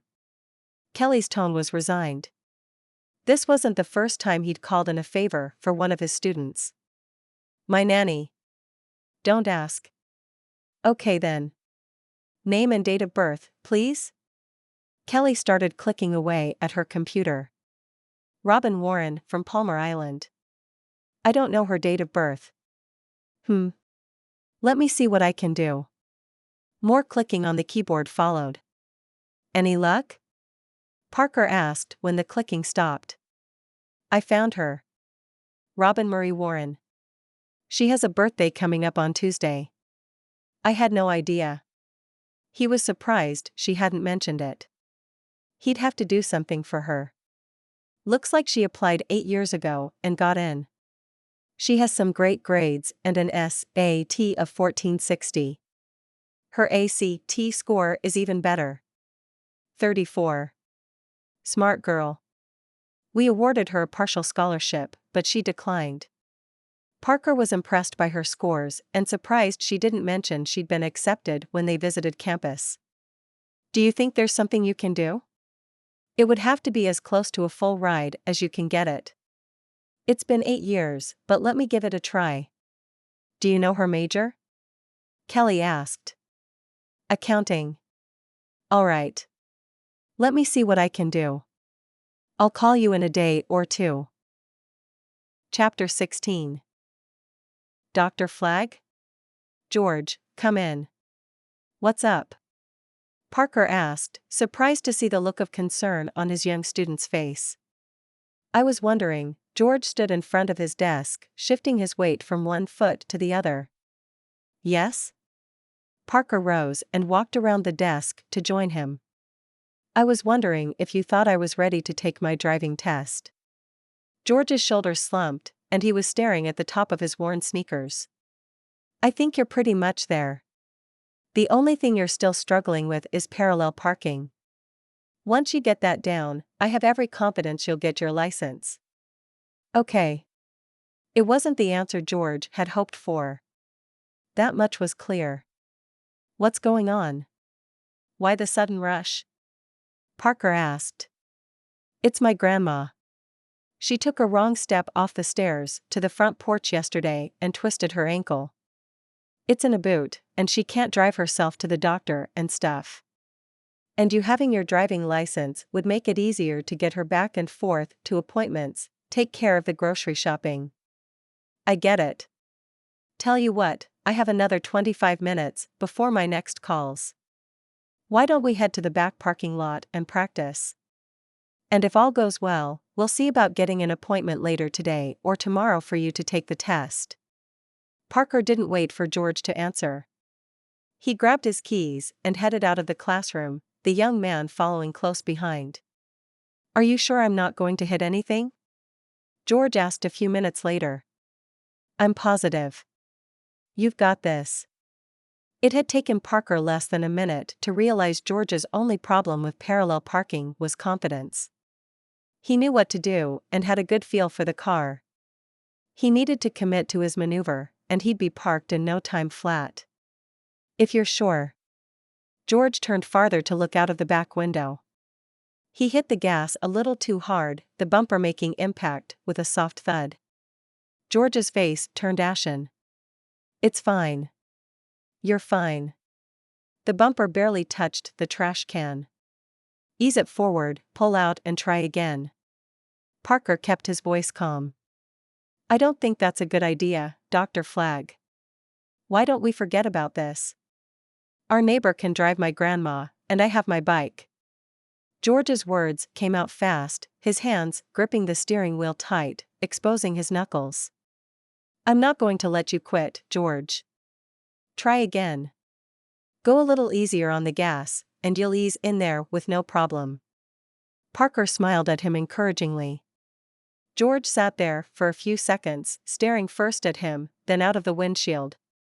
Finally, he took a breath, nodded, and put the car into drive. He eased gently out from between the two large trash cans. You can loop through there and get yourself back into position, Parker suggested, pointing to an open area close to them. I'm fine, George said, driving a few feet forward and then backing until the car was once again parallel to the makeshift parking lot. You've got this, Parker said again, with the confidence he felt in his heart, and this time, George didn't disappoint. That was easy, the young man said, a proud smile on his face when the car ended up perfectly centered between the two obstacles. I told you. Let's do this a few more times.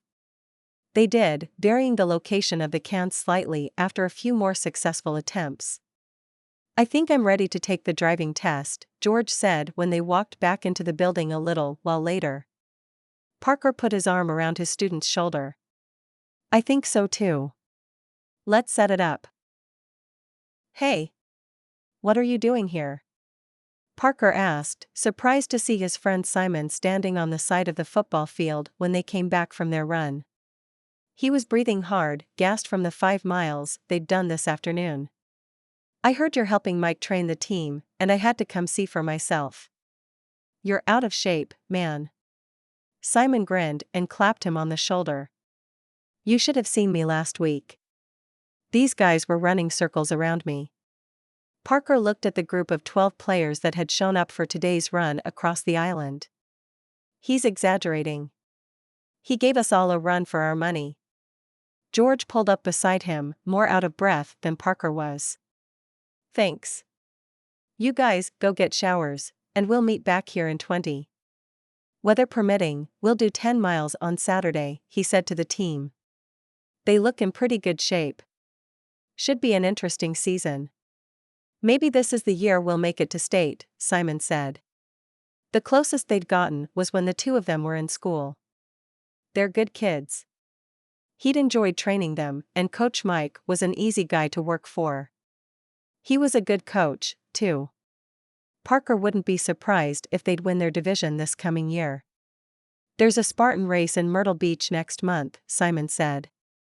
That could be fun. I'll talk to Mike and see what he thinks. It would bond them as a team and get the boys to push themselves harder. You should run it with them. Simon's eyes slid up with the challenge. I will if you do, Parker said. Have you done one of these before? Simon asked. No, he'd heard of them, but was a little fuzzy on the details. He remembered it involving mud and hurdles or something like it. All right. I'll do it if you do. And let's make it a little interesting. If I place better than you, you help me rebuild my grandma's chicken coop. I can do that. If I win, I get your Cal Ripken Jr. rookie card. Parker raised an eyebrow, waiting for Simon to refuse. You have a deal. Simon held out his hand, and they shook. What's up, Mr. Flagg?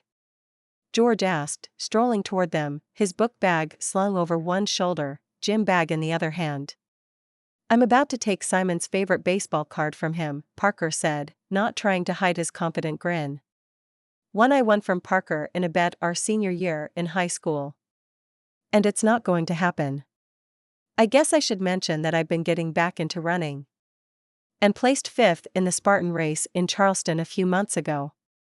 Spartan races are badass, Troy, the second-string quarterback, said. Half the team was gathering around them. What do you think about entering the one in Myrtle Beach? Parker asked. The entire team? Aaron asked. The kicker was often trailing behind on their runs. Anyone who wants to join. I'll have to run it by Coach Mike and the principal first if it's something you guys would be interested in. The chorus of yes and yes was deafening. The team was excited. Parker hoped he could make this happen. I'm in, Troy said. The rest of the team followed suit. Even Aaron was on board. Everyone but George. He kept quietly to the background. Parker wondered what that was about. "How's the studying going?" Parker asked when he walked in the door. Robin poured herself another cup of coffee. "Getting there. I'm going to ace that final, even if it kills me." She was joking. Sort of. Cramming nonstop for the past 2 days was taking its toll. She hoped the hard work would pay off. "You'll be fine. Don't stress. Take some time to relax the next couple of days." "Why don't we go watch a movie?" Parker asked. "Not until after my final exam." "How was your run?" Robin closed her books and looked up. "Pretty fun. I'm starting to get back in shape. I think I'll have to up my game, though." "The guys still running laps around you?" she asked, trying to hide a grin. "No, I'm giving them a run for their money." Simon stopped by and mentioned a Spartan race in Myrtle Beach. "I might enter with some of the guys. Most of them seem interested in participating." Parker got a tall glass of water and took a seat across from her. "You're worried about that?" "Who doesn't want to join?" Robin asked. "George. He's not the strongest runner, but he holds his ground and he's definitely better than Aaron." "How did he act when you asked them?" Robin asked. "He hung back and didn't say anything until I asked him when I drove him home. He said he didn't want to do it and might have something going on that day." "Maybe he got a job?" "He might be worried about the entry fee." "How much is it?" Robin asked. She'd been in George's shoes, having to pretend to not make it to a field trip or after-school activity. "I'm not sure. I've never been to one." Parker pulled out his phone and did a quick search. "Ouch. It's close to $100. Less if you enter as a team. This might not be as easy as I thought it would be. I can't believe Simon dragged me into this." Parker shook his head and downed the rest of the water. "That's a lot of money for someone like George. I think they mostly live off his grandmother's Social Security check. That's at least a week's worth of groceries for them." Robin packed her books and notebooks into her bag. Parker looked thoughtful. "I could buy his ticket. I'll talk to him about it tomorrow." "Don't. It'll make him feel like he's a charity case." She'd been in that position way too often over the years. "Better than missing out on the race," he said. "No. Not really. Is there anything you could do to help all of them get their tickets?" "You could have everyone pool their money or find some sponsors." Robin tried to think back on the times when she'd been able to participate in things like a trip to one of the big Christmas shows up in Myrtle Beach. The sponsorship isn't a bad idea. Actually, I should get Simon to sponsor them all. It was his idea in the first place. Parker grinned and pulled his phone out of his pocket. "Good luck with that. I better get going." "I have a review session before the stats exam," Robin said, before heading out. The drive up to the college in Myrtle Beach took longer than usual. A wreck on Highway 17 backed traffic up for miles. "Ah, Miss Warren decided to grace us with her presence," Mr. Morton said when she walked into class, still breathless from running all the way from the parking lot. "I'm sorry," she said softly, slipping into her seat. Thankfully, he ignored her for the rest of the review session. He ignored her when she raised her hand with a question, calling on everyone else instead. "Miss Warren." "A moment please," Mr. Morton said at the end of class. "I am in a hurry," she said, not wanting a repeat of last time. "Your project grade is changed. Please tell your boyfriend I kept my word." "Excuse me?" Robin didn't know who or what he was talking about. "He may be a big shot up at Clemson, but I don't appreciate someone waltzing in and telling me what to do. He may have gotten his way this time, but don't count on him bailing you during your final exam." Robin nodded, too angry to speak. Parker had gone behind her back. After promising her he wouldn't get involved. She was fuming by the time she made it back to her car. Chapter 17. "I'm sorry. I promise not to get involved in your life again." Unless you want me to. Parker didn't regret his talk with Mr. Morton. The guy was a jerk and needed to be put in his place. But he could see Robin's point. She had asked him not to get involved. And how do I know you mean it this time? Your promises don't seem to mean very much. Robin stood in front of him, and she wasn't happy. Not that he blamed her. There isn't anything I can say to prove I won't break my promise this time. But I can show you. Will you give me that chance? He asked. I'll think about it. Robin left the kitchen to get Grace, who was finally waking up. I can live with that. And I'll start by taking you out to dinner after your exam, he called after her. Okay. Parker smiled as he left the house earlier than usual. He had enough time for an important errand. If the person he needed to talk to was home. Parker? What brings you here at 7:30 in the morning? Miss Doris asked when she opened the door. I have a favor to ask. The baking kind. That is my favorite one to grant. Come on in. I have coffee ready. She led the way into the cozy kitchen he'd been in with Grace recently. To his surprise, no cakes, pies, or muffins were baking in the oven. Coffee sounds great. It had been another short night for him between grading papers, preparing lessons, and Grace waking him when he finally got around to crawling into bed in the early morning hours. Here you go.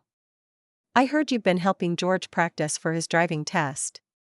Miss Doris handed him a cup of coffee and sat cream and sugar in front of him. He's a good kid. Shouldn't be long before he's ready to get his license. It had been fun to take George driving all over the island. Later this week, he planned to take him up into Myrtle Beach to see how he would do in some real traffic. He is. Elise has done a good job raising him. Miss Doris nodded and poured herself a cup. George said his mom isn't around much. Parker had tried to bring the topic back up during one of their drives, but George didn't seem to want to talk much about the woman who'd birthed him. That's a bit of an understatement. She ran off with some guy from up north when George was 2. She's been back for a couple of visits, but that's been it. Never even asked if he wanted to come with her. I think she knew he was better off with Elise. It can't be easy for his grandmother, though, Parker said. It's not.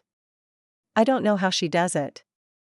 Elise isn't much younger than I am, and she's working from sunup to sundown. I help where I can, but she's a proud woman. It's better now that George can help. But enough about that. You said you came here to ask me a favor.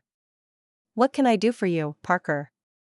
I was hoping you'd bake a cake for me. Parker accepted the cup of coffee she handed him. Anything in particular? Miss Doris asked. She pulled out a notepad and pen. A birthday cake. Oh, how fun. Who for? Miss Doris's eyes lit up. For Robin. I just found out that her birthday is on Tuesday, and I thought it would be fun to throw her a surprise party. She hasn't had a party since she was 5. Can you believe that? Parker had been stunned to learn that little fact about Robin. A surprise party? I'm guessing she doesn't know you're planning this. Miss Doris held the pen hovering over the paper. That's the point of a surprise party. He shook his head.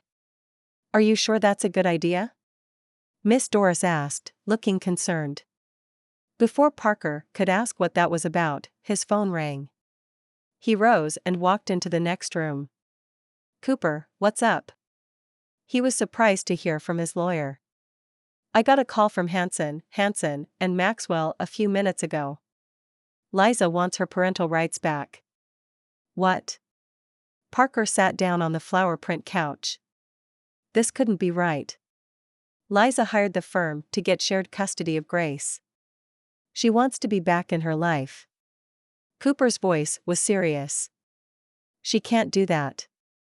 He didn't realize how much his own voice had risen until Miss Doris stuck her head in the living room. She can try.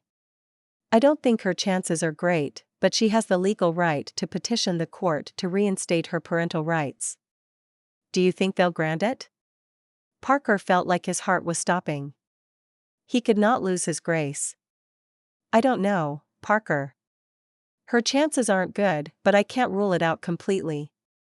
I think we should meet and talk about strategy. Can you meet me in my office tomorrow morning? Cooper asked. I'll be there.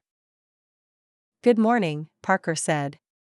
He was sitting in the kitchen, Grace on his lap. The little girl was chewing on a baby biscuit, trying to dip it into Parker's coffee. Good morning. Robin put down her bag and poured herself a cup of coffee before taking a seat across from him. Parker was quiet. Any other day he'd ask what she had planned for the day or try to talk her into letting him take her out to dinner. Not today. Did Grace have a good night? Robin asked. Maybe he was tired. She did. Slept through most of the night. We were up for a bit from 1 to 3, but she made up for it by sleeping until 7 this morning. He smiled and kissed his daughter on the head, holding her even tighter. His eyes didn't reach hers. What's wrong? She asked. It's nothing. Parker drank more coffee. That's a lie. Didn't you tell me yesterday that you'd prove your honesty to me? Robin hoped her light tone and smile softened her words.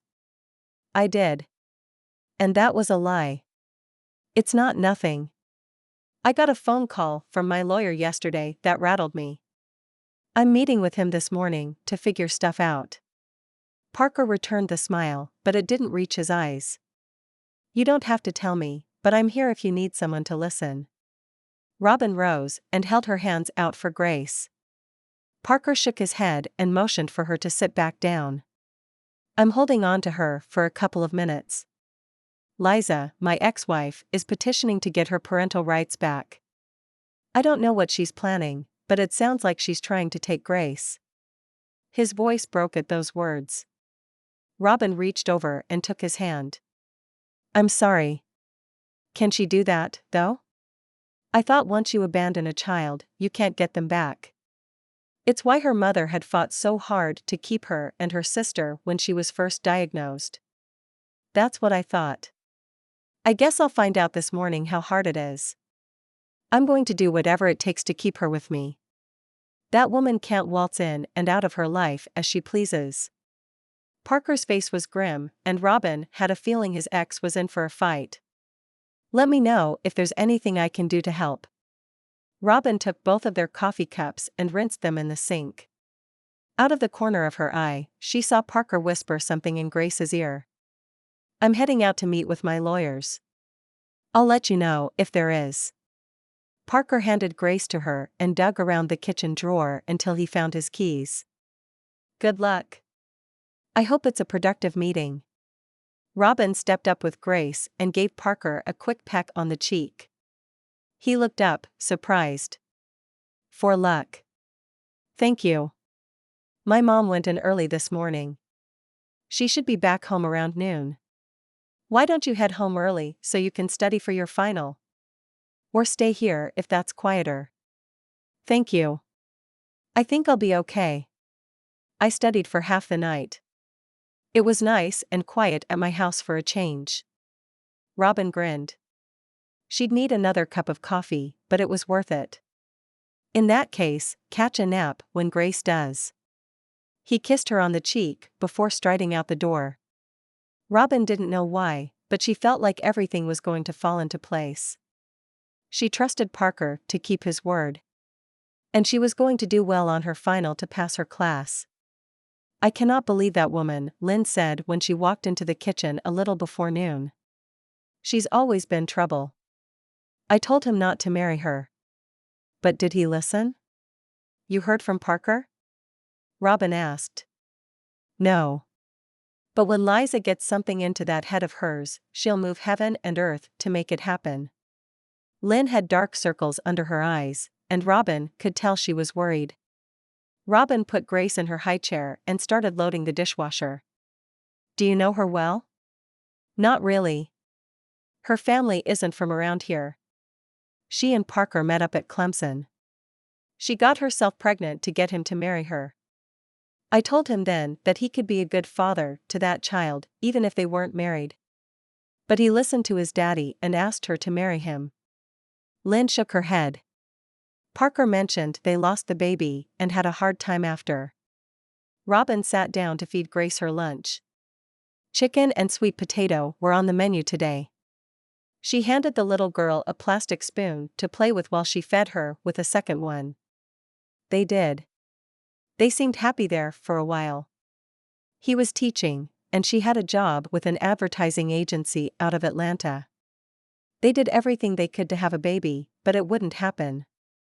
I thought maybe it wasn't meant to be. Lynn sighed. Robin didn't know what to say. She fed Grace another spoon of the bright orange mixture, keeping the small bowl away, so Grace couldn't reach it. No, Grace leaped forward, flailing her arms and catching the corner of the bowl with her spoon. Robin lost her grip on the plastic container and watched it fly in a short arch across her, landing with a loud thud on the floor. Mashed sweet potato splashed across the kitchen floor, hitting about half the lower cabinets as well. Grace sat back in her chair, shaking her head like she couldn't believe what Robin had done. No. No, no, no. Robin held back the laughter that threatened to bubble up in the back of her throat. The last thing Grace needed was any type of encouragement to throw food. Lynn had no such ambitions. The older woman burst out laughing, and when she did, the floodgates opened. The stress, the lack of sleep, and the worry about what Parker had told her this morning combined, and Robin joined Lynn. She laughed until tears were streaming down her face. "We have to stop," she finally said, holding her side and trying to catch her breath. Grace thought this was hilarious and a lot of fun. She bounced and babbled in her high chair. "You're right. She'll start throwing food to get a reaction, and that won't be good." Lynn rose and grabbed the mop from the closet. Between the two of them, they had the kitchen cleaned in no time. "You still need lunch," Robin said, looking at Grace, who was still in her high chair, entertained to watch them bustle around the kitchen. "Pick something that matches the color of the cabinets," Lynn suggested. "How about some chicken and noodles?" Robin grabbed a jar from the pantry and showed it to Grace. "No," she said, waving her arms excitedly and smacking her lips. "We're going to have to work on your vocabulary. I believe the word you are looking for is yes." Robin smiled and poured the contents of the glass jar into another bowl, before warming it for a few seconds in the microwave. "There is something I need to say, and I don't want you to take this the wrong way," Lynn said across the table from Robin, watching her feed Grace. "What's that?" "I know you and I were off to a rocky start, but you do a wonderful job with Grace. And I like you." "I do. Under different circumstances, you could be good for my Parker." Lynn clasped and unclasped her hands. "But..." Robin had a feeling where this was going. "I don't think it's a coincidence that Liza came back when he started seeing you." "She heard that Grace had gotten sick," Robin said. "That may be part of it, but Liza has a competitive streak. She's not going to like losing Parker to someone else." "But that's not it. I'm worried about what it will look like that he's involved with the nanny." Lynn made it sound like a dirty word. "We're not officially dating. But people talk. And they see the way the two of you look at each other." Lynn's lips were tight, worry clear in her eyes. "You think me being part of their lives in anything other than a professional capacity could hurt his chances in court?" "I do. I wish it wasn't the case, and it would be different if the two of you had been dating for a while or were engaged. But as it stands, I think it would be better if you stepped back until Parker gets this straightened out. You understand?" Of course. The pain that shot through Robin's heart surprised her. She wasn't sure Lynn was right, but what if Parker felt the same way? "Thank you. Why don't you head home? Parker told me you needed to study for your test. I'll take care of Grace until he gets home." Robin nodded and handed the bowl of baby food to Grace's grandmother. She needed time to think. To process what Parker and Lynn had shared with her today. And she really needed to study for her final. When she got home, the house was quiet. There was no sign of Skye and the kids. Her father was busy working on something in the garage, and her mother was asleep in front of the TV. Robin made herself another cup of coffee and got to work at the kitchen table, reviewing stats problems and working through a few practice exams. By the time Skye and the kids walked into the door, she'd made a lot of progress. Quiet, you two. Grandma is sleeping. James, take your sister to our room. The two of you can watch a movie on my tablet. Skye sat down at the table, looking tired. Can we have a snack? James asked. Sure. Why don't I make you some popcorn? I'll bring it when it's ready. Robin rose and grabbed a bag of kettle corn from the pantry and put it in the microwave. How are things going with the nanny job? Skye asked. Robin had been doing her best to avoid the topic with her sister. It's fine. The popcorn popped, inflating the bag as it turned inside the microwave. You are seeing the guy, aren't you? I can tell it by the look on your face. When did you guys start hooking up? Skye's voice rose. Shoo. Mom's sleeping. And I'm not hooking up with Parker. There's been kissing, but it's complicated. Robin was grateful when the microwave stopped. She pulled the popcorn out and poured some into 2 small bowls before taking them to her niece and nephew. By the time she walked back into the kitchen, her sister was munching on what was left in the bag. Robin sat back down and held her hand out for some of the popcorn. Dish. I want to hear everything. Skye leaned in closer, like she was afraid to miss a single word. Robin caught her up on what had happened, including the appearance of the ex-wife and Lynn's warning. That complicates things. What are you going to do? Skye leaned back and looked at Robin. I don't know. Dial it back, I guess, until we find out what's going to happen with Grace. Do you think Lynn is right and us seeing each other would hurt his chances of keeping his daughter? I don't know. She did abandon the baby at birth. That doesn't look good. Unless she had a good reason and those circumstances have changed. Skye shrugged. I guess we'll wait and see. First, I'm going to have to pass my stats final. Robin opened her book back up. A word of advice, Skye said. Robin looked up.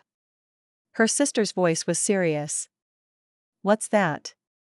Whatever you do, make sure you're not the reason he loses his daughter. Even if it means walking away for a while. Robin nodded. I will. I wouldn't want him to resent me for that. Believe me, you don't want a husband who resents you. Ben never forgave me for not going to Chapel Hill with him. Skye rose and walked out of the kitchen. Robin couldn't shake the feeling there was more to that story than her sister let on. Chapter 18.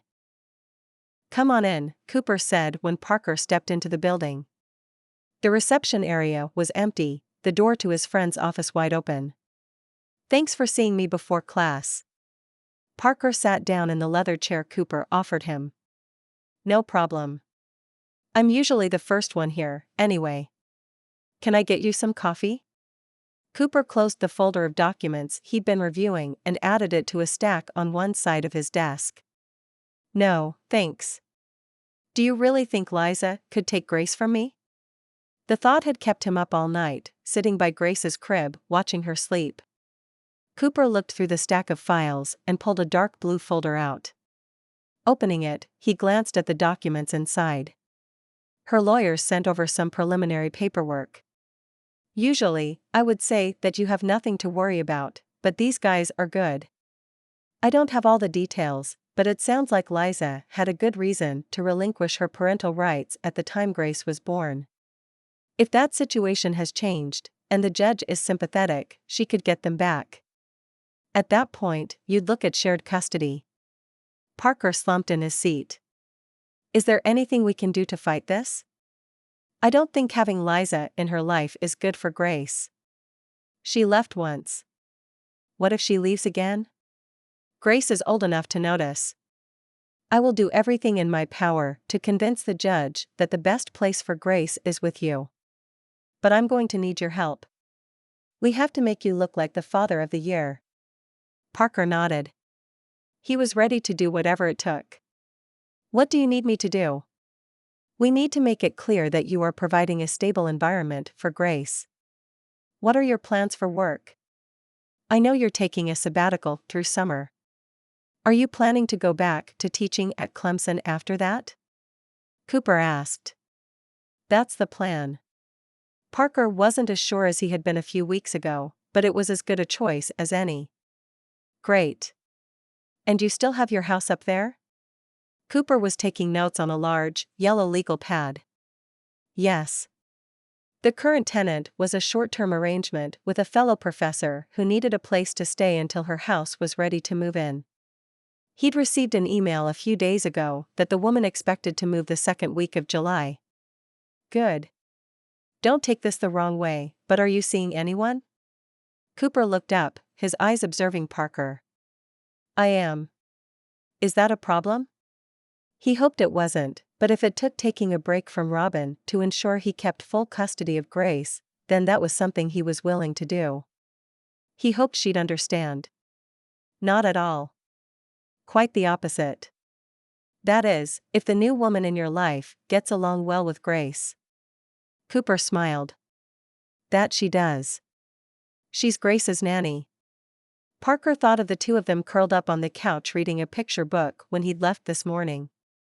Okay, that could be a problem, or it could work in our favor. Did you two start dating after you hired her? Parker nodded, and a crease formed between Cooper's eyebrows. We haven't made it public or anything. It just sort of happened. The last thing that had been on his mind when he came back to Palmar Island was to fall in love. Yet here they were. How serious are you about this woman? Cooper asked. What does that have to do with anything? Parker sat back and crossed his legs. It would look better if you were engaged to this person, instead of people thinking you're hooking up with the help. Cooper held up his hands when Parker protested. You hired me to help you get through this and keep Liza from getting her rights back. All I'm saying is that they'll dig this up and bring it up in court. You're right. I'm sorry. It surprised me, that's all. And he didn't like the idea of anyone dragging Robin's reputation through the dirt. People around town did that enough because of her parents, his own mother included. My advice, as your attorney? Break it off or propose. Cooper closed his legal pad and stood. All right. Give me a day to think about this. And you might want to talk it through with her as well. Who is it, by the way? Cooper walked him to the door of his office. Robin Warren. Parker said. Cooper looked surprised. I'll check in with you in a day or two, was all he said. Mom, do you have a minute? Parker asked. He'd spent all day and half the night going over his options. At long last, he'd decided to go with what his heart told him. Of course. What's on your mind? Lynn folded the paper she'd been reading and sat it next to the coffee cup in front of her. I am thinking of proposing to Robin. He took the seat across from her. Isn't that a bit soon? You two have barely started seeing each other. His mother's eyebrows rose along with her coffee cup. She took a small sip and sat it back down. It is. Cooper brought it up. It would look good in court that I have a stable relationship and that Grace has a mother figure in her life. Aside from you, he added. A fake engagement for the trial? And Robin is on board with that? The surprise on his mother's face increased. No. There's nothing fake about my feelings for Robin. It's the real deal. I've been looking at rings. He pulled out his phone, showing her the small princess-cut diamond he was considering. It's pretty, but I'm not sure that's such a good idea, Parker. His mother glanced at the ring, nodding her approval for the piece of jewelry, if not the sentiment behind buying it. Why do you say that? He'd had his doubts yesterday, but once he made up his mind, it was obvious that he and Robin belonged together. They got along well, and she loved his daughter. What more could a man ask for? His feelings for Robin already ran deeper than anything he and Liza had shared. That he was sure of. A proposal should come from the heart, not after a suggestion from your lawyer, his mother said, picking the paper back up. It does. This only speeds things up by a few weeks. Parker rose. There was a lot left to do if he wanted to propose to Robin on her birthday. The surprise party he was planning suddenly took on an entirely different level of importance. And then there was the ring. If he hurried, he could make it to the jewelry store on the south end of Myrtle Beach after school this afternoon and still make it back before Robin would have to leave. His mother reached up and grabbed his hand. Don't rush into this. It's what got you into trouble last time. Be sure this is what you want. It is, he said with every ounce of conviction he felt in his heart. Are you sure it's the right thing for Robin, too? I like her. I'd hate to see either one of you hurt because you didn't think this through. His mother's words surprised him. It was the first time she'd admitted to liking Robin. That had to be a good sign. Of course it is. She loves both of us. But your life is complicated. As is hers. All I'm asking is that you look at everything involved before you take a step you can't take back. She let go of his hand when the doorbell rang. Parker nodded before walking to the front door to let Robin in. The moment he saw her smiling at him, he knew he was making the right decision. Parker pulled Robin in for a quick kiss before his mother walked in on them. What was that for? She asked, a little breathless after he let her go. I missed you. He pressed his forehead to hers, trying to get his bearings. His heart felt like it would burst. I missed you too. Her hand caressed his cheek. I have a couple of errands to run. You don't mind if I head out now, do you? Parker asked. Robin laughed. So that's what this was really about. Don't worry, Grace and I will be fine. Go do what you have to do. He nodded and left, hoping he would find the perfect ring for her. Because someone as perfect as her deserved nothing else. Chapter 19. Good morning, everyone. Robin walked into the kitchen of Lynn's house. She was in a good mood. It was her birthday, and she couldn't wait to see what Parker had gotten her. She'd figured that's what yesterday's errand had been about. The only question was who spilled the beans. Her birthday wasn't something she shared. But with him, she didn't mind. Parker wasn't the kind of person to make a big deal about it, but the thought that he'd wanted to get her a present warmed her heart. Good morning. Parker walked up and kissed her on the cheek before handing Grace to her. Good morning, Robin. Parker, I have to run out to the office today. Mr. Johnson has an important prospective client coming in, and he wants coffee and pastries waiting for him. Working on a Saturday. He'd better land that client. Lynn picked up her purse and kissed the top of Grace's head before rushing out the door. What about you? More early morning errands to run? Robin asked. She hoped her smile showed Parker she was teasing him. No early morning errands for me, but I was hoping you and Grace could drive up to the mall in Myrtle Beach. I ordered some custom shirts for the guys, and I'd love to hand them out on Monday morning. I'd do it myself. But I do have to get ready to coach. You don't mind, do you? The two of you can do some shopping, grab lunch. He pulled a stack of $20 bills and handed them to her. Sure. Robin was stunned. Today, of all days, he wanted her to go to the mall? Maybe she'd been wrong, and he had no idea today was her birthday. Great. I'm going to grab a shower, but don't wait on me. You two get going whenever you're ready. Text me when you have the shirts and are on your way back. I might have the guys swing by the house with me after practice. Parker jogged up the stairs. A few minutes later, she heard the shower running. Looks like it's just the two of us today, she said to Grace, making a mental list of what she needed to stick in the diaper bag for a half-day trip up to the city. At least the traffic wasn't bad, and they made good time. Robin put Grace into the small fold-out stroller and crossed the parking lot into the Grand Strand Mall. It was one of several in Myrtle Beach and by far the largest and newest mall. Robin couldn't remember the last time she'd been here. Grace was babbling happily, looking at the bright display and the people around them. Her joy was infectious, and Robin enjoyed herself as well. She even picked up a fun Doctor Who t-shirt as a present to herself. "Let's go pick up those shirts for your daddy, and then we're grabbing a snack. A salad for me and some chicken nuggets for you. What do you say?" "No. No, no, no," Grace sang. "I'll take that as a yes." Robin grinned and stopped at one of the map displays to find the store where Parker had ordered the shirts. "Miss Warren, fancy seeing you here. Can I help you find something?" Robin looked up. One of Parker's students, George, if she remembered correctly, was standing in front of her.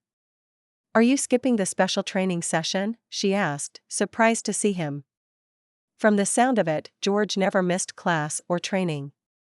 "We don't have practice today. I'm here with my grandma. She loves to shop at Belk's, and it takes a while for her to try on dresses. I'm wandering around until she's finished." He smiled and squatted down to play peekaboo with Grace. "Dr. Flagg asked me to pick up your shirts for the Spartan race," Robin said, her eyes flashing back to the map of the mall. "I thought they were going to mail them." "Did he order them here?" George asked. Robin nodded and pointed to the location of the store on the map. "Found it. Looks like your grandmother is done." "You're right.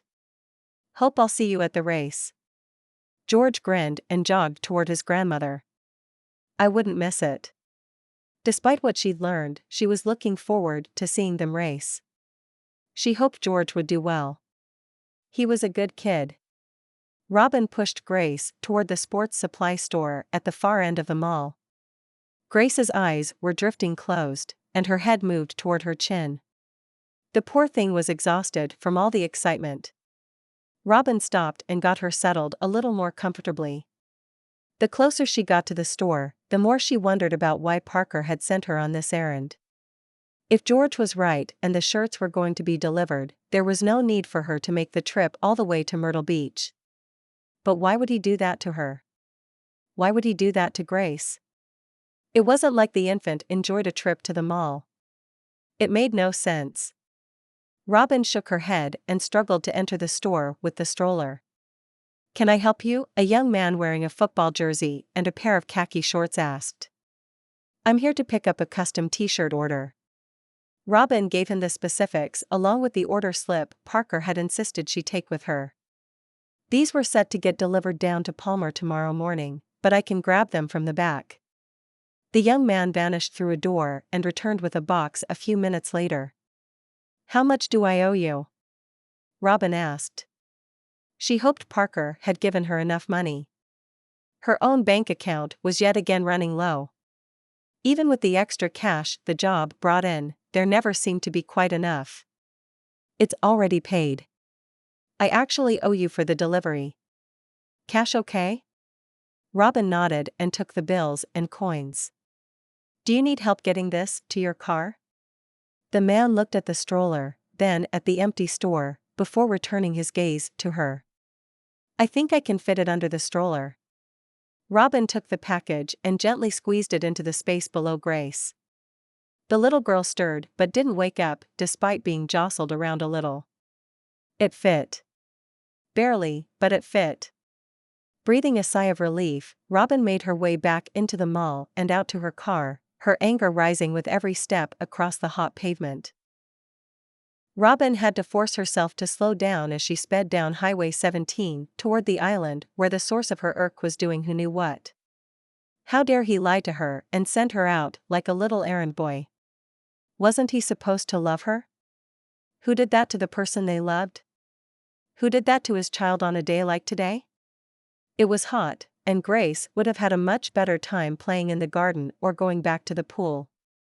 They both would have.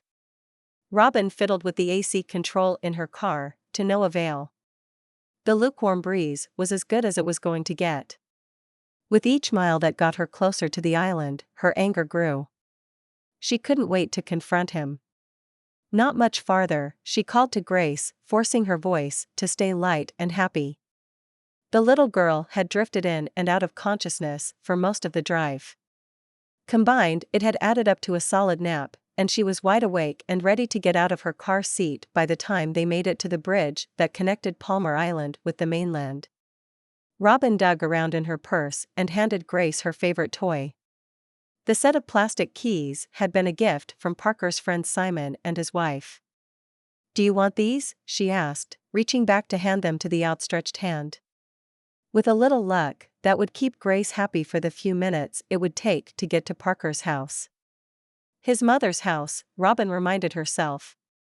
He didn't have a home of his own on the island.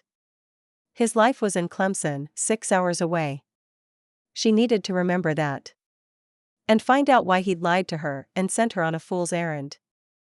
Okay, technically, she'd gotten the shirts, but it had been a needless trip. That wasted a bunch of gas. Robin sighed.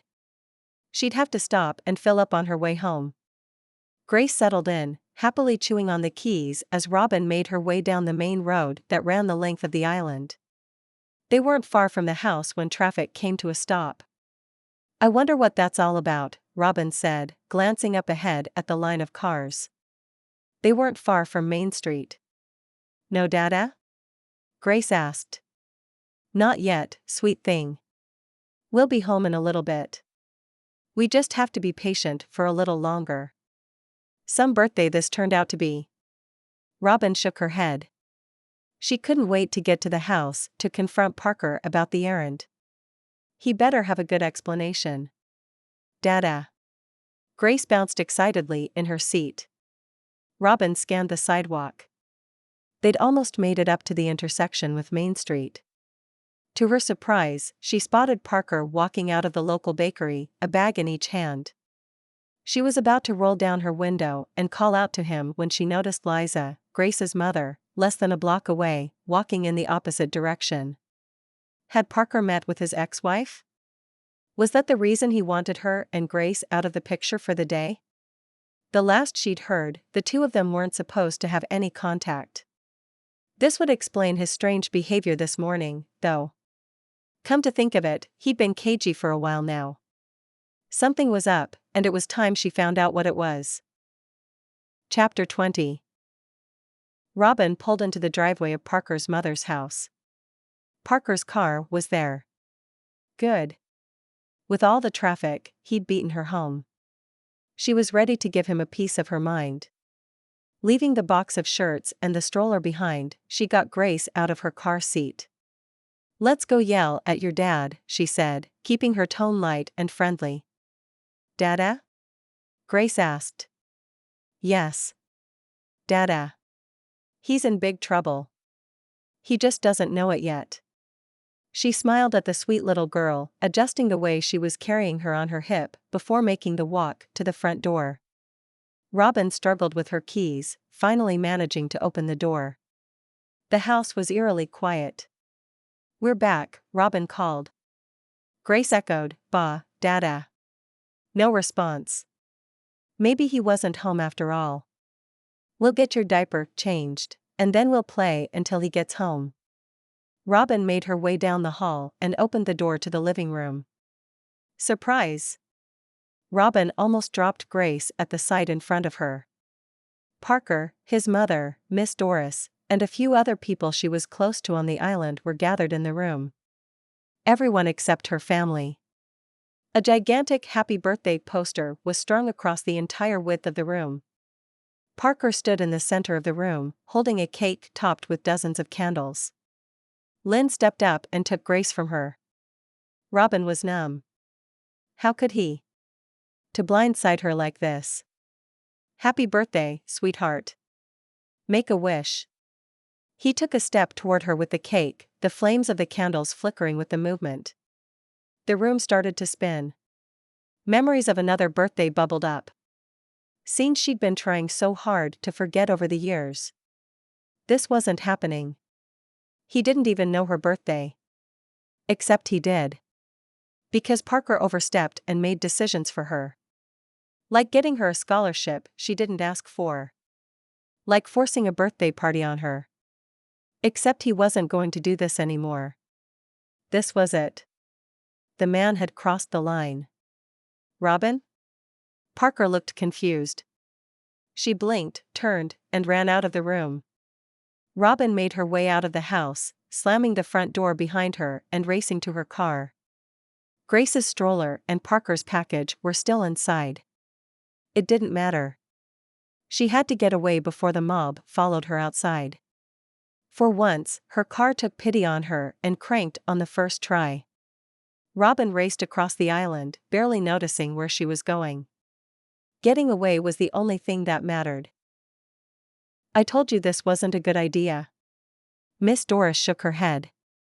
Who doesn't like a birthday party? Parker asked, setting the cake on the coffee table. Robin doesn't, and you better go after her and fix this. The older woman's voice was stern. Dada? Grace's voice got him out of the stupor he'd felt himself trapped in since he'd seen the expression of shock and confusion on Robin's face. Dada is going to go get Robin back. He kissed his daughter on the forehead and looked at his mother. Go. I'll watch her, Lynn said. Miss Doris bent over and blew out the candles. Not how he'd pictured this moment. Parker grabbed his keys and walked outside. Her car was gone. Unless she'd left the island, it wouldn't be hard to track her down. Parker drove to her house, relieved when he saw her car parked in the drive.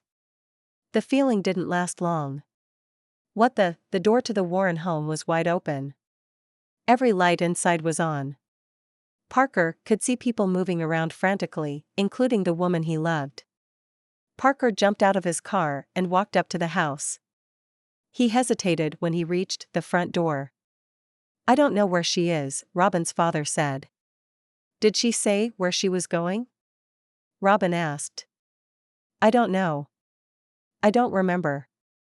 When did she leave? Another female voice asked. Earlier. I was out in the garage. It's been a while. I'm sure she'll be fine. You know your mother. Sometimes she needs some time to herself. Not when she's off her meds, Dad. Robin walked out into the hallway, seeing him stand at the front door. Everything okay? Parker asked. My mom is missing. I don't have time for you right now. I have to go find her. Robin picked up her keys. He hated to see the look of sheer panic and worry on her face. It was worse than her expression before she walked out of her surprise party. I'm coming with you, Robin's father said, following his daughter out into the hall. The man barely noticed him. Despite his earlier words, he looked as worried as his daughter. What can I do to help? Parker asked. Go home, Parker. Robin walked past him, her father following close behind. She got into her car, only to step back out a moment later. What's wrong, honey? Her father asked. I'm almost out of gas. Robin looked so helpless it broke his heart. Here, take mine. Parker threw his keys at her. Robin caught them and got in, waiting only long enough for her father to close the passenger door before taking off down the small dirt road her family home sat on. I'm Sky, Robin's sister. You must be Parker. A woman with dark brown hair stepped out on the porch. A young girl of about 5 followed close behind. I am. You're Robin's sister? She'd briefly mentioned an older sister who had moved back home, but he hadn't met the woman until today. That I am. And this is my daughter, Tina. Please excuse my sister. She's having a rough day. Not a big fan of her birthday. I noticed that. Parker smiled wryly. Definitely not. It's more about our mother, though. I'm not sure how much she told you about her. Sky's eyes watched him closely, analyzing every micro-expression. The woman wouldn't miss a thing. I know that your mother suffers from schizophrenia and isn't always good about staying on her meds. Parker was glad Robin had shared that much with him. Not that she'd had much of a choice after the pharmacy incident. "Why don't you come inside for a minute? I'm about to leave to drop off my kids with their dad. I can give you a ride home after." Skye stepped back, and he entered the house where Robin had grown up. It was smaller than his mother's house. While he didn't think it was any older, the building looked worn down inside and out.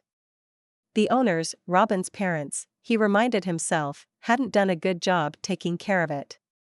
Or maybe they hadn't been able to. The windows were old, single-pane ones that would let in the heat in the summer and the cold in the winter. Faded wallpaper was peeling, and there was water damage on the ceiling. The appliances in the small kitchen had seen better days. A young boy of about 7 sat at the table, eating a bowl of cereal. "Are you ready?" his mother asked. "Almost." The boy crammed a large spoonful of soggy cereal in his mouth. "Tina, go get your stuff. I'm dropping you off with Dad." "Do we have to?" the little girl asked. "Yes, you do. It'll be fun, and I'll pick you up from school tomorrow." Skye did her best to rush her children. Parker could tell how on edge she was. "Does your mother do this often?" he asked when they finally pulled out of the drive after spending 10 minutes searching for a missing sneaker. "It used to happen quite a bit, but the past few years she'd been doing better." "New medication," Skye added in response to his questioning look. Skye's phone rang as they turned into one of the newer neighborhoods on the island. "Did Aunt Robin and Pop find Grandma?" James asked after Skye ended her call. "Not yet," she said. Parker could have told him that by the look of resignation on the boy's mother's face. "Will you call us when you find her?" James asked. "Of course," she said, before turning to Parker. "I'll be right back." Parker saw her speak to a dark-haired man with a beard before returning to her car. They looked like they were arguing after he ushered the kids inside. "Everything okay?" Parker asked when she got back into the car. "I'm fine. Where can I drop you off?" Skye asked. "If it's okay with you, I'd like to stay and help you look. If you give me her description, I can keep an eye out while you drive." "How about you drive, and I do the looking?" Skye tossed him the keys and got out. Parker was surprised that the woman he'd just met trusted him with her car. It did make more sense this way. He got out, walked around, and sat down in the driver's seat. Parker slid the seat back and adjusted the mirror.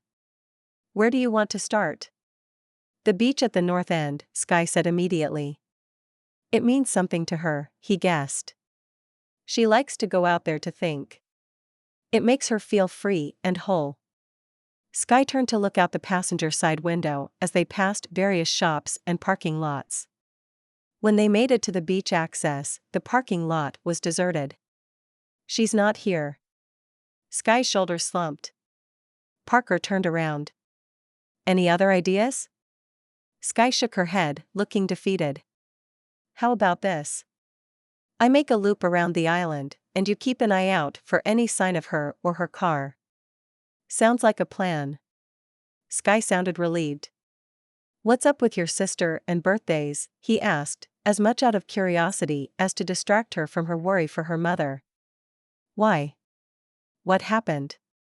Skye's head flew around to look at him. "I tried to throw her a surprise birthday party earlier today. I invited your mom and dad, but your mother said they couldn't make it." He shrugged.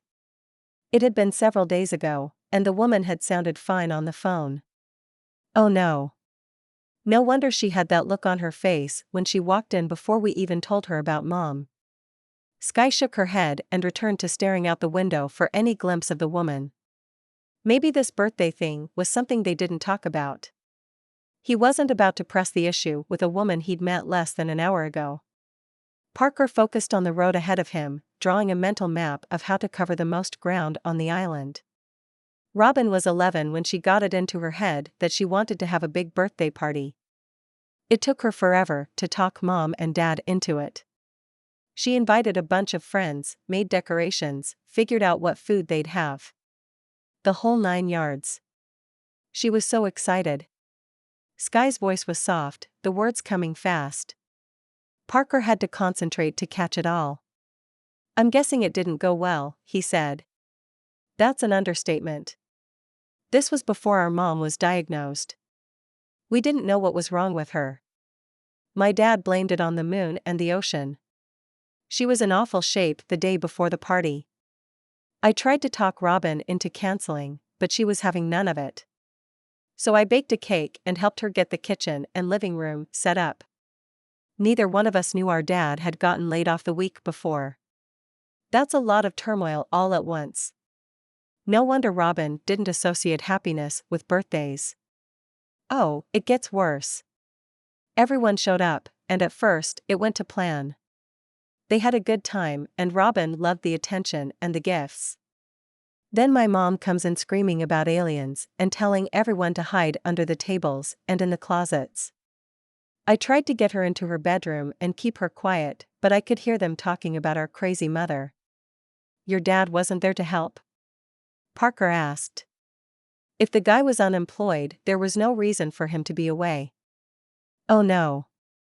My dad was too busy drowning his sorrow at the bar with his buddies. He showed up drunk in time to show all of Robin's friends and their parents that we were blessed with two messed up parents. Sky sighed. You don't really think that, do you? Parker asked. They have their problems, and I think Robin and I picking up all the slack doesn't help, but they are my parents. I love them. And we have plenty of wonderful memories of growing up. This isn't one of them, though, is it? Sky shook her head. No, it isn't. The worst was seeing those same kids in school every day. Children can be cruel. They made fun of Robin relentlessly for years. It didn't stop until she got to high school, and even then, there'd be the occasional comment about our crazy mom. Robin hasn't let us celebrate her birthday ever again. If you even mention it, she won't talk to you for days. I guess that means I really am in deep trouble. A surprise birthday party? Yes, you are. Good luck digging yourself out of that hole. They drove in silence for a short while. Parker spotted something or someone moving up ahead on the side of the road. They were on one of the lesser-traveled roads on the island that was surrounded by marsh on one side and pasture on the other. Not a lot of cars came this way, especially not after dark. Is that her, up ahead? He asked. Parker thought he could make out the shape of a car not too much farther up the road. The person, a woman if he wasn't mistaken, was waving, trying to get their attention from the side of the road. It's Mom. Sky was out of the car before he'd come to a full stop. When he met Ruth Warren, she didn't seem out of touch with reality or manic. A little confused and tired maybe, but nothing like what he'd expected. Not that he'd been sure what to expect. Why don't you take her home, and I'll follow in your mother's car? Parker said. The old Cadillac was halfway in the ditch, but if it had a bit of horsepower left, he should be able to drive it out. That would be great. Thanks. Sky got her mother settled in the passenger seat of her own car and waited until Parker was back on the road. He followed her taillights all the way back to the house, parking the car next to Sky's in the wide gravel driveway. He was relieved to see his own car pull up by the time they'd all gotten out. I called Robin from the car, Sky explained. Parker felt out of place as the two women fussed over their mother. He stayed in the background, watching the family interact. Like any family, they had their problems, but what Parker noticed most was the love and caring between them. Thank you for helping find my wife. Sky told me you spotted her first. I wouldn't have thought to look on that road. I haven't been down it in ages. Mr. Warren shook Parker's hand. You're very welcome. I better get going. I should check in on my own mother and my daughter.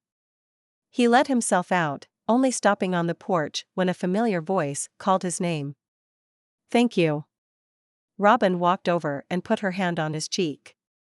It was soft and warm. For a moment, all was right with the world. Then she blinked, and he could see the hurt and disappointment in her eyes again. It's been a long day. Why don't you take the next couple of days off? My mom and I can handle Grace. Take care of your folks, and we'll regroup on Monday. He leaned against the porch railing. It made strange groaning noises, and he jerked back. That would be nice. I could use a little time. I think we both could. Robin looked tired and resigned. He'd never seen her like this. Will you come to the race this weekend? Parker asked, holding his breath. I'll try. She handed him his car keys and walked inside. Parker strode to his car. It wasn't a yes, but it wasn't a no either. Maybe there was hope for them yet. Chapter 21. You came, Parker said. He wasn't sure she would. Of course. I promised George I'd be here. Robin looked across the crowd. I see.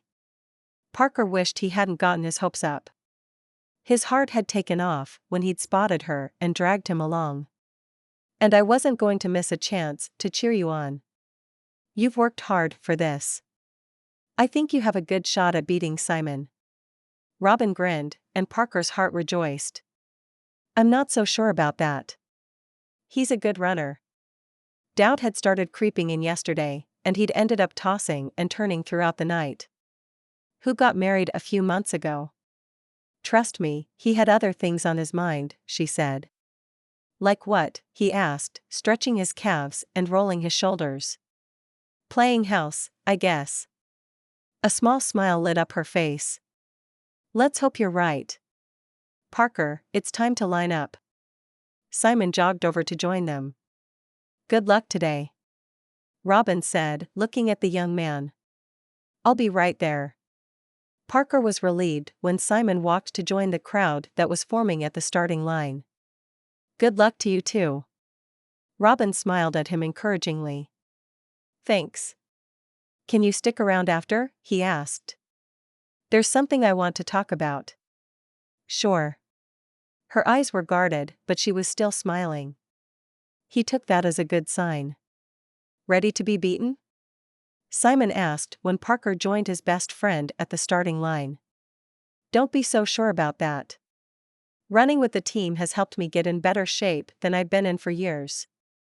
Won't be enough, Simon said with a grin. The gun went off, and the crowd raced toward the first obstacle. He was easily keeping up with Simon across the first few obstacles. Maybe Robin had been right. His friend looked a little thicker and softer through the middle than Parker remembered. When it came time to scramble over a series of walls, Parker was able to pull ahead, eking out a small advantage over the only guy he had to beat today. He smiled, endorphins coursing through his system. Robin was here. He was winning. Today was a good day. By the time he reached an adult version of the monkey bars, he thought he had this in the bag. He was reaching from one bar to the next, swinging his body along. Halfway through, his arms burned. He slowed his pace. It was an effort to move across the last few and reach the end of the grueling obstacle. He was glad when it was over and happy to see Simon struggle a bit as well. The worrying part was that it didn't seem to slow him down as much as it had Parker. Stop wasting time and run, Parker mumbled to himself. He took off down the muddy path at a comfortable clip and tackled the next obstacle. It went on and on. Simon was getting closer. Parker could practically feel him breathing down his neck. His own breath came faster, his heart racing. He was feeling gassed, and they hadn't even made it halfway through the course. Pick it up, old man, or you'll spend the weekend covered in chicken shit, Simon said when he ran past him. How was he smiling and breathing easily? Parker knew he was in trouble. Parker looked good out there. As did most of the Palmar Island football team. A few of the linemen had dropped out at the monkey bars, but the rest were holding their own. Parker had a small lead over his friend, but Simon was catching up. Go, George, you've got this, Robin screamed when she saw the young man running past her. He grinned and waved, picking up the pace and pulling past the team's kicker, who was doing surprisingly well. They look good out there, don't they? Sophie, Simon's wife, walked up next to her, an older woman in her early 70s, beside her. They do. Parker's leading. Robin didn't keep the small bit of pride out of her voice. Simon is pacing himself. He'll pass Parker in the last third. You'll see. Sophie smiled confidently. I don't know. Parker is pretty determined. Robin knew about the bet. She had no doubt he would still help Simon with the chicken coop regardless, but the professor had quite the competitive streak. It's not going to be enough. Simon prepared for this like crazy. Sophie stepped closer to the barricade and yelled words of encouragement at her husband. Not to be outdone, Robin did the same for Parker. It worked. Both men dug deep and made it over a vicious-looking A-frame structure and then a wall, netting made from straps. Robin couldn't imagine doing anything like this. It had to be agonizing. Person after person dropped out or slowed way down as the race went on. Competitors were encouraging each other to keep going, but it was plain to see that some of them had bitten off more than they could chew. We're going to walk down to the finish line. Would you like to join us? Sophie asked. Robin nodded, and they made their way to the end of the course, where Lynn and Grace were waiting. George's grandmother had joined them, and they were happy to share the small spot they'd carved out close to the finish line with the three women. There's George.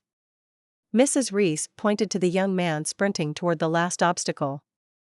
That's my grandson. He wasn't winning the race. Others had finished before Robin had made it down here, but he would finish well ahead of Parker and Simon.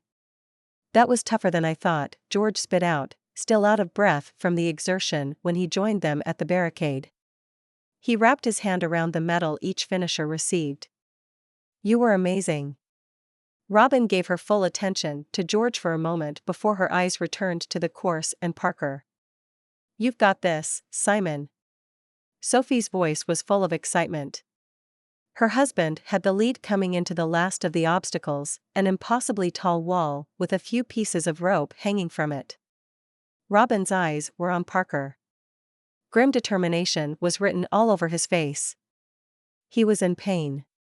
Parker shook out his arms, eyed the obstacle for a moment, and ran at it with as much speed as he could muster. Go, Parker. You can do this, she screamed and kept yelling words of encouragement until her voice was breaking. For a moment, she thought he wouldn't make it to the top. He slowed and then came to a full stop. Without momentum carrying him over the top, she wasn't sure he could make it. Simon crossed the wall, slid down, and ran a few more yards to cross the finish line. Parker had lost the race against his friend. She expected him to slide down and walk around the last obstacle. Simon jogged back into Parker's view. You've got this. One hand over the other. Use your legs. Robin wasn't sure if it was the words of encouragement or the sheer will to finish no matter what the cost, but Parker adjusted his stance, lifted his right hand and placed it farther up the rope. He pulled himself up a few inches, took a step up the wall, and moved his other hand. Racers around him were crossing the wall. Others slid down, rested, and began again. A few of them shook their heads and gave up, letting the course beat them. Not Parker. He fought with every ounce of strength he had, picking up speed as momentum began to carry him up to the top. Simon caught his friend as he slid down the rope. Robin's breath caught in the back of her throat. Parker's hands were bleeding. He wiped them on his shorts, and with Simon by his side, he crossed the finish line. Parker got his medal, and the two men hugged before making their way over to the little group that had gathered around Robin. You did it. Robin reached for Parker when he stepped close enough to the barricade separating them. She put her arms around his neck and kissed him. Does that mean I'm forgiven for the birthday debacle? He asked, looking surprised. I'll think about it. Laughter bubbled out, the stress from the last few days and the anxiety she felt during the race releasing. It felt like an enormous burden had lifted from her shoulders and her heart. What did you do to your hands? Lynn stepped closer, Grace in her arms. It's nothing. A few scrapes. Parker held them out to take his daughter. Let's get you cleaned up and bandaged first, Simon suggested. That's a good idea, Lynn said. Grace, give your daddy a kiss. He did a great job. Robin was happy to see Parker take Simon's advice and walk off with him toward the small medical tent set up on the other side of the course. Can't risk getting those infected.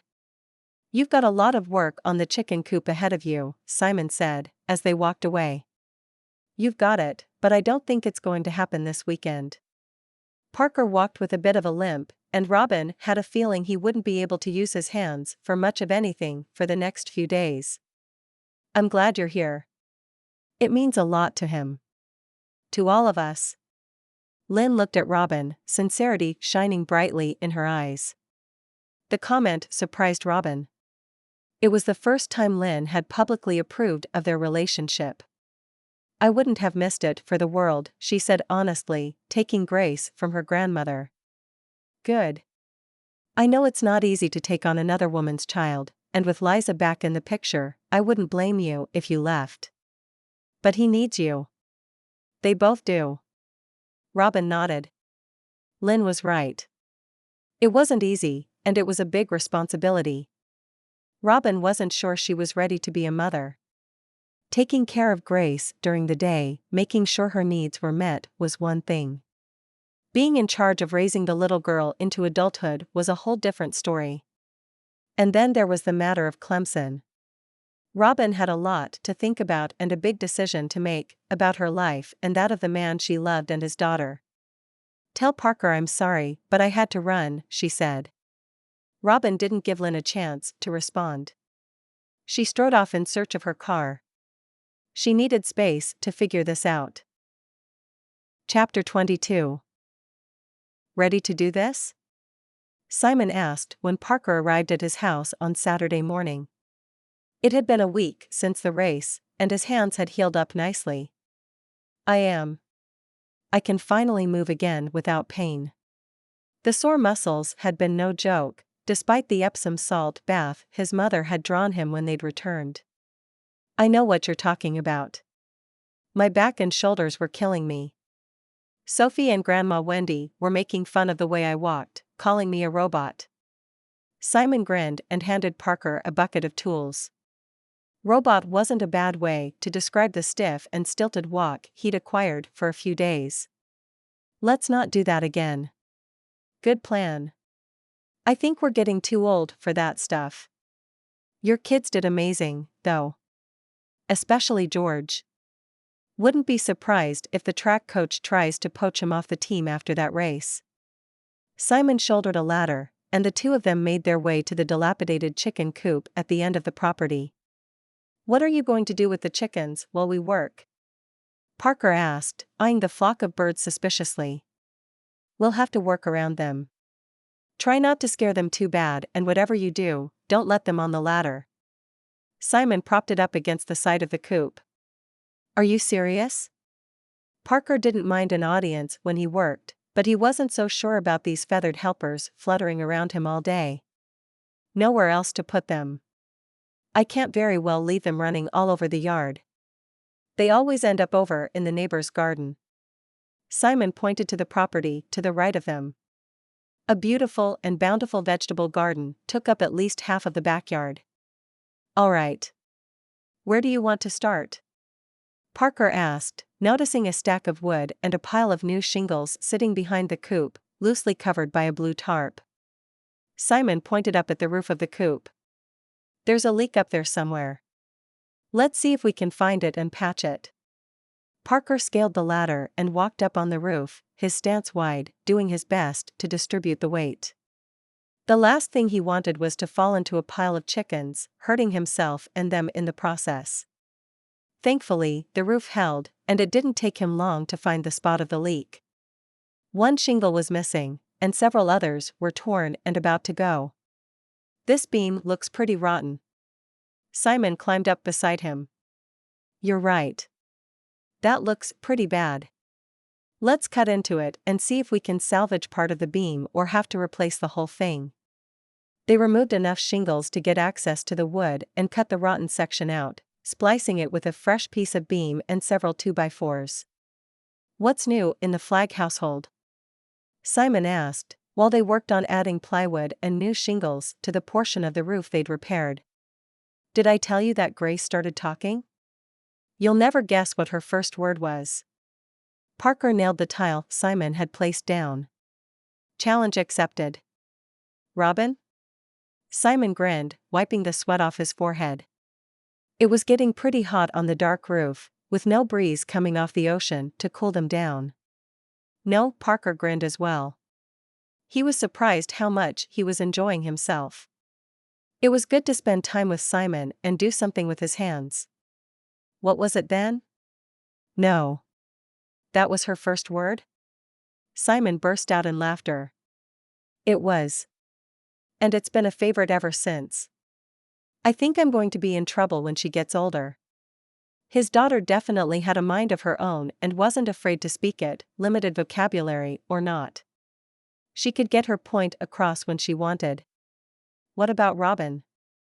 You two getting serious?" Simon placed the next few tiles in place and handed him a new handful of nails. "I thought we were." Parker gazed out over the garden, shaking his head. "You two looked cozy after the race last week." "She forgave you about the birthday stuff, right?" Simon asked. Parker nodded. "Not completely, but they were working on it." "Is it the Liza thing, then?" "Maybe. I'm sure it's part of it. I can feel her pulling away, and I don't know if it's me, or Grace, or Clemson." Parker shoved his hair out of his face. "What's going on with Clemson?" Simon asked, surprised. "I got Robin a full-ride scholarship." "That's great news. You can both be up there." Simon got the last of the roof tiles ready and looked up. "I guess that's a problem?" "It is. She hasn't accepted yet, and if she does, it's not going to look good with me dating a student." "She's not your student, though." "Why would anyone care?" Simon asked. Parker nailed the last tile into place. "It's an ethical issue. I don't think I would lose my tenure over it, but it would bring my academic career to a standstill." "Is that a bad thing?" Simon asked. "In theory, yes. It would negate everything I worked for since." He didn't even know exactly how long he'd been working towards this. "Since he decided to get his PhD, probably." "Does it make you happy? Is it what you want?" "It's okay to change your mind along the way, you know." "I get that, but the amount of time and money I put into this. It's finally paying off." He was gaining attention, getting some traction in the physics community. Or at least he had been on the right track until he'd had Grace. "I know where you're coming from. I put a lot of time, energy, and money into expanding our company. When Braden told me he wanted to scale back and my own priorities changed, it was tough. It took me a while to get through that. But in the end, simplifying and focusing on our core competencies and the stuff we enjoyed was the right move. Personally and financially." Simon sat back and looked at his friend. "I'm glad that worked out for you, but I'm not sure I'm ready to give up on Clemson. I enjoy teaching, and the research my graduate students and I are doing could make a big difference." He liked his life up there, or at least he had until Grace had made it close to impossible to keep up with everything. "Do you like it better than teaching high school?" Parker thought for a moment. The two were different. Each had its own advantages and challenges. "I'm not sure. Let me ask you this. What's more important to you in the long run? Keeping your tenure and being a physics big shot, or building a life you love?" "I wish it was that simple," Parker said. "It is. It's not easy to make the decision, but it is that simple." "I think we're done here. That looks a lot better and will keep the birds dry through the hurricane season." Simon looked pleased. He made his way down the ladder. Parker followed when Simon's feet hit the ground. "It doesn't solve the problem of the chickens getting out, though. The holes in the roof had been tiny." Looking at the fat chickens scratching and pecking at the ground around them, he doubted any of them could have squeezed through the space. A sparrow, maybe. But no fully grown chicken. I know. One problem at a time. Simon walked the perimeter of the coop and run, his eyes scanning each piece of the structure from top to bottom. What's next? Parker asked when his friend was done with his visual inspection. In the back of his mind, he kept weighing his options. Clemson versus Palmar Island. There's a spot in the back corner I patched last month. I think they pushed the board over enough to squeeze out. Let's check on that next. And any other space you notice. These chickens are crafty. If there's an escape route, they'll find it. Simon walked to the spot in question and pointed to a weak spot in the enclosure. They got to work disassembling the patch and redoing it. Thankfully, most of the chickens were out in the run, scratching and foraging, and none tried to squeeze through the opening while they worked. I think the problem is that I feel stuck. Until I resolve things with Liza and find out what Robin wants to do, I can't make any decisions about the future. Parker worked out his frustration by pounding in nails. Cooper is dealing with Liza, and he's good. Stop worrying about that part. As for Robin, sounds to me like the two of you need to talk and figure this out. If you want to be together, you'll make it work. Parker wished he had Simon's confidence. But his friend was right. He needed to take some action. Talk to Robin. It was better than sitting around feeling stuck. They continued to work, finding weak spots and patching them with scrap pieces of wood and fence wire. That was quicker than expected. Do you think we got them all? Parker wiped his hands on his pants, getting rid of some of the sawdust and grime that stuck to them. Only one way to find out. Simon grinned. Enlighten me. Watch them and see if they stay put. In that case, you have fun watching. I need a shower, and I have a couple of calls to make. Parker waved and took off, ready to do whatever it would take to shape the life he wanted for himself and his young daughter. His first call was to Sean Kelly, a friend and realtor in Clemson. We need to talk, Robin said when he got home from teaching on Wednesday. We do. Would you like to go for a walk on the beach?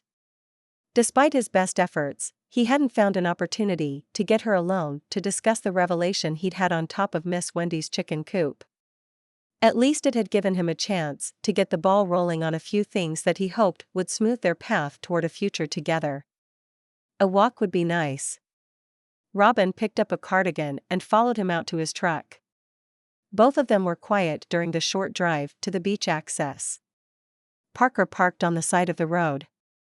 By the time he made it to the other side of the truck, Robin had jumped out and slammed the door closed. She turned and made her way to the boardwalk that would carry them over the dunes and onto the wide beach. There's something that's been bothering me. I thought I could let it go, but I can't. Robin stayed a step ahead of him, her face turned to look out over the ocean. The surprise party. It was a mistake. I wanted to give you something you hadn't had for years. That's not it. It was a sweet gesture, and while it caught me off guard, I can appreciate the time and effort you put into it. Thank you for that. She turned to look at me, a sad smile playing around her lips. You're welcome. What is it then? Parker took a step to close the gap between them. He fought the urge to reach out and take her hand.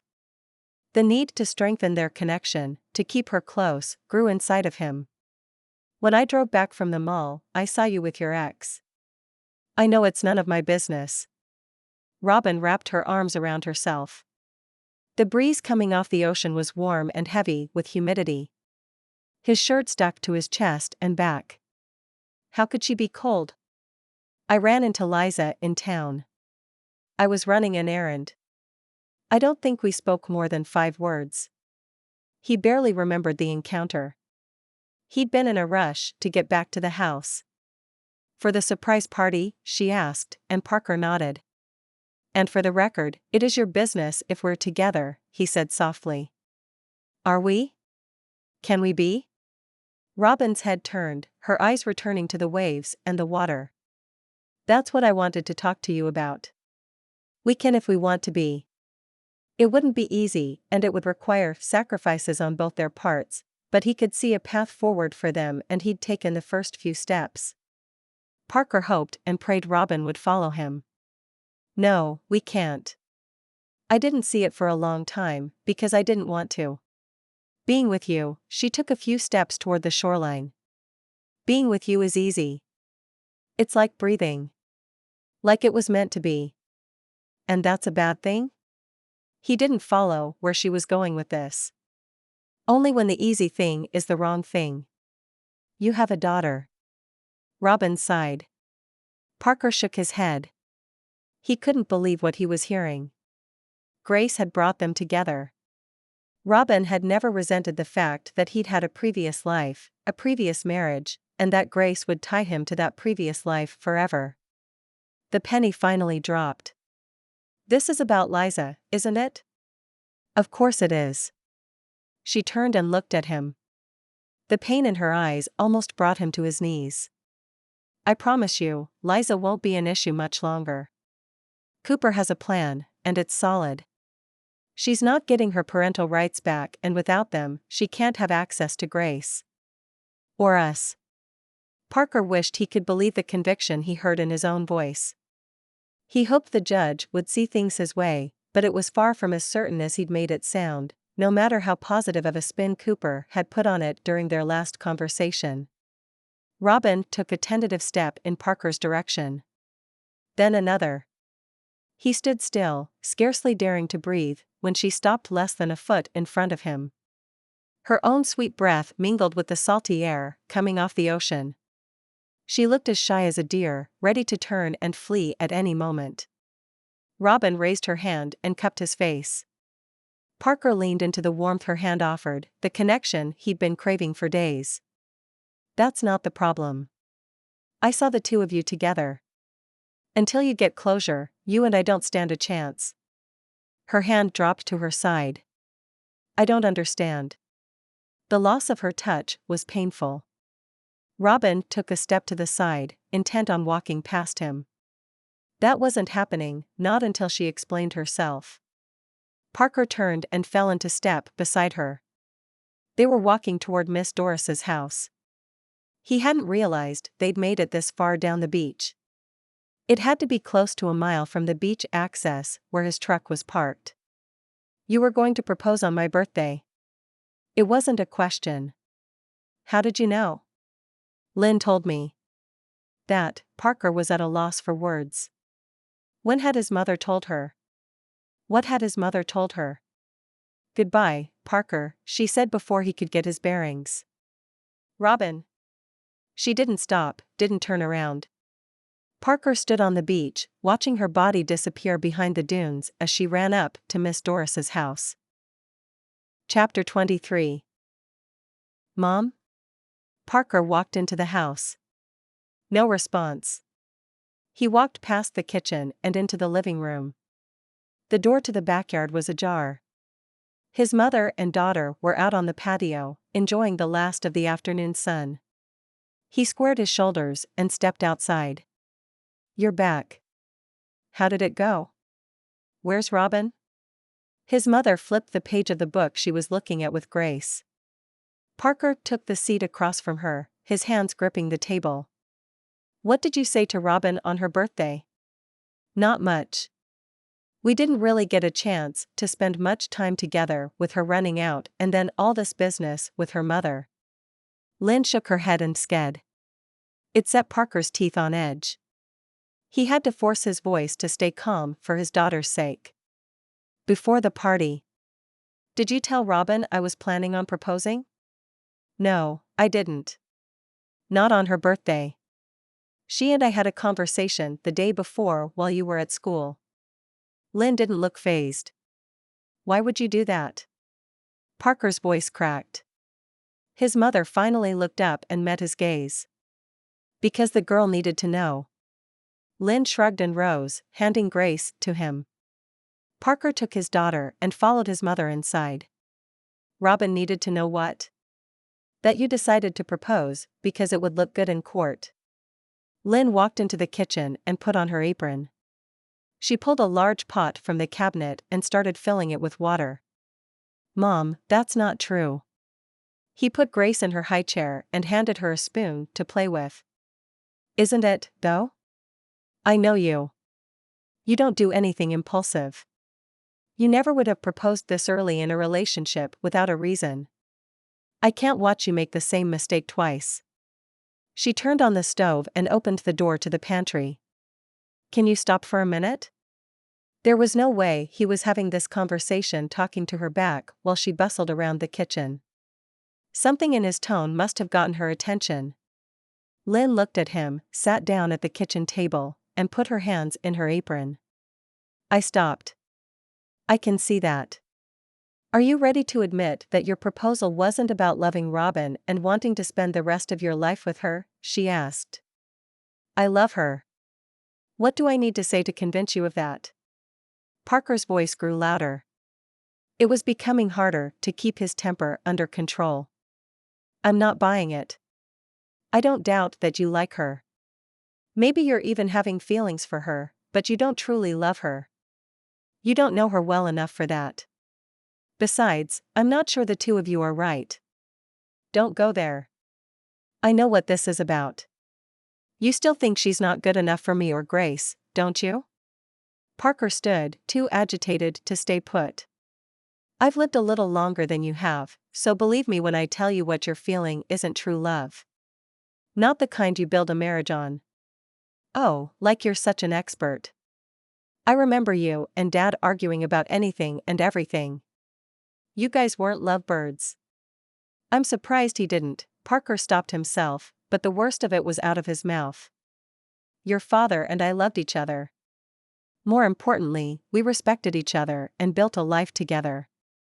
We raised you. Together. Which is more than you've accomplished with your life so far. His mother rose and turned her back to him. She walked to the counter and undid her apron, balling it up in her hands. Right. You had the perfect marriage, and I messed up. You never let me forget that, do you? How could I when I have to live with the consequences of your decisions every day? Every time I trip over toys. Every time I wake up in the middle of the night, when Grace wakes up and cries, she turned, her face white with anger. Parker didn't remember seeing his mother like this. You think this has been easy for me? Having to crawl back home, begging for help? I opened my doors without hesitation. You know you're welcome here, she shouted. Sure doesn't feel like it. Not a day goes by when you're not nagging me about something. And the judging.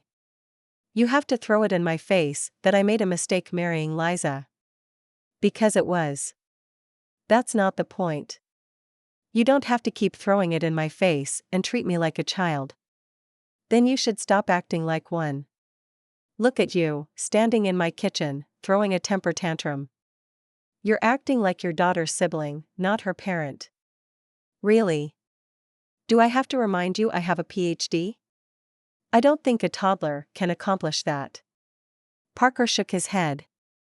You may be an excellent scholar, but you don't always see things the way they really are. Especially when it comes to women or your daughter.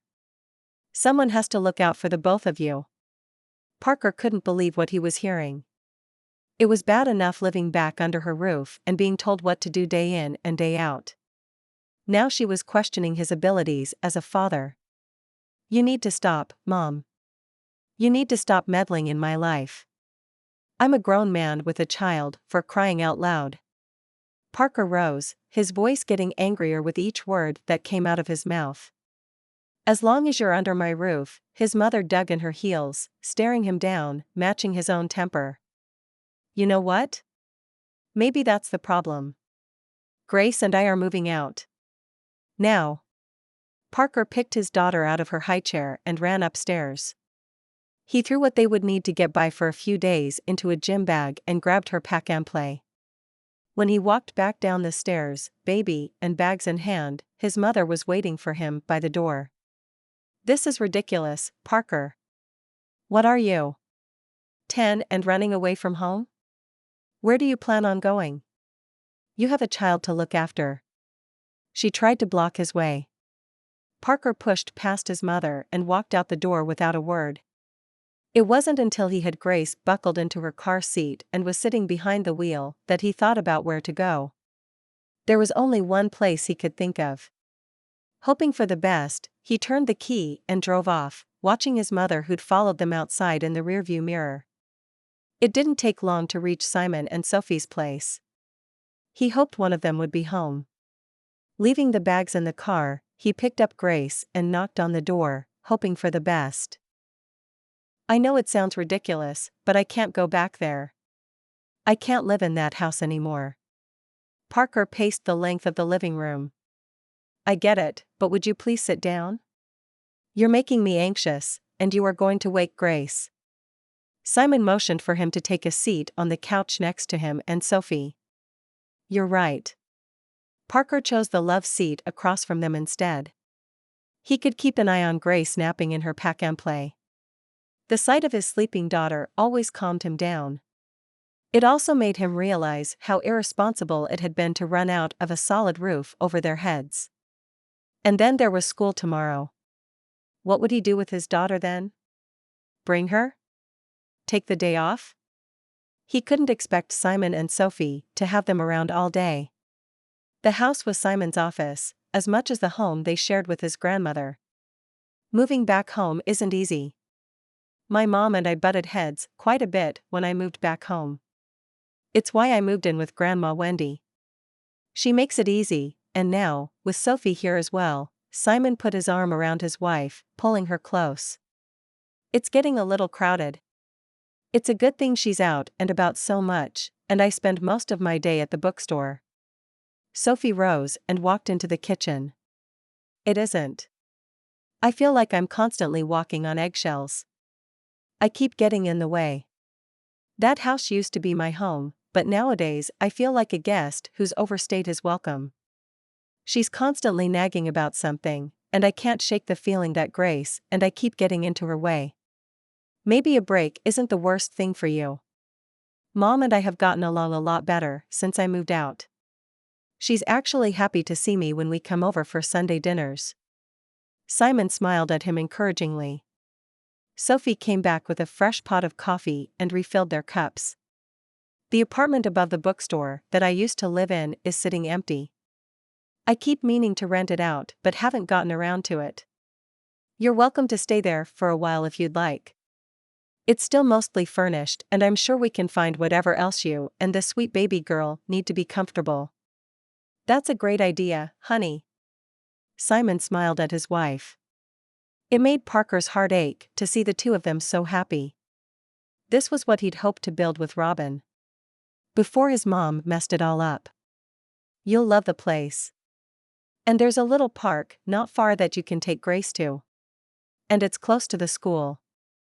I don't know, Parker slowly realized how hard it would be to juggle teaching and living by himself.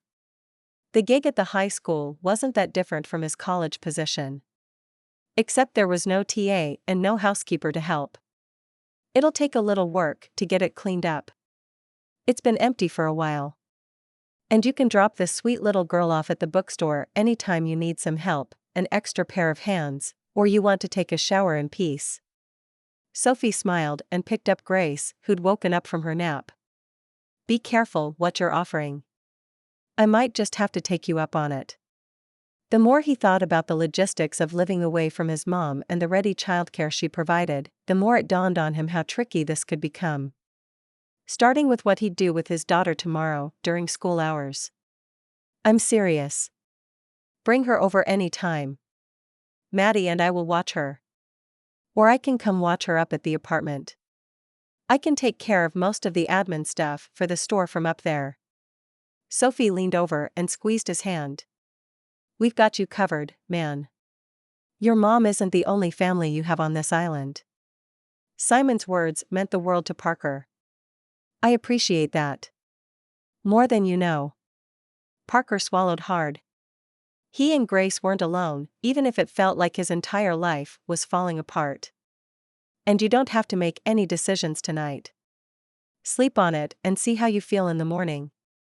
Sophie's words were wise, and they took the pressure off.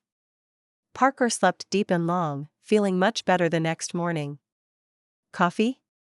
Simon asked when Parker and Grace emerged at 9 o'clock.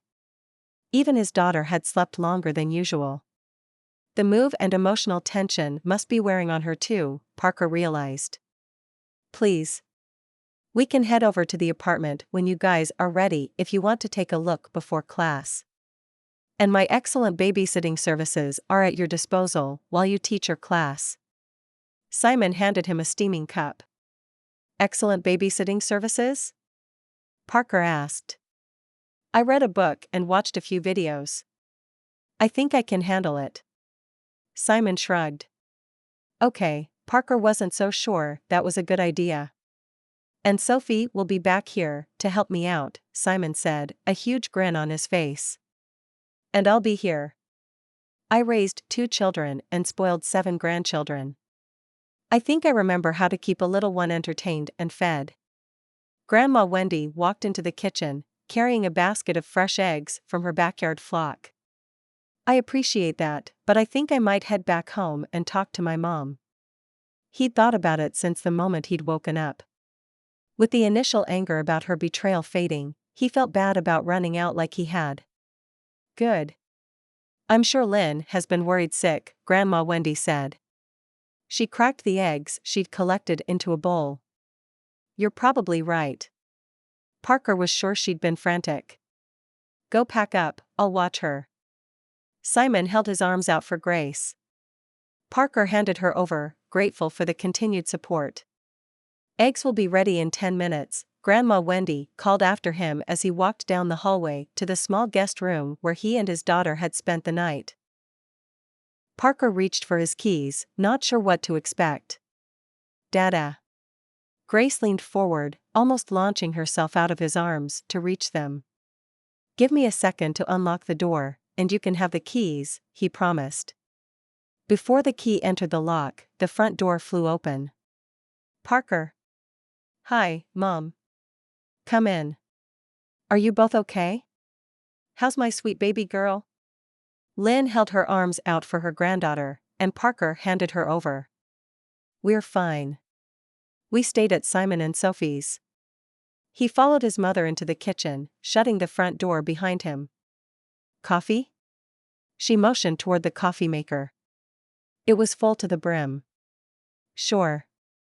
He pulled 2 cups from the cupboard and filled them with coffee, adding a splash of cream to one for his mother. Thanks. Lynn sat at the table, Grace in her lap. She pushed the cup out of Grace's reach. Parker took the seat across from her. She had dark circles under her eyes and wasn't her usual perky self. The night had taken a toll on her. I'm sorry, he said. For what? She asked, looking right at him. I'm sorry about running out like that and not telling you where we were and that we were safe. I'm sorry I made you worry. Thank you for saying that. Lynn stroked Grace's hair. I'm sorry, too. He raised his cup, looking across it at his mother. I'm sorry, I meddled. It's none of my business, and I promise to do better. Thank you. He took a sip of his coffee. It would take a while to forgive her, but the apology was a good start. I hope you and Grace move back in. I missed you. A deep sense of longing tinged her voice, almost making it hitch in the back of her throat. We were gone for less than 24 hours. I know.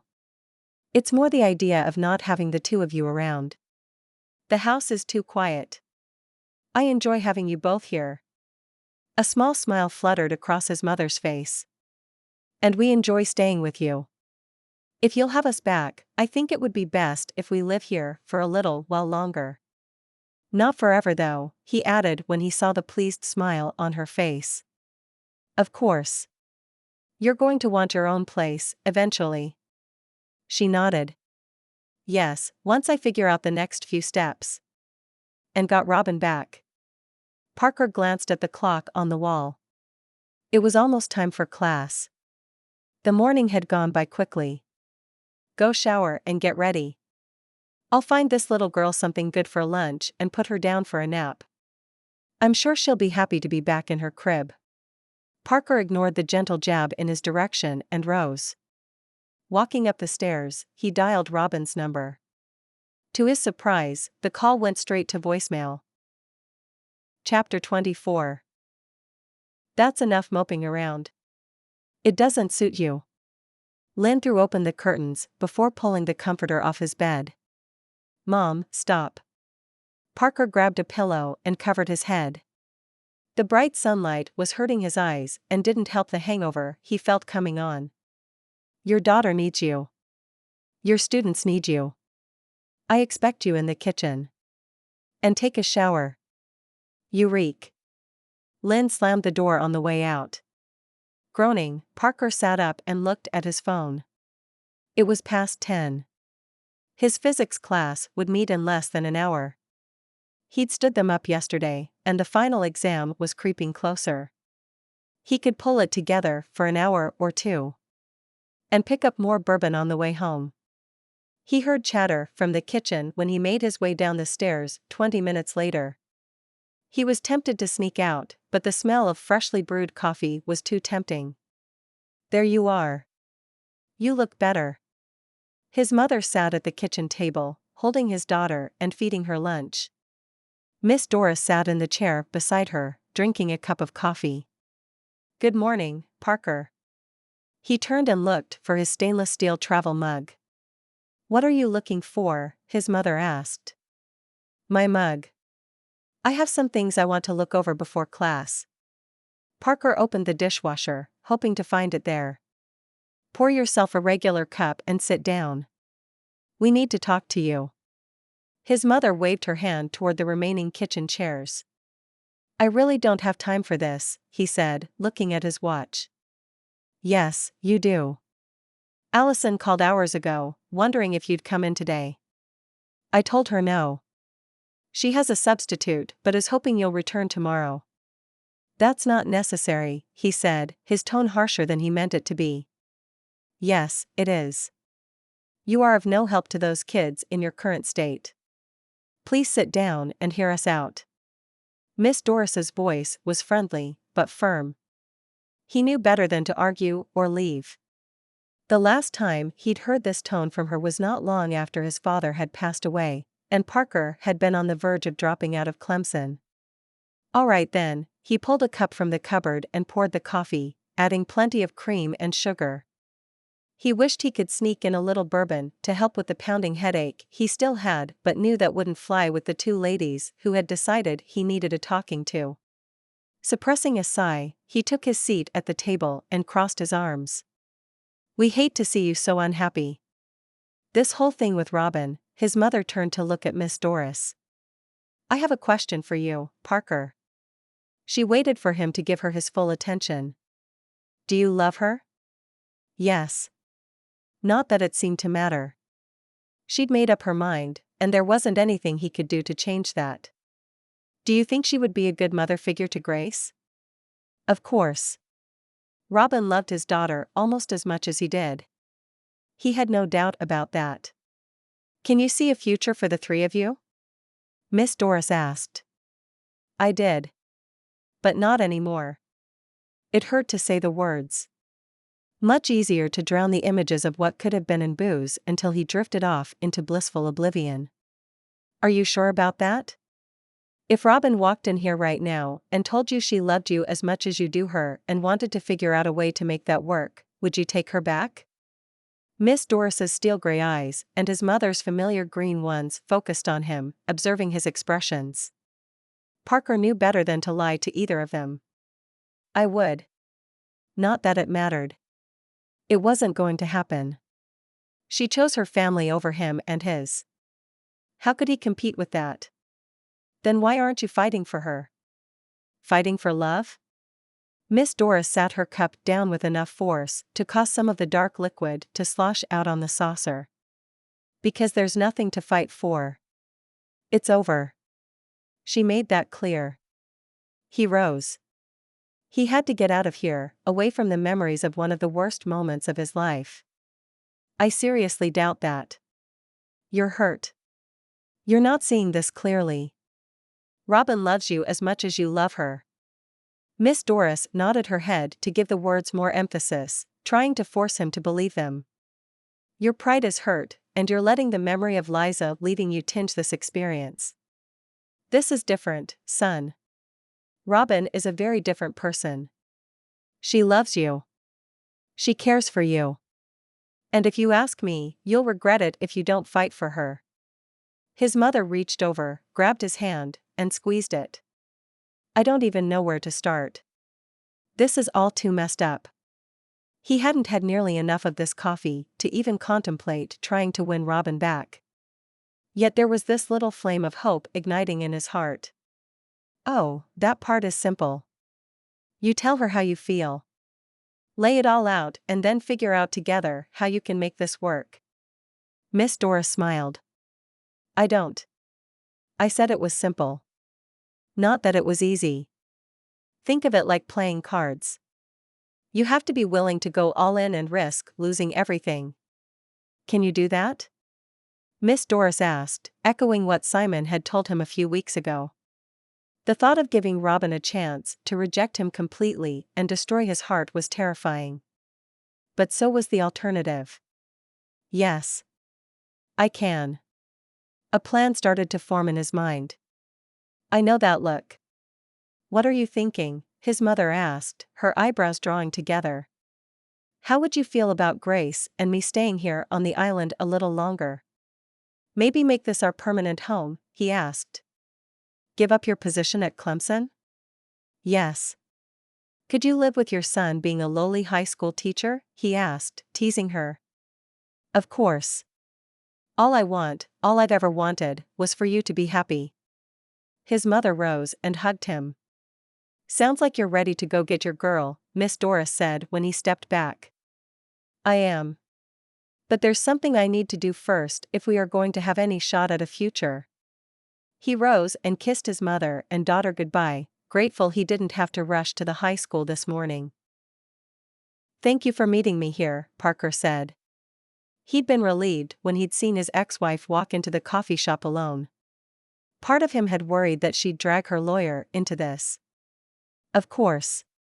I was surprised when you called. Is this something your lawyer suggested? Her face was guarded as she sat down across from him, her purse in her lap. No. Cooper has no idea. Quite the opposite, really. He told me to avoid all contact with you. That's not through him. Parker shrugged. Maybe this was a mistake, but it had to be better than a long, drawn-out legal battle that could cost him everything. My lawyers say the same thing. But I think you're right. You and I need to talk before lawyers and judges make all the decisions for our little girl. We owe Grace at least that much.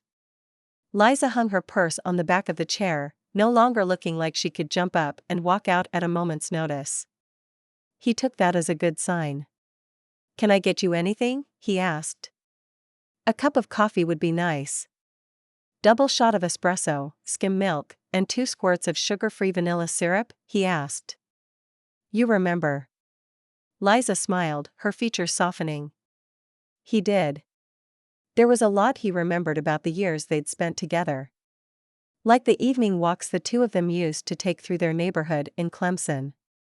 It had been a way to reconnect and share what had happened during the day.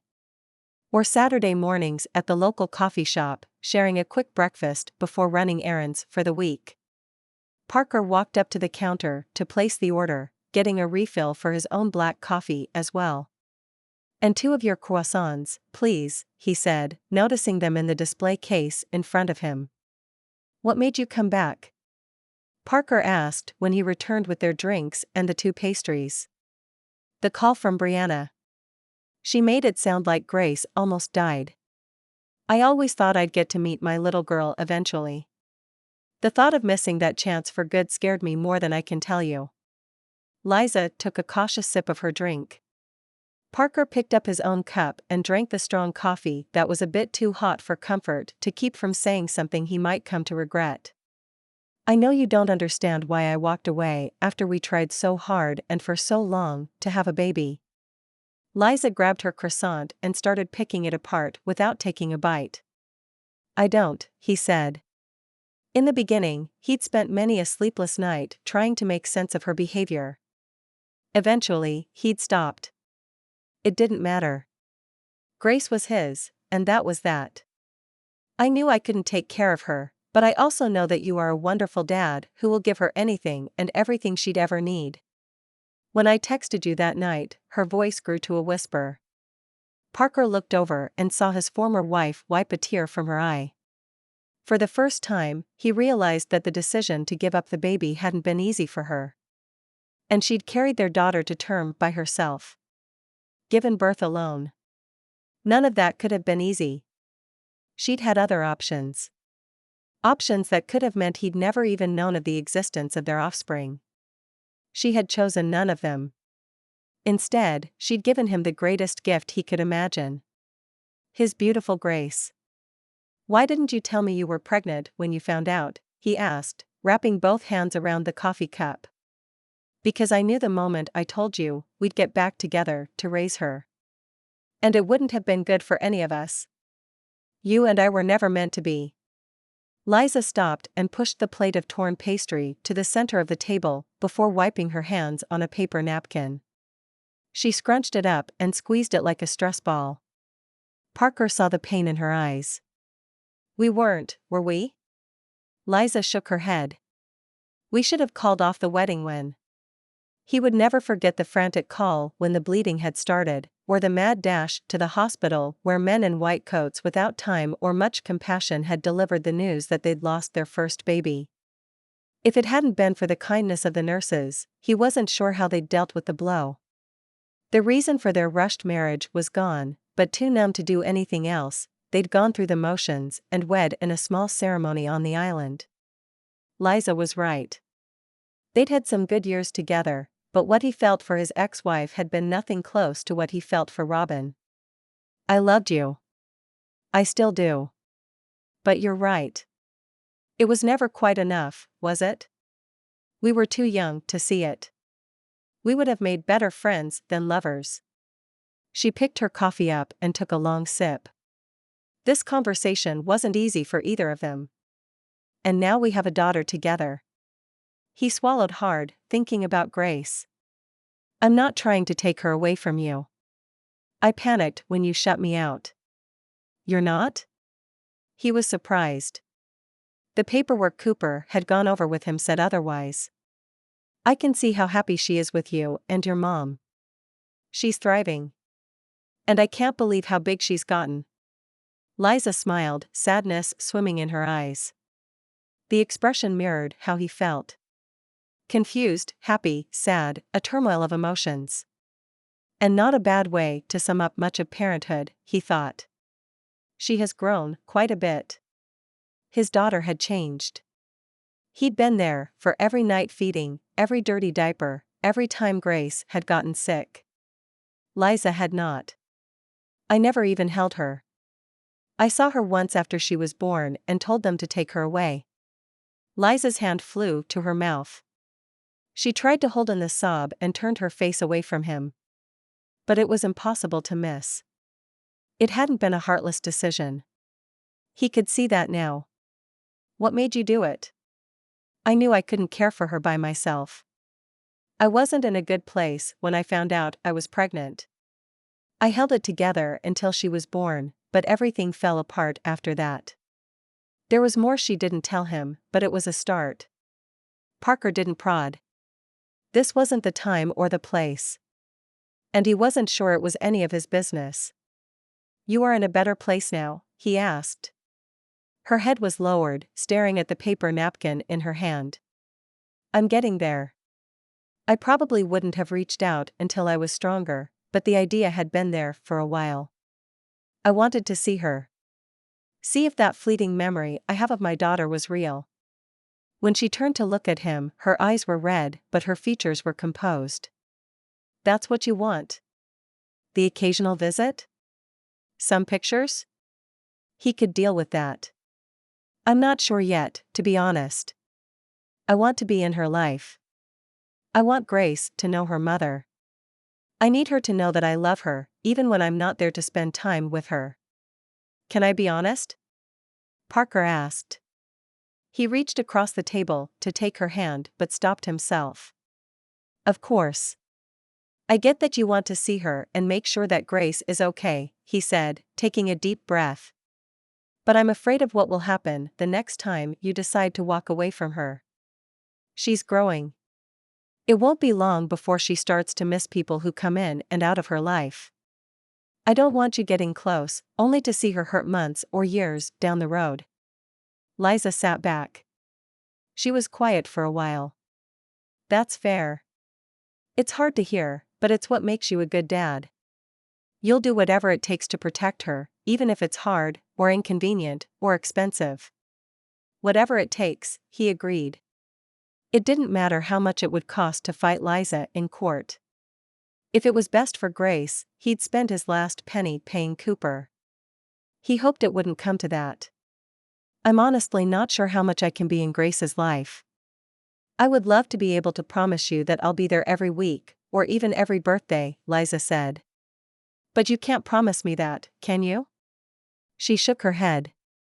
Not with the way things are right now. Why are you suing to have your parental rights restored then? He asked. He'd assumed it was the opening play to take on custody of Grace. His worst nightmare had been that she would try to take her away from him completely. I panicked when I saw that woman. She took a sip of her coffee and squared her shoulders. When I saw your girlfriend hold Grace, I panicked. It was stupid.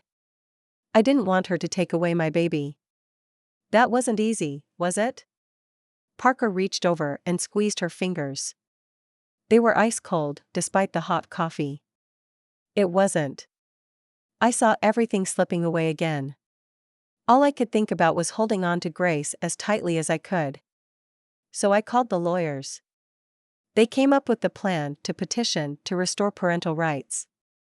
They think they have a case, saying I wasn't in any state of mind to make the decision to relinquish them when I did.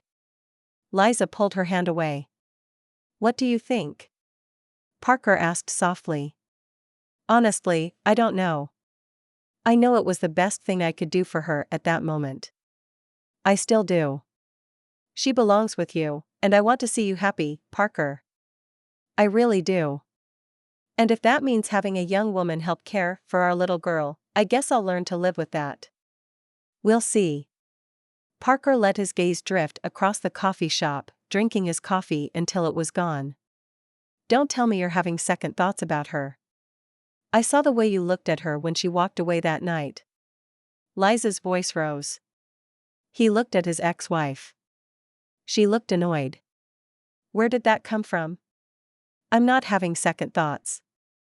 I think it's the other way around. What did you do? What makes you think it's something I did? Parker asked. Because you look guiltier than a dog stealing food off the kitchen table. She leaned back, her eyes trained on him. I was stressed about the custody thing, and there's some stuff going on with her parents that I should have been more sensitive about. It was only the tip of the iceberg, but it was part of the huge mess he'd made. Don't just walk away. Not if you love her. You'll regret it more than you know. Her tone was serious, and Parker couldn't shake the feeling that she spoke from experience. I won't. I plan on winning her back. I'm not sure how. Good. Grace needs a mother figure, and you need someone to love you as much as you love them. Is she that woman? She asked. She is. There was no doubt in his mind. He loved her, and he wanted her back. Whether she wanted him was another story. Then do whatever it takes. What are you doing? Parker asked when Liza grabbed her purse and pulled out her phone. Calling my lawyers to tell them to drop the suit and cancel the meeting with the judge. I never should have started that in the first place. Seeing you with. It doesn't matter. Thank you for coffee. She rose and slung her purse on her shoulder, walking out as she dialed. Chapter 25. This is exciting. I'm glad I could help. Miss Doris tucked the last of the chocolate-covered strawberries into the picnic basket she'd prepared for him. I hope she'll take me back and say yes. His fingers went to his jacket pocket where the small box that held the new ring he'd picked out. Where are you taking her? The elderly woman asked. The park. We first met at a bench near the playground. I thought it was a nice place to reconnect. You're meeting her there? Miss Doris asked. No. She has no idea. I'm heading to her parents' house as soon as the basket is done. He glanced at his watch. This was taking longer than he'd expected. In that case, you need some flowers. Let me see what I can find in the garden. She pulled a large pair of scissors from one of her kitchen drawers. That's not a bad idea. I'll stop by the flower shop. It was on the way, and if he hurried, he could still make it to Robin's parents' house before 1. Good luck and call me later. I can't wait to hear how it went. Miss Doris put down the scissors and handed him the basket. It was heavier than he'd expected. I packed a few extra goodies, she added when he raised his eyebrows. I will. And thank you for your help with this. He leaned over and gave Miss Doris a kiss on the cheek. The woman blushed as she shoved him out the door. How can I help you? A woman in an apron, working on a flower arrangement behind the counter, asked when Parker walked into the flower shop. I am looking for a small bouquet for someone special. Parker asked. He saw a display of rose bouquets, but none of them felt quite right. Girlfriend, she asked, putting down the greenery she'd been working with and wiping her hands on her apron. It had a small name tag in the upper right-hand corner that read, Chloe. I hope so. But I don't think this is a roses situation. Chloe laughed. What kind of situation is it, then? Please hear me out, kind. Is there a type of flower for that kind of thing? His grin was sheepish. There are flowers for any kind of sentiment. What you want is something sweet without all the social implications of roses or carnations. Chloe walked out from behind the counter and walked toward a display of colorful blooms. How about a cheerful bouquet of these? What are they? He asked, following her. Ranunculus. Some people call them buttercups. She pulled a handful of the flowers out and held them together. That sounds perfect. He watched Chloe pull more flowers along with some greenery, turning it all into a cheery bunch of flowers before handing it to him. He had the flowers in his hand as he jogged up the steps leading up to Robin's house. He tucked down his jacket, made sure the box was still there, and rang the doorbell. I'm looking for Robin, he said when her sister Skye opened the door. She looked surprised to find him there, flowers in hand. She's not here. When do you expect her back? He asked when Robin's sister started to close the door. He stepped forward, holding out the flowers. I don't. She pulled the door back open and planted herself in front of him, arms crossed. I should have called. I wanted to surprise her. The flowers were still in his outstretched hand. I can see that. You're too late. She's left. For work? School? His mind was churning, trying to think of where he could find her. His arm dropped, the flowers hanging by his side. He pulled his phone from his back pocket. I don't think she wants to hear from you right now. She's left the island and is finally doing something for herself. Skye turned when the little girl he briefly met ran up behind her. Hi, Tina. Your Aunt Robin has told me so much about you. She said you love unicorns and pink tutus. He smiled and pulled one of the pink flowers out of the bouquet, handing it to the little girl. Tina, why don't you go play with your brother? I'll be back inside in a minute, Skye said. Tina took the flower and beamed at him before turning to run down the hall. Skye walked out onto the porch, closing the front door behind her. She strolled over to one of the aluminum fold-out chairs that had seen better days and sat down. What do you mean she's gone? Parker asked, taking the seat beside her. She's moved to a different town where she can finally finish her degree. She moved without talking to me? Parker was stunned. He knew he owed her an apology, but this? It hit him like a fist to the stomach. She knew if she stayed, someone would hold her back. They always do. Sky turned to look at the house they shared with their parents. I don't know what she's told you, but I don't intend on holding her back from anything she wants to do. Quite the opposite. You mean that, don't you? Sky asked, watching him carefully. Of course. She's smart. Brilliant, and deserves so much better. He stopped himself. You're right, and I believe you. If I tell you where she is, you have to promise not to keep her from going after her dreams. Her eyes bored into his, forging a connection. I won't. I swear. He put his hand over his heart. She's on her way to Clemson. They offered her a scholarship with room and board. Oh good. She's finally coming to her senses. Relief washed over Parker. Not all was lost. He could win her back. You mean that, don't you? I do. And I will do whatever it takes to make her happy. There was very little in his life that he'd been this serious about. This may be a stupid question, but is it ethical for you to date her if she's a student at the university you're working at? Sky asked. I've thought about that. I think it's something I should discuss with your sister first. If you'll excuse me, I need to go pick up my daughter and drive up to Clemson. Parker held the small bouquet out to Sky. She smiled. Thanks. Thank you for being honest with me and telling me where to find her. He rose and jogged down to this truck, anxious to get on the road. It was a long drive, but it would give him time to put a few things in motion that would allow him and Robin to be together for good. Right here, where they both belonged. Chapter 26. One more question, if you don't mind, Robin said. She was sitting in the college admissions office, talking to an advisor. Kelly had been extremely helpful so far, answering her questions about the program and the scholarship. Of course. That's what I'm here for. The middle-aged woman wearing a black pencil skirt, matching heels, and a conservative white blouse sat back in her chair and crossed her legs. You mentioned several satellite campuses. What are my options for studying outside of the main campus? Robin asked. Why would you want to do that? The main campus provides you with so many more opportunities, and this is where most of our student housing is located. Kelly looked confused. To be honest, the size of the university is a little intimidating. I'm wondering if I'd be more comfortable on a smaller campus. Something that's a little more like the community college I'm used to, she said. It wasn't a lie.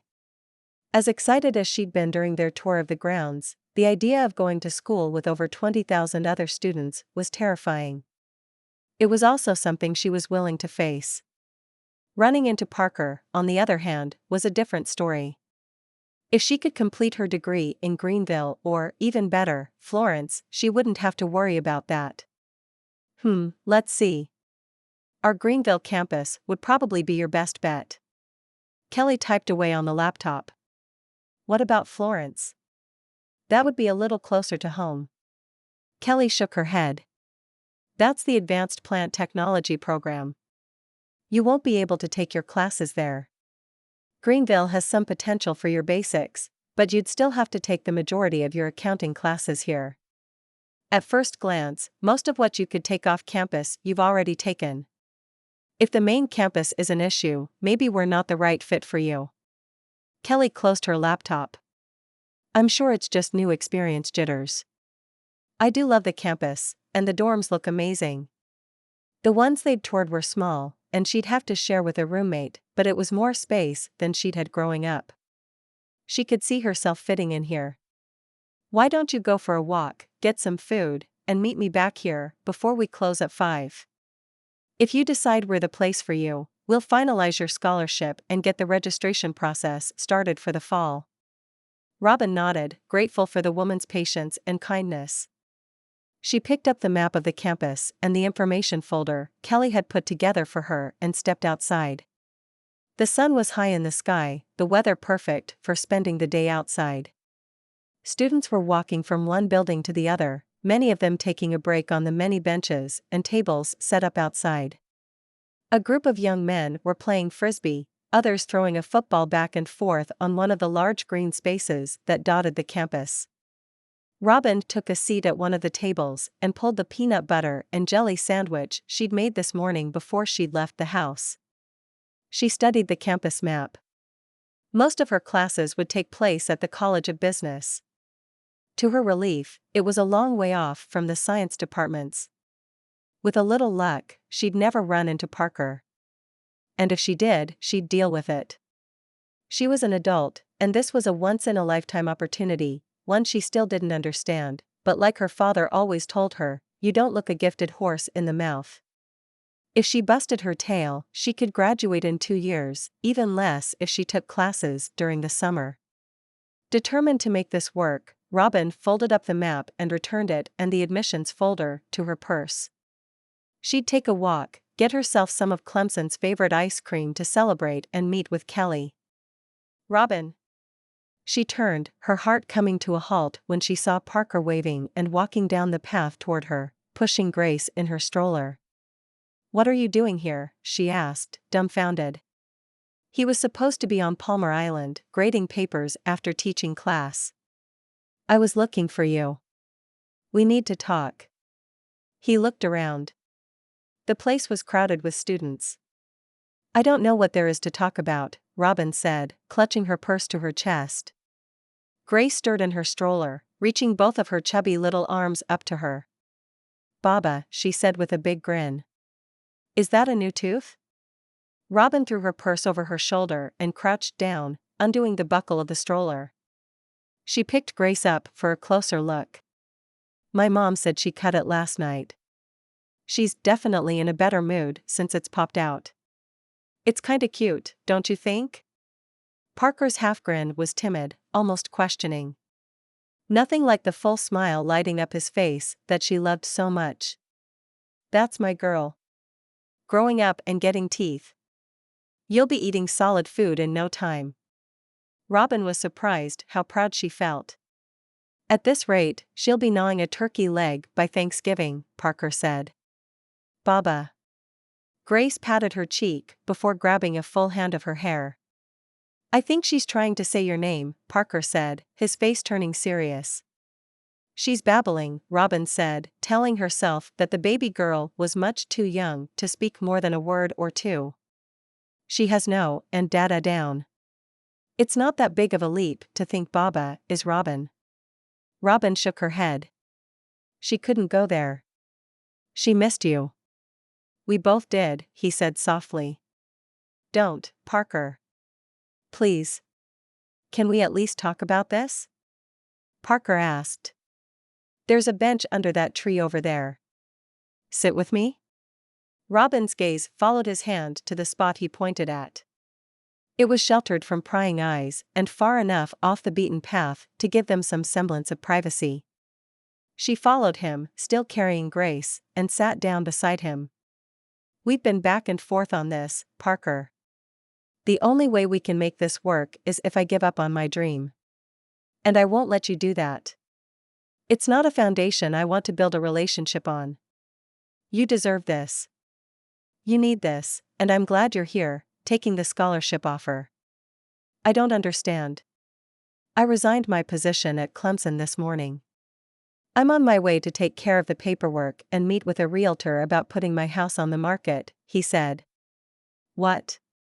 I realized Palmar Island is home.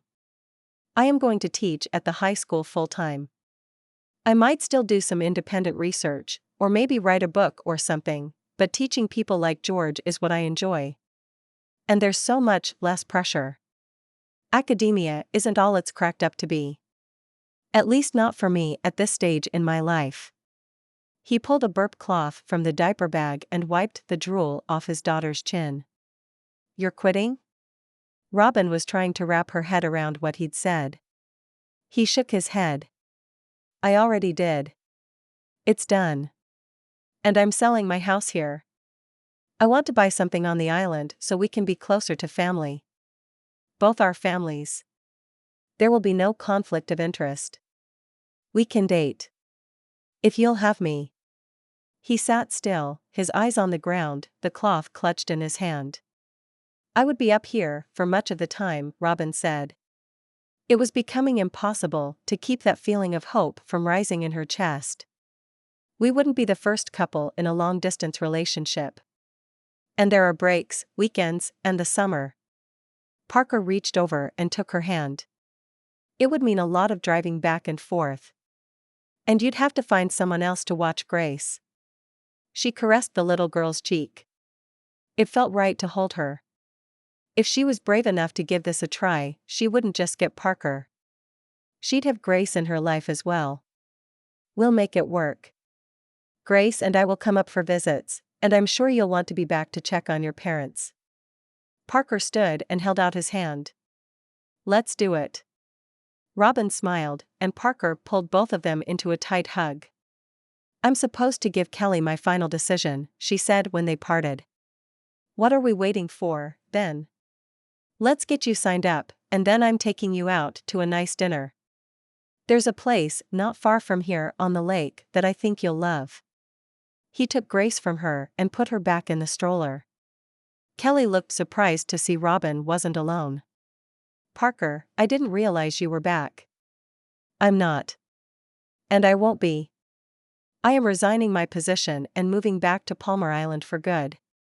Robin, here on the other hand, is ready to take on everything Clemson has to offer. His proud smile made Robin's heart jump. I'm sorry to hear that. You'll be missed. The woman walked over and hugged Parker. But I'm glad you've decided to join us. You'll love it here. Oh, I almost forgot. I did a little research, and there are quite a few accounting-specific classes you can take online. You'd have to come up for in-person exams, but much of the classwork could be done from anywhere. Robin took the stack of printed pages Kelly offered her and glanced through them. If this was accurate, there were only a handful of courses that would require her to be here in Clemson. If she played her cards right, she'd only spend a semester a year up here and still get her bachelor's degree. Thank you. I guess that means we get to spend even more time together. Parker pulled her close as they strolled out of the building, Grace bouncing in her stroller. Chapter 27. Thanks for your help, George. Parker climbed down the ladder to admire the work they'd done. The gazebo looked beautiful, with white fabric draped around the opening to create a sense of privacy. It had been Chloe's idea. The florist had been surprisingly helpful when she found out what he was ordering flowers for. No problem, with practice cancelled, I didn't have anything better to do. The last thing I need is to get in my grandmother's way. She's been acting strange the past few weeks. George climbed down the ladder after hanging the last of the fabric panels.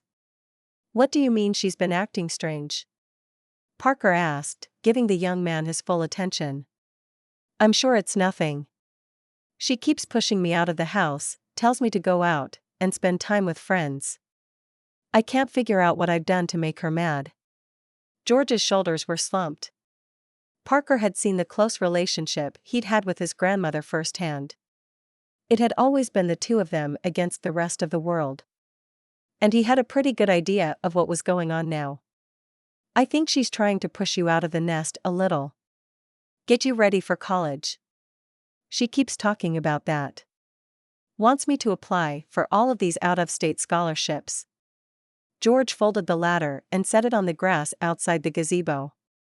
Good. Let me know if you need any letters of recommendation. Happy to write as many of those as you can use. Parker smiled at George encouragingly. He was a smart kid and would go far, given even half a chance. I appreciate that, but it's not necessary. I talked to someone from the community college in Myrtle Beach. Shouldn't be hard to get in there, and if I keep my grades up, it'll be a free ride. George picked up the ladder, and the two of them walked back to the parking lot where Parker's truck was parked. The bed of the truck held 2 white wrought iron chairs and a small table. Parker handed the folding chairs to George before hoisting the table out. Wouldn't you rather go to a 4-year school? Between scholarships and financial aid, I'm sure you can find someplace good and affordable. George shook his head. I can't go too far. My grandma isn't a spring chicken. I need to keep an eye on her. When they returned to the gazebo and set up the small bistro set, Parker motioned for George to sit down. I don't think that's what your grandmother wants. That's why she's pushing.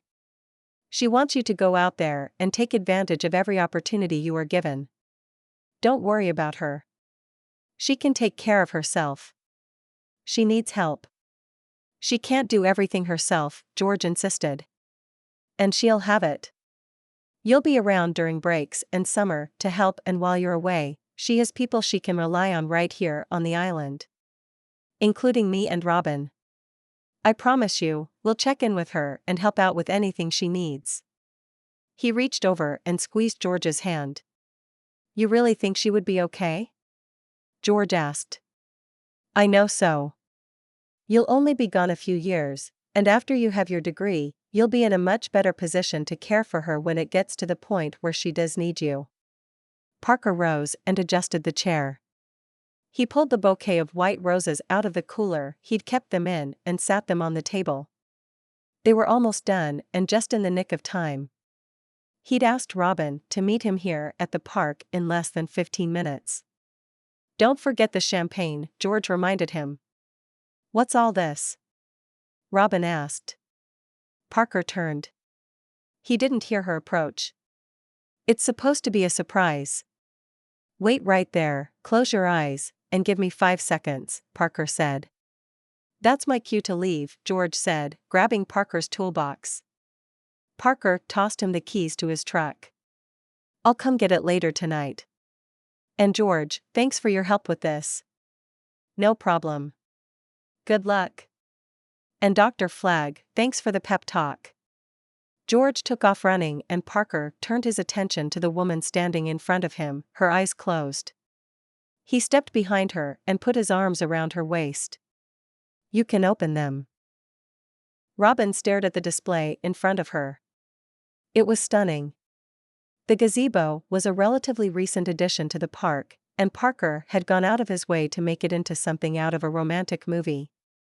The openings were covered in delicate white gauze.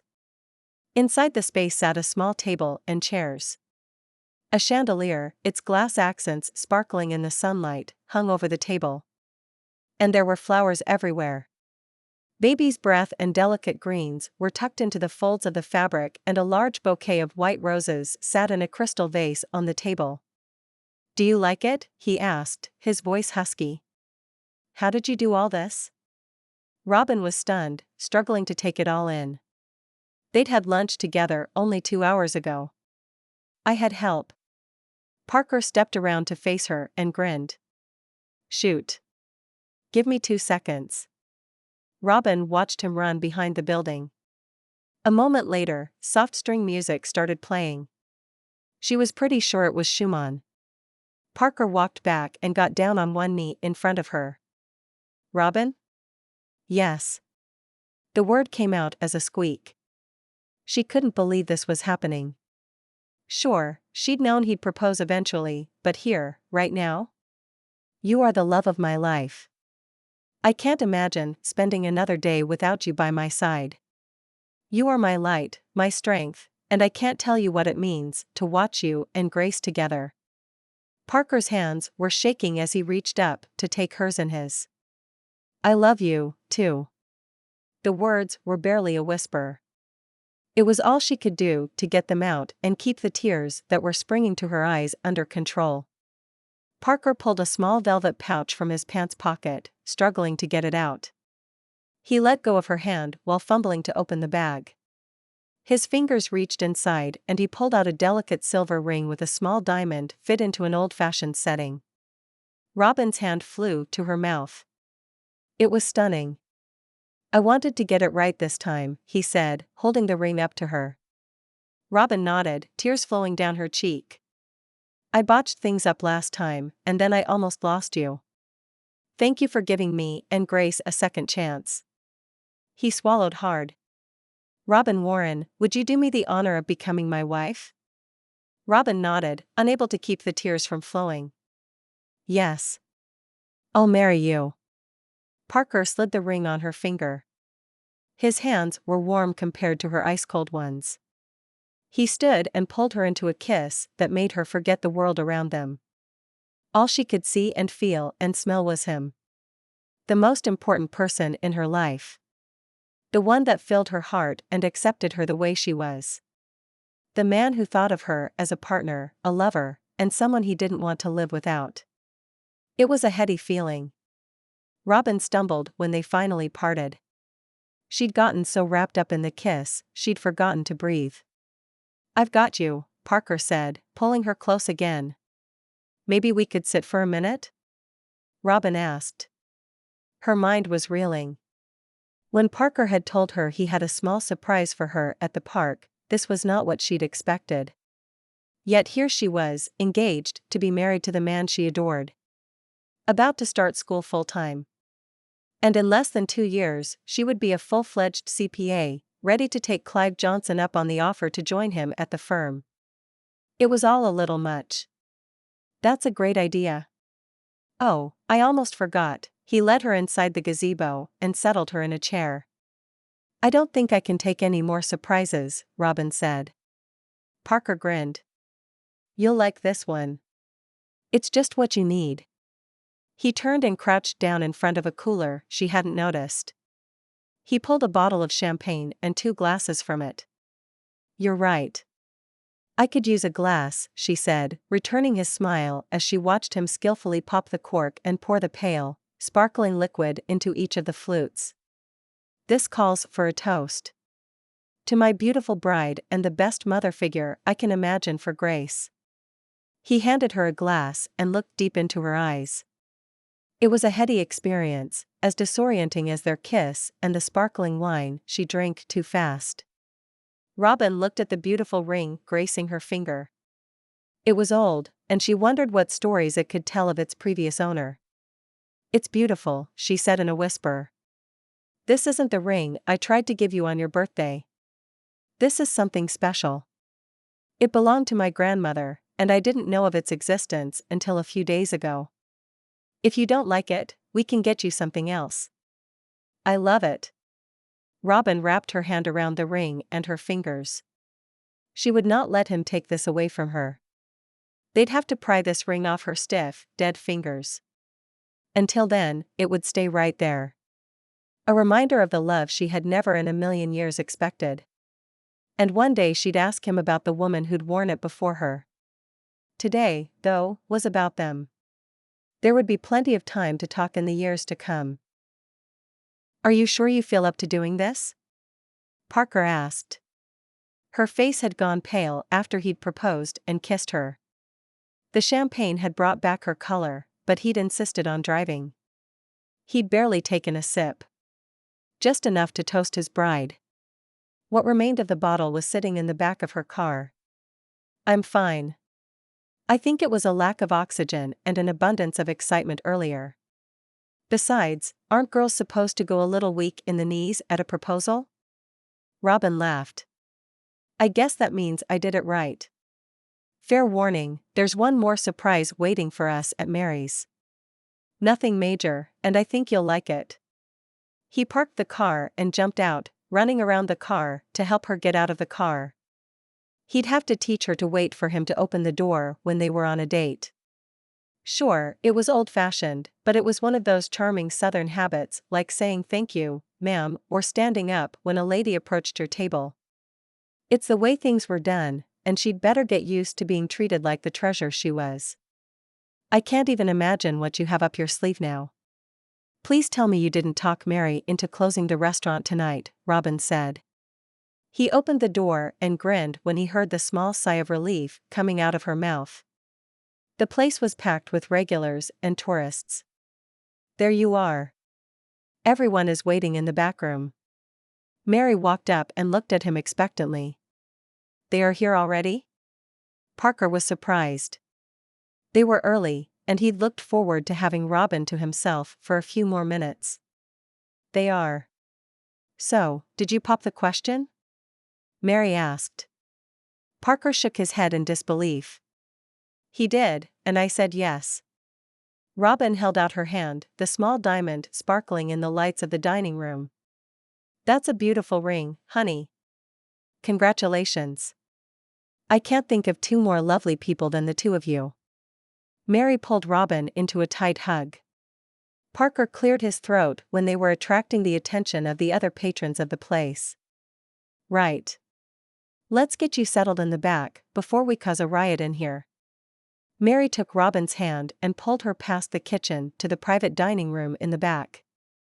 It overlooked the marsh and comfortably held 30 people or more. Today only one of the large tables was set. His mother, Grace, Robin's family, and Miss Doris were seated. Skye jumped up when she saw them. I knew it. It was the only explanation. You knew what? Robin asked with a wink at him. He proposed, didn't he? She grabbed Robin's hand, examining the ring that was getting all the attention today. Of course, he did. Came to ask my permission yesterday and everything, Robin's father said. The man smiled proudly at his daughter before putting his arm around Parker. Their entire party was crowded around them, the women taking turns, cooing over the antique engagement ring. It took a while to get everyone calmed down and seated back around the table. Parker put Grace into the high chair Mary had provided and placed it between himself and Robin. Mary and two of her waitresses came back into the room carrying trays of dishes. My gift to the two of you. I fixed up a bunch of your favorites and some freshly steamed and pureed potatoes and carrots for this little lady. She set a small bowl of orange mashed potatoes in front of Grace, along with a metal soup spoon. Grace grabbed the spoon with glee and slung mashed potatoes all around. She was about to slam her spoon back into the bowl when Robin stopped her. Let's find one of your baby spoons and see how you like this delicious food Mary made for you. Parker dug into the side pocket of the diaper bag his mother had slung behind her chair and produced the requested item. You two make a good team, Mary explained, looking at least as proud as both of their mothers. We do. Parker watched Robin feed Grace while Mary and her crew set up a feast on the table. There were sliders, chicken strips, wings, various sandwiches, and huge platters of fries and onion rings. Enough to feed a small army. And this is for you too. Mary set a bowl of her sausage gravy in front of them, careful to keep it out of reach of Grace. Thank you, Mary, Robin said. He reached behind the high chair to put his hand on his fiancée's shoulder. Fiancé. He liked the sound of that. When's the big day going to be? Robin's father asked, helping himself to a cheeseburger and a pile of fries. The sooner the better. We wasted too much time already. Robin smiled at Parker and took his hand. If it was up to me, we would go down to the courthouse tomorrow morning. Oh no, that is not happening. I've been planning your wedding since I got done with mine. You'll have it all, baby sister. The dress, the church, the reception. And the bachelorette party. The grin on Skye's face spelled trouble. I don't need anything fancy, Robin assured him. We're going to do this right. This may be my second marriage, but I plan on this being my last wedding. The only question is, do you want to get married on the beach or in the church? Parker asked. The church. The answer came fast and he smiled. His intuition had been right. No matter what Robin said, she wanted a traditional wedding, white dress and all. And that was exactly what she was going to get. He relaxed in his chair watching his family and soon-to-be family enjoy the spread in front of him. He could get used to this. It had been a while since he'd sat at a table full of cheerful chatter. Last Christmas had been a quiet affair with him and his mother watching baby Grace nap most of Christmas Day. He had a feeling this coming Christmas would be very different. Anyone ready for dessert? Mary asked when she returned a little while later to check on them. I don't think I can fit another bite, Robin groaned. The dish of gravy was almost empty. I have plenty of space, Tina said, jumping up and pulling up her shirt to show everyone in the room. Me too. Can we have ice cream? Her brother asked. I'm sure ice cream can be arranged. But first, Mary turned and motioned for someone outside the door to enter. The entire staff of Mary's diner filed into the room. A waitress was carrying a large chocolate cake covered in lit candles, and everyone started singing happy birthday, Robin's family joining in after a brief second of confusion. The expression on Robin's face was priceless. She looked even more surprised than she had when he proposed a few hours ago. The waitress set the cake down in front of Robin. "Make a wish," Parker said. "But it's not my birthday," Robin said, still staring at the cake in disbelief. "I know, but since I messed this up on your actual birthday, I figured you'd deserve a do-over."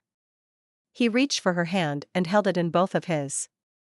"You didn't have to do this," she said, giving him her full attention while the small colorful candles burned down. Out of the corner of his eye, Parker could see the wax dripping. "I know.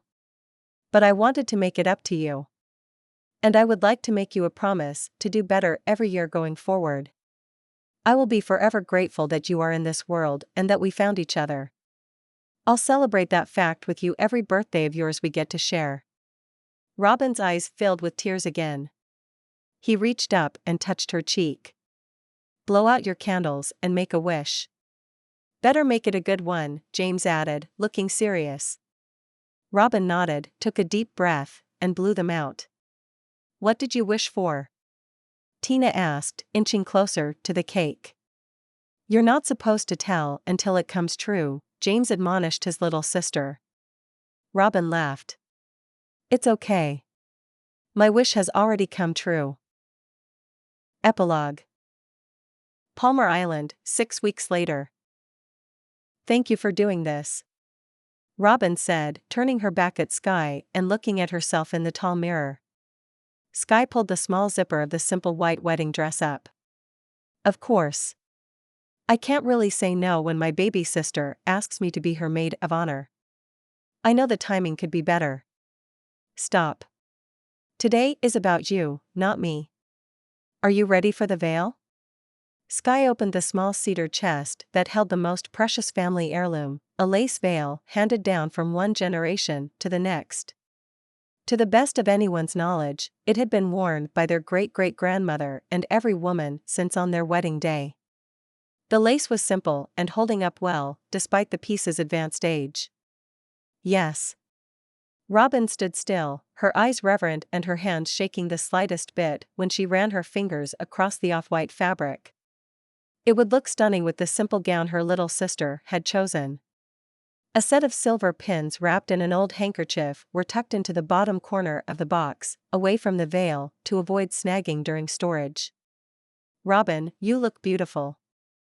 Lynn walked into the small room next to the church, carrying Grace. "Thank you. And look at this little cutie. I'm going to have the most beautiful flower girls." Robin reached up to touch the little girl's cheek. Grace reached out, almost leaping out of Lynn's arms, to get to the bride. "Not right now, Gracie. We wanted to stop in to give you these." Lynn gave Robin a small silver box before taking a step back to distract Grace. Robin opened the lid and let out a gasp. "They are stunning." Sky looked over her sister's shoulder. The velvet-lined box held 2 silver combs. Blue stones lined the top. Sky wasn't sure what type of stone they were, but the color was stunning. Every bride needs something blue on her wedding day. And something borrowed. Lynn's smile was brilliant. Sky was happy to see the two women getting along so well. Having a mother-in-law who didn't approve of you was no piece of cake.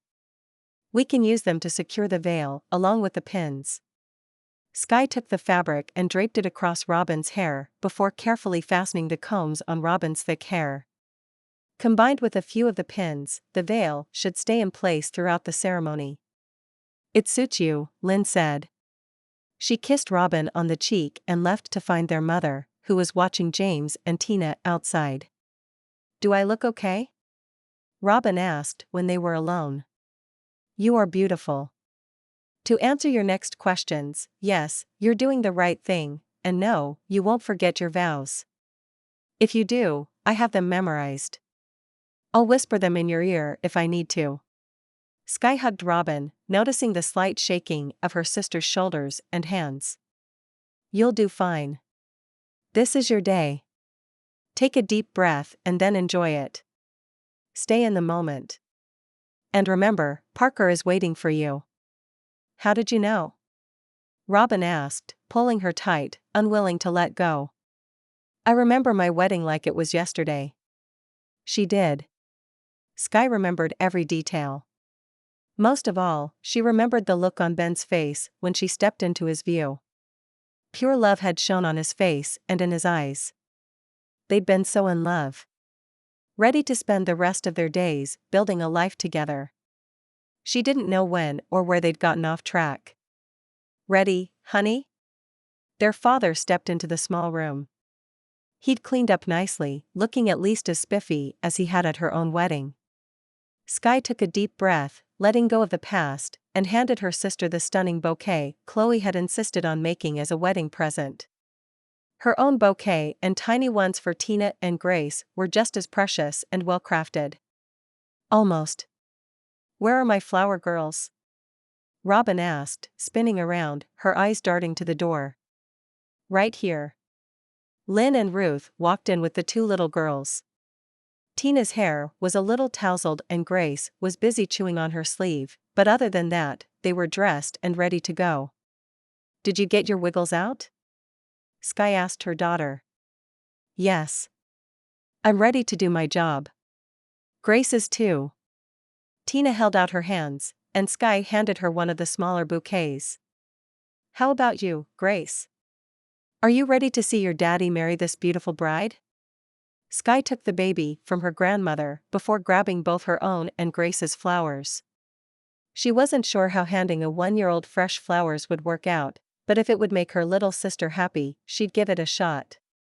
And I'm ready for the rings. James held out the small silk pillow. His grandfather pulled the rings from his pocket and tied them to the ribbons that crisscrossed the pillow. You'll have to walk slowly and keep the pillow steady, Skye reminded her son. I know. Can we get this show on the road already? James bounced from one foot to the other, the rings jumping up and down on the pillow along with him. Thankfully, the ribbons did their job. That's an excellent idea. Let's get this over with. Robin touched her veil with one hand before taking her father's arm. You'll do great. Live in the moment and enjoy it. This is your wedding. Skye blew her sister a kiss and got the children in position. James and Tina would walk out first, followed by her and Grace. Finally, Robin would make the traditional walk up the aisle on her father's arm.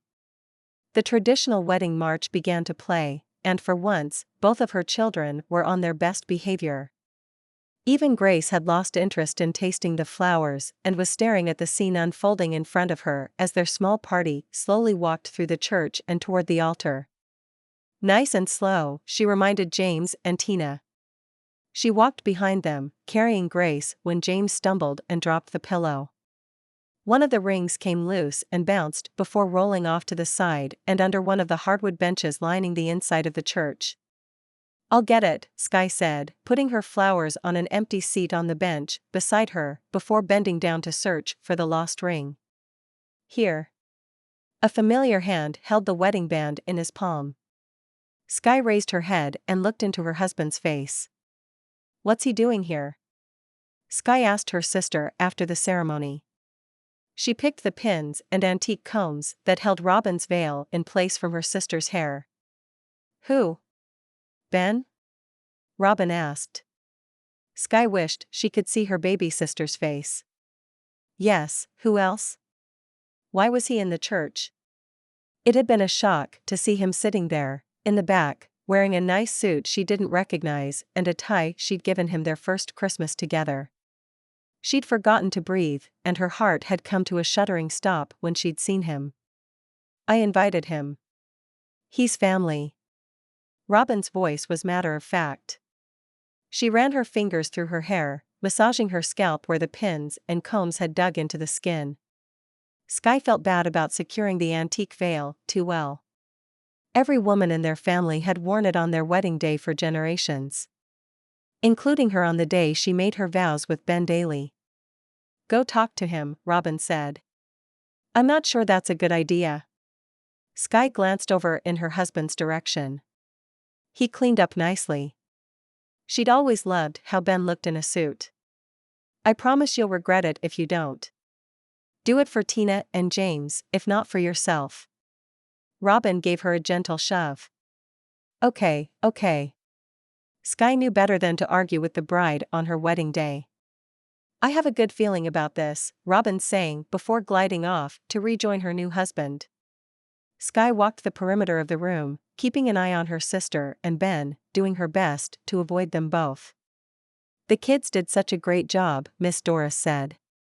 Skye had no idea where the woman had come from. They did. Except for the ring incident. Skye smiled politely, gazing across the room. She'd lost track of Ben, but her sister was dancing cheek to cheek with Parker, baby Grace wedged between them.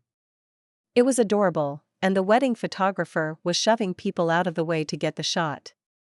You handled it well, and it will give Robin and Parker a nice memory. At my wedding, my grandfather fell asleep during the service. He snored through our vows. Loudly. Miss Doris smiled and excused herself to go talk to an elderly gentleman Skye didn't know by name. Beautiful ceremony. Reminded me a little of ours. Ben walked up next to her. She smelled the familiar cologne, felt the heat of his body next to hers. It was. I'm happy for Robin and Parker. Skye hoped their marriage would never be as rocky as her own had been. The past few months especially. I am too. Would you like to dance? He held his hand out for her. Skye hesitated for a moment before putting her hand in his. What could be the harm in one dance? The end. This has been Caring for Grace. Written by Susanne Ash. Copyright 2022 by Susanne Ash. Production copyright 2023 by Susanne Ash. Thanks for listening. Please like and subscribe if you want me to put more of my books on YouTube. Visit my website at www.susanneash.com for more of my books or find me on Amazon.